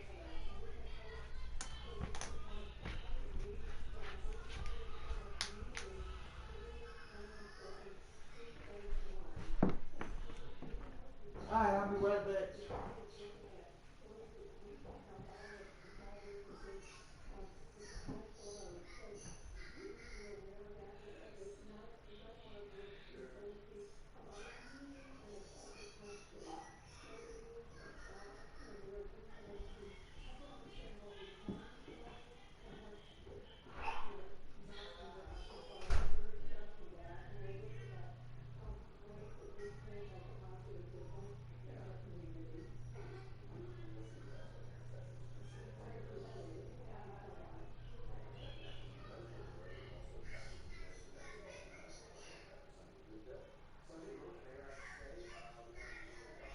Georgia is not leading by a country. I believe right now, potentially dangerous is Mississippi.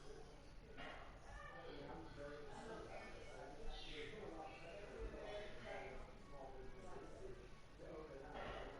Obviously, it was a tough call, but this was not a tough call. It doesn't meet the most basic guidelines.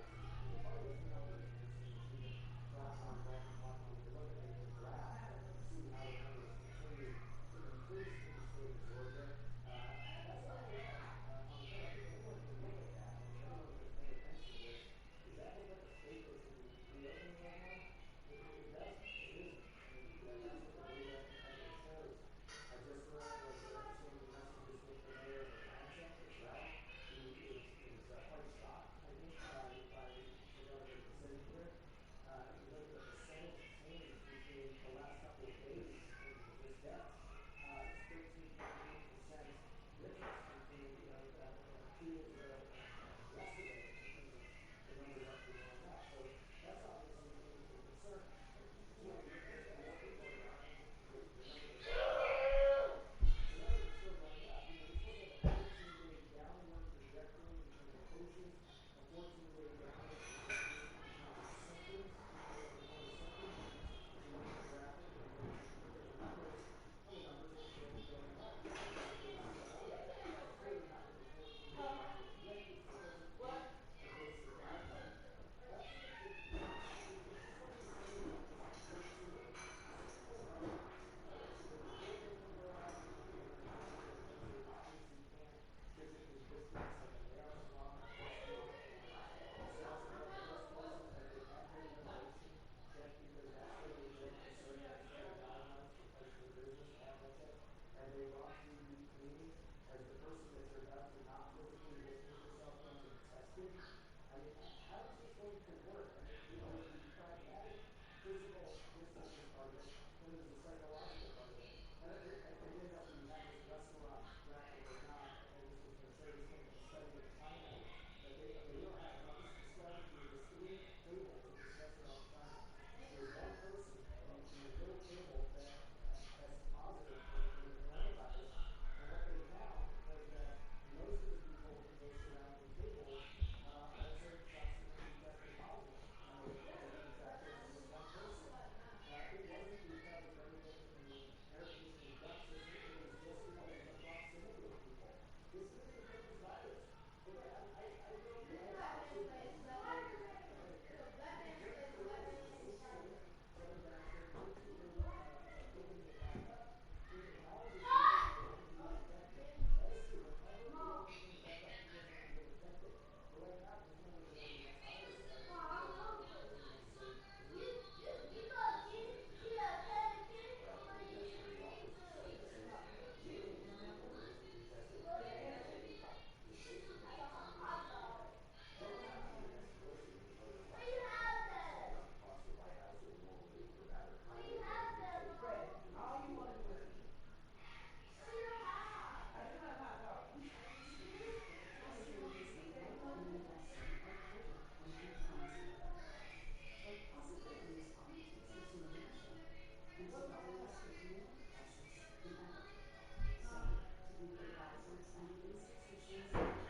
something that's just like stupid and reckless to endanger, like you, the decision you making ain't just affecting you and your family. This affecting like not even me, but like your whole family.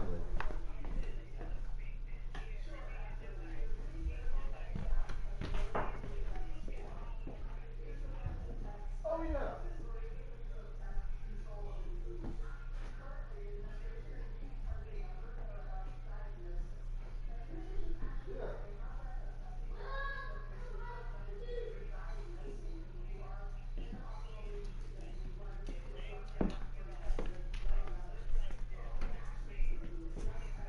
Right.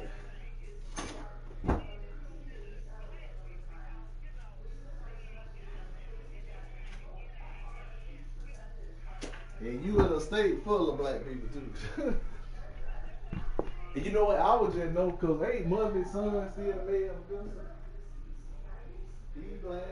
The mayor of Atlanta, she black. The mayor of Savannah, black. I don't know. I don't know who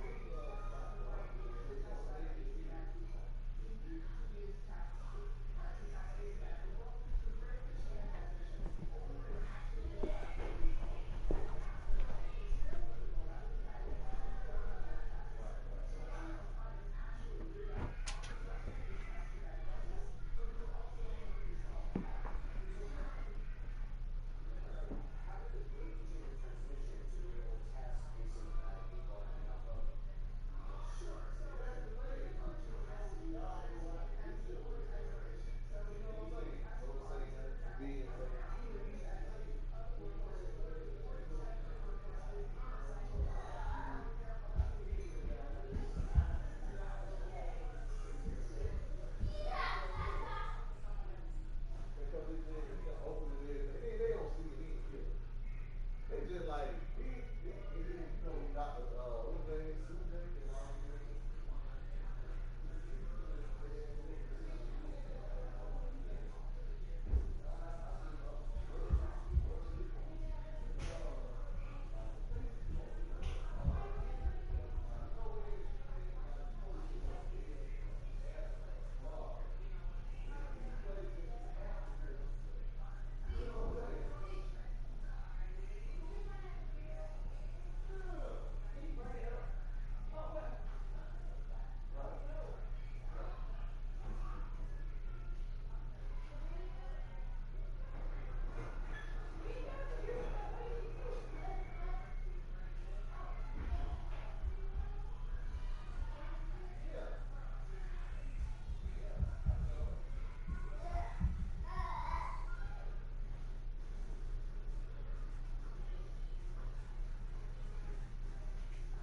his name?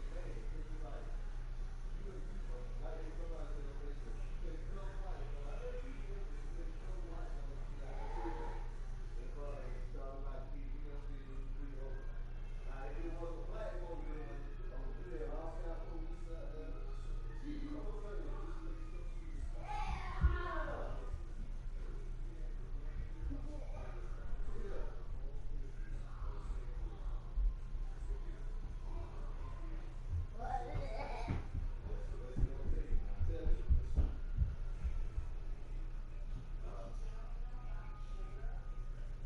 Yeah.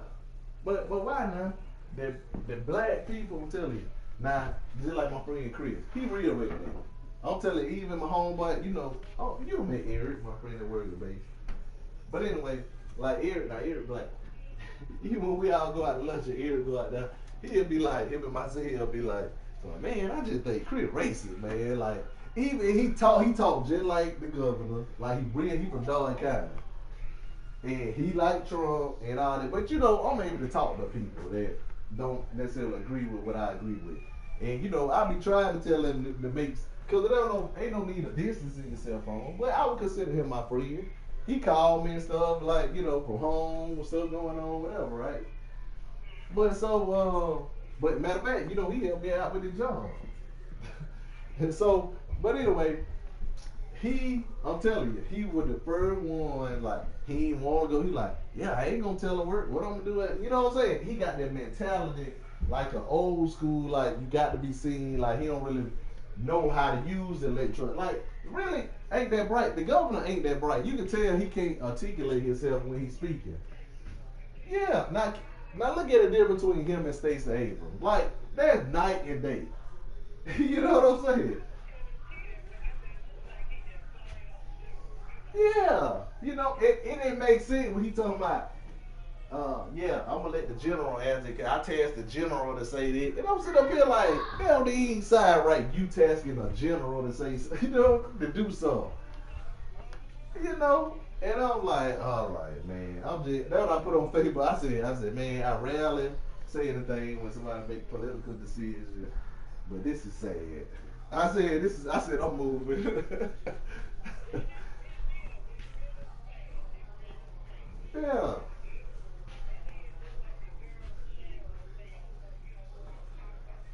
Yeah.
I probably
why is the light off and nobody eating?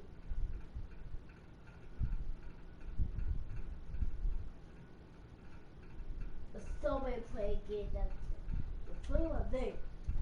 Let's have somebody get out and escape. Oh no.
Don't touch it.